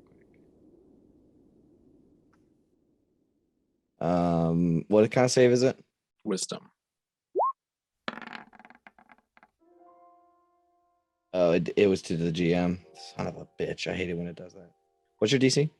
14. Okay, so here's what happens. You cast Charm Person. What does this look like? Like kind of frost collects around my eyes and they start to turn blue instead of yellow, and depending on whether he resists it or not, his start to do the same. All right, so his start to do the same, and you feel the spell begin to take hold of him, and then something pushes it out, and he is immune to being charmed. Interesting. And he says, I am flabbergasted. Absolutely flummoxed. As am This I. is inconceivable. I am not lying to you. And are You you really- trying to cast some sort of spell on me? You really need to stop using such big words on me. This is deplorable. Then he kind of crosses his arms and says, I said I was willing to work with you. Can I insight that? I mean, he did say that. He did say that. He did. Previous, you were there. I was there. I'm sorry. It's okay. That's okay.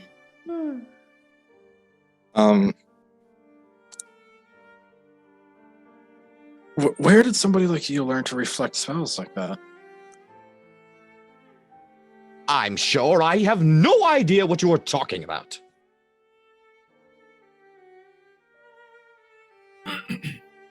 It's full of shit. All right. I don't think this is going to work with them working as minors. And Jay, Yeah. can I do something and you Discord yep. message me? Yep. Give me 1 second.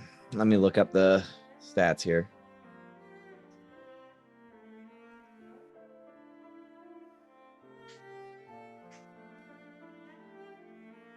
Okay. And you want to do this.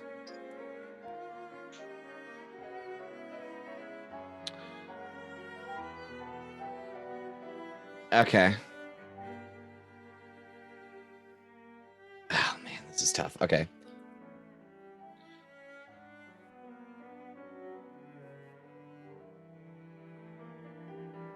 Will, how did you get a gnome wizard token with an owl on the shoulder? That must have You been hard made to it. find. I made it. Cool. Ain't it nice?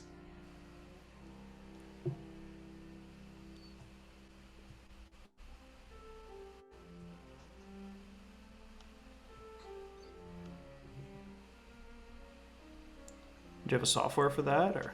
I use GIMP.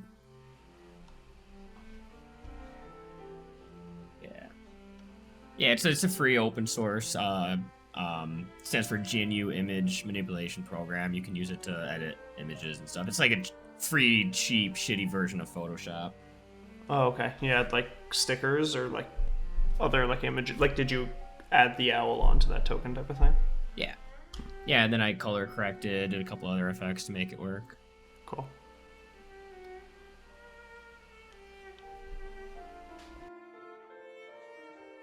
Okay. Okay. And what kind of save? That's going to be a. Gotta make sure this is set to GM mode. Now it has to be set to Look it up GM. real quick because I didn't think I'd be using this. Doing this today? Yeah. Okay. All right. It's definitely on GM mode now. I think it's wisdom, but I'll see. You're about to get some shit if he fails.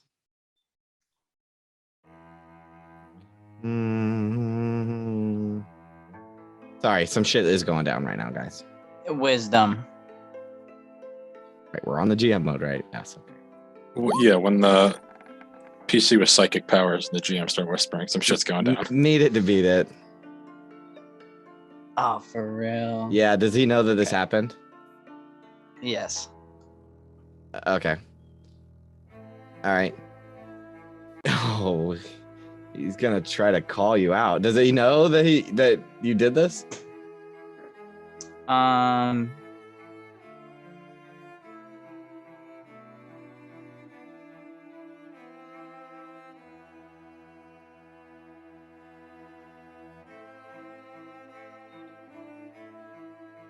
Yeah.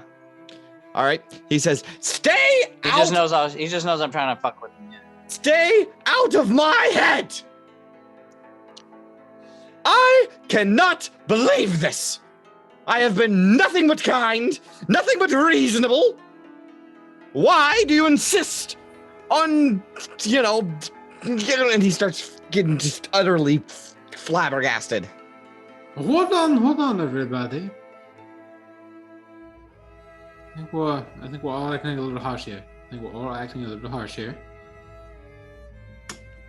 I think he's hiding something. I have nothing to hide. Can I insight that? The thing he's saying right now. Do you need to? Yeah. Do you need Yes. to, Carl? Do you need to not trust him? Sapphire might. I don't know. You can feel if you don't trust him, Sapphira doesn't trust him. It's easy as that. All right, cool. All right, I want to resolve this. All right, I want to sure. get this resolved before we end this game. What do you guys want to do? He's fucking pissed off. He is livid. I think we should let him decide on his own. I think we should let him say his word. And then You know we can what? resolve it I from am there. done dealing with the group of you. Send down your leader, and I will speak to them personally. Hold on, Well- hold on. Let's not act so harshly. We have all been a little bit too. Listen, we're all going in down this mine right here. We're a little bit we're a little bit on the untrustworthy side. Speak for and yourself. Listen. We can all work together here. In order to fight these have cast other creatures. spells on me, trying to influence my speech, trying to get things out of me. It is unreasonable.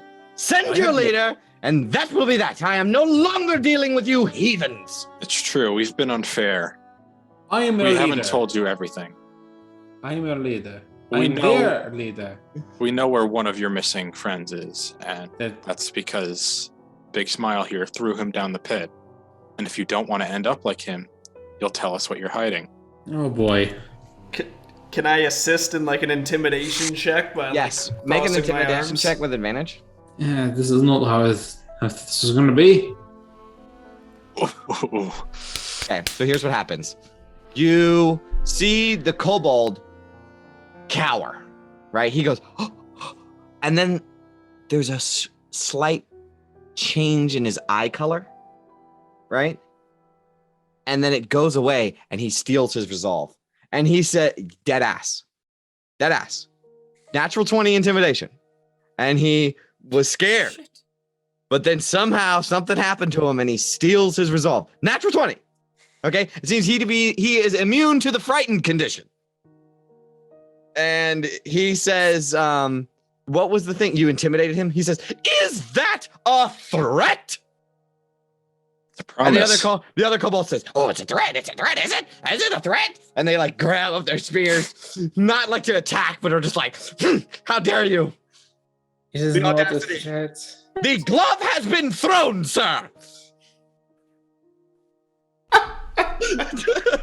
Maybe it's best to just let him go talk to Matthews. Pass this It off is on not a Matthews. threat. We I could challenge you to a duel. Big Smile as my Shit. champion. What the fuck are we doing? I am Why are we above doing this? that. You're joking, right? Yeah, you a actually little say bit. that? A little Okay. bit. Do you say that or do you not? Don't say it. I don't know how to fucking appeal to this guy. So yeah, no. Okay.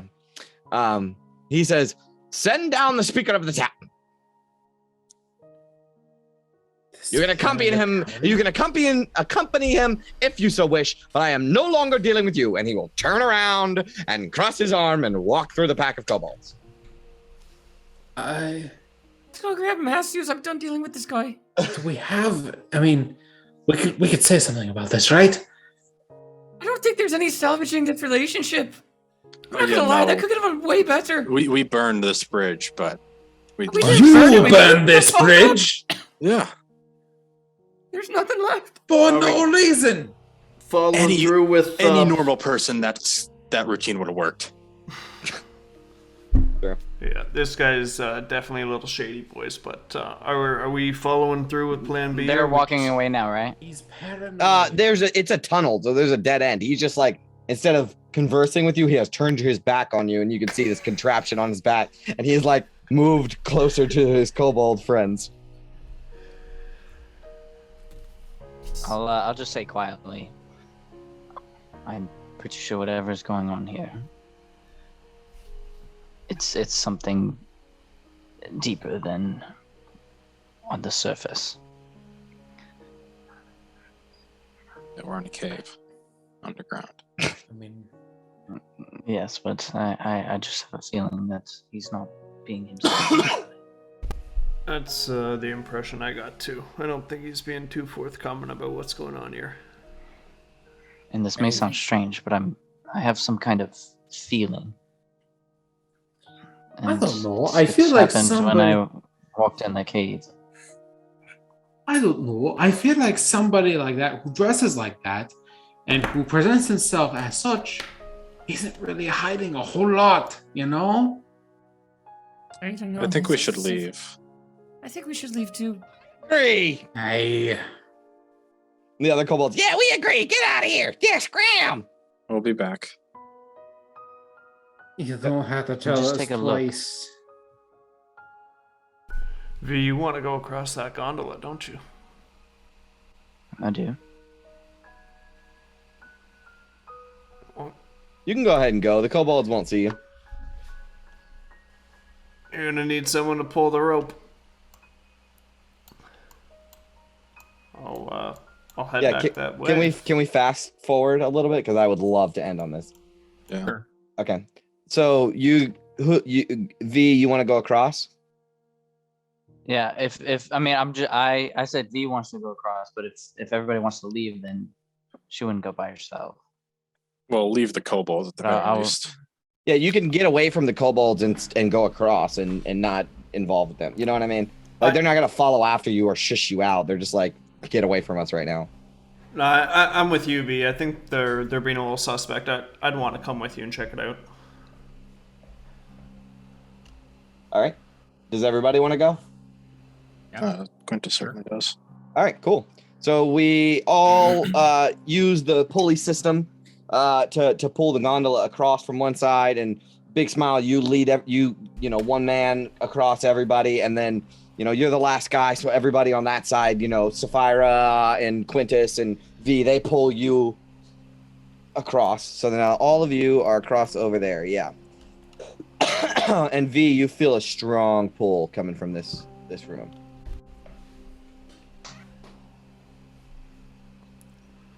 This area over here is just more of the mining operation, but this is where this pull is coming from. So V, if you want to move yourself over there, you told me. V, do you want to take the lead on this one, kid? You stick close by. I'm Yep. right behind you. Everybody's across, by the way. Yeah, I'm right on V's tail. Okay, so this is a similar kind of cave. You can all put yourself in there. Nothing's going to attack you. This is a similar cave as the one you've seen before, where the wall stands up 5 feet right there, and there's like a slope that goes around, right? And there's like mining stuff on the walls and stuff like that. But V, you feel a strong pull coming from the wall straight ahead of you. And you can see that kind of fossilized and jutting out of the wall. There is a skull, barely uncovered. But it's a strange skull. It has larger than normal eye sockets and a curious ridge between the eyes and running up the back of the head. And nothing that would pass for a nose, but 4 small holes where one would expect to see teeth, as you see this.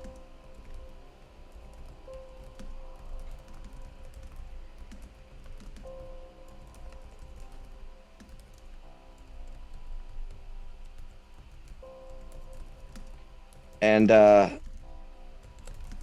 V, you've seen a skull like this before.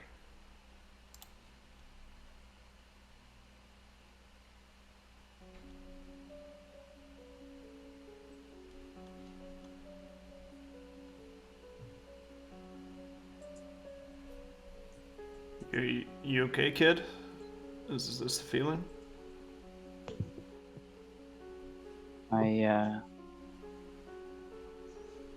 Do you see what's over there? Nothing like I've ever seen before. See it, but I can't tell you what it is. Some sort of animal?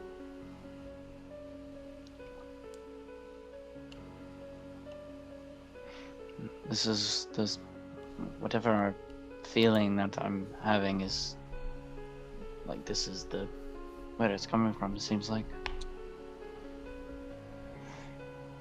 Which doesn't make any sense because it's a skull, so that means it must be dead. Yeah. Do you want to check it out, like investigate it? Yeah, sure. I'll check it out. As you get a little bit closer, you can see that through one of the eye sockets on the inside of the skull is this purple pink crystal, like cluster of crystals, like lodged into the skull. Not like it formed inside the skull.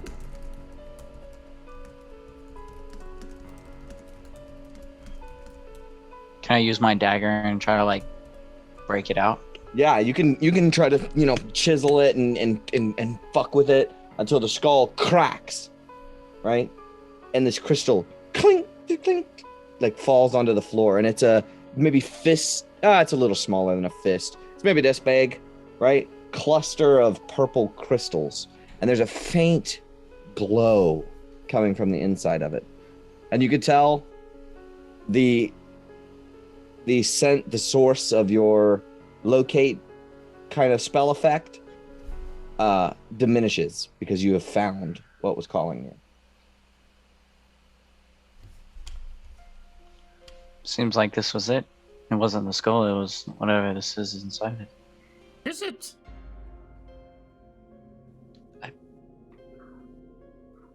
I'm not sure. Seems to be magical in some way. I can. If you give me a few minutes, I can tell you for certain.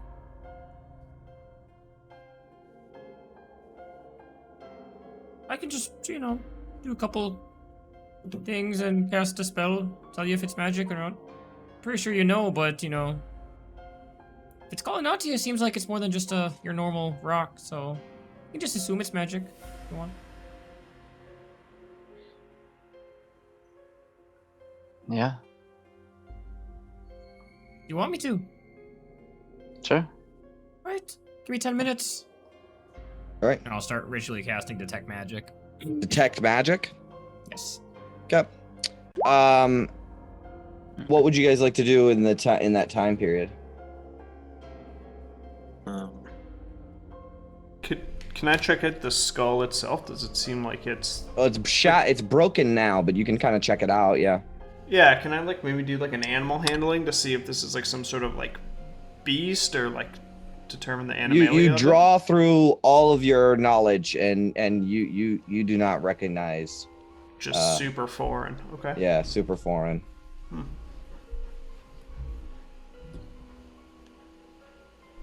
Can we try to reverse engineer what it might look like from the skull?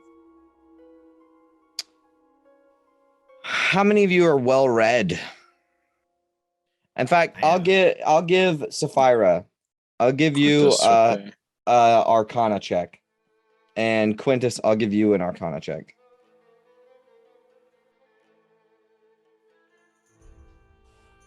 Can I make yes. this Arcana check? No, you're You know, focusing on detect magic. Yeah. Okay. No, you guys have no fucking clue. You've never seen anything like this. However, you do know that whatever this is, it's been here for a long fucking time. And through your checking out the area, all three of you working together, you have determined that this is something that's recently been uncovered. It's been buried in stone for a long time. Sapphira shakes her head and says, I've never seen a female like that. Nice. So you get your detect magic off, Gabar, and oh yeah, this is magic. You want to know what kind of magic? Yes. Psionic. What the fuck did you find?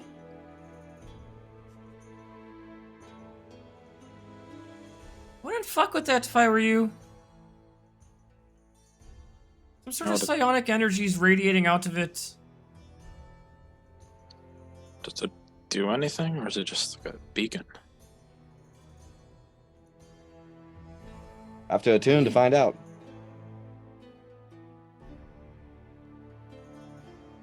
I don't know, but I think sketchy. whatever it was, it's gone now. I don't.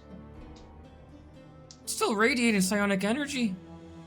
It might not be pulling to you anymore, but it's not any less magical. Is it safe to bring with us? I'll beat it on a rock a couple times. Yep, you beat it on a rock once, and nothing happens. You hit it again, and there's a poof, this force that pushes your hand back. Not hard enough to drop it, but hard enough to. There's a magnet force that pushes it off. Doesn't seem dangerous. It just seems like it does something.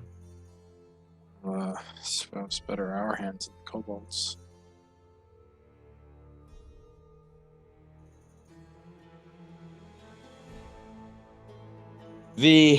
As you look over the crystal, you feel it in your mind call to you again. As if beckoning you to attune to it.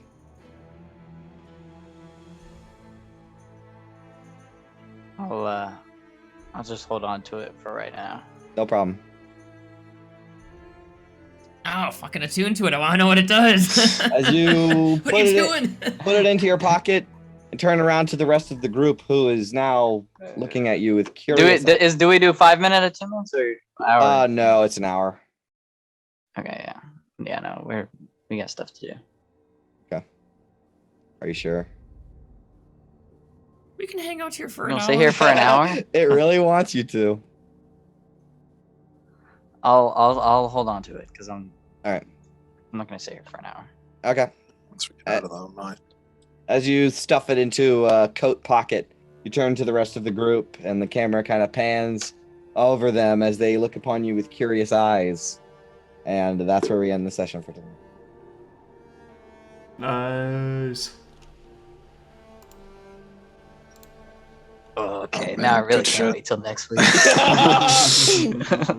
Just attune to the damn crystal. Yep. What does Can you up with attune this and do? walk? Sure. I mean, it's only a 30-minute. You want to know? You want to know before the game's over? I I would like for that so I can talk to you about it. All right, yeah. No I'd like way. Cliffhanger to next week. No, No, shut up, Chris. no. We got enough cliffhangers. Yeah, that's true. All right, so you guys are gonna make your way out. Is that right? Yeah. I'd you go through all the fucking Hey. shit to make your way out. When we on our way out, as we Yeah. pass, do I get a magical sense from Trex? You want to like peer around and check it out? I would definitely like kind of like do a quick glance. Totally. Yeah, he's magic. Yeah. All right. There's something off about that kobold. Yeah, I've been saying that. Well, you know, he's fucking magical. But it's He's not a a magic kobold. It's not a school of magic, right? Because it does say detect magical creatures, right? So you get like the magical creature magic. The thing is, he's not like he's hiding everything. All right, but you guys want to make your way out. You pass the Grell body. This is Does he give us any kind of look as we walk out with this? No, Me? you're far enough away that he won't see you. Gabar specifically went out of his way to peer around the corner to see. Right, okay. All right, but you guys make your way out. You pass past the Grell body. You want any souvenirs from that, or you just want to go back up?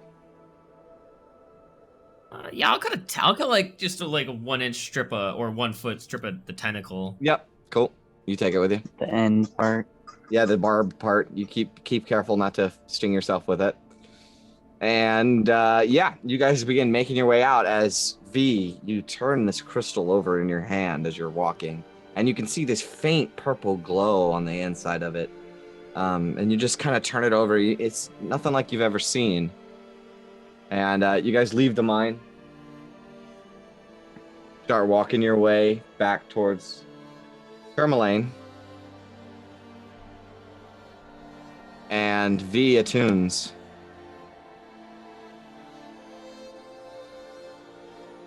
All right. I hope to God this works. All right. V, go to your items, magic items. Oh, I got something. Yeah, you got something crazy. Oh, I totally figured this is what it was. Oh, that's not good.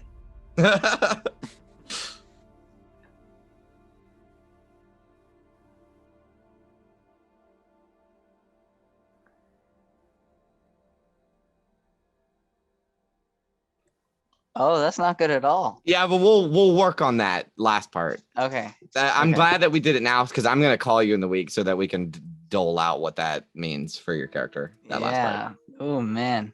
Yeah, because we might make some edits to that. You just attune to a cursed item. Yeah. So 3. Pretty We're bad. already too. cursed. Oh, damn it. That's Pretty brutal. bad. All right, that's fine. Okay. Awesome. Good session, boys. I got a dip. Yes. All Yes. right. We ran Good. late.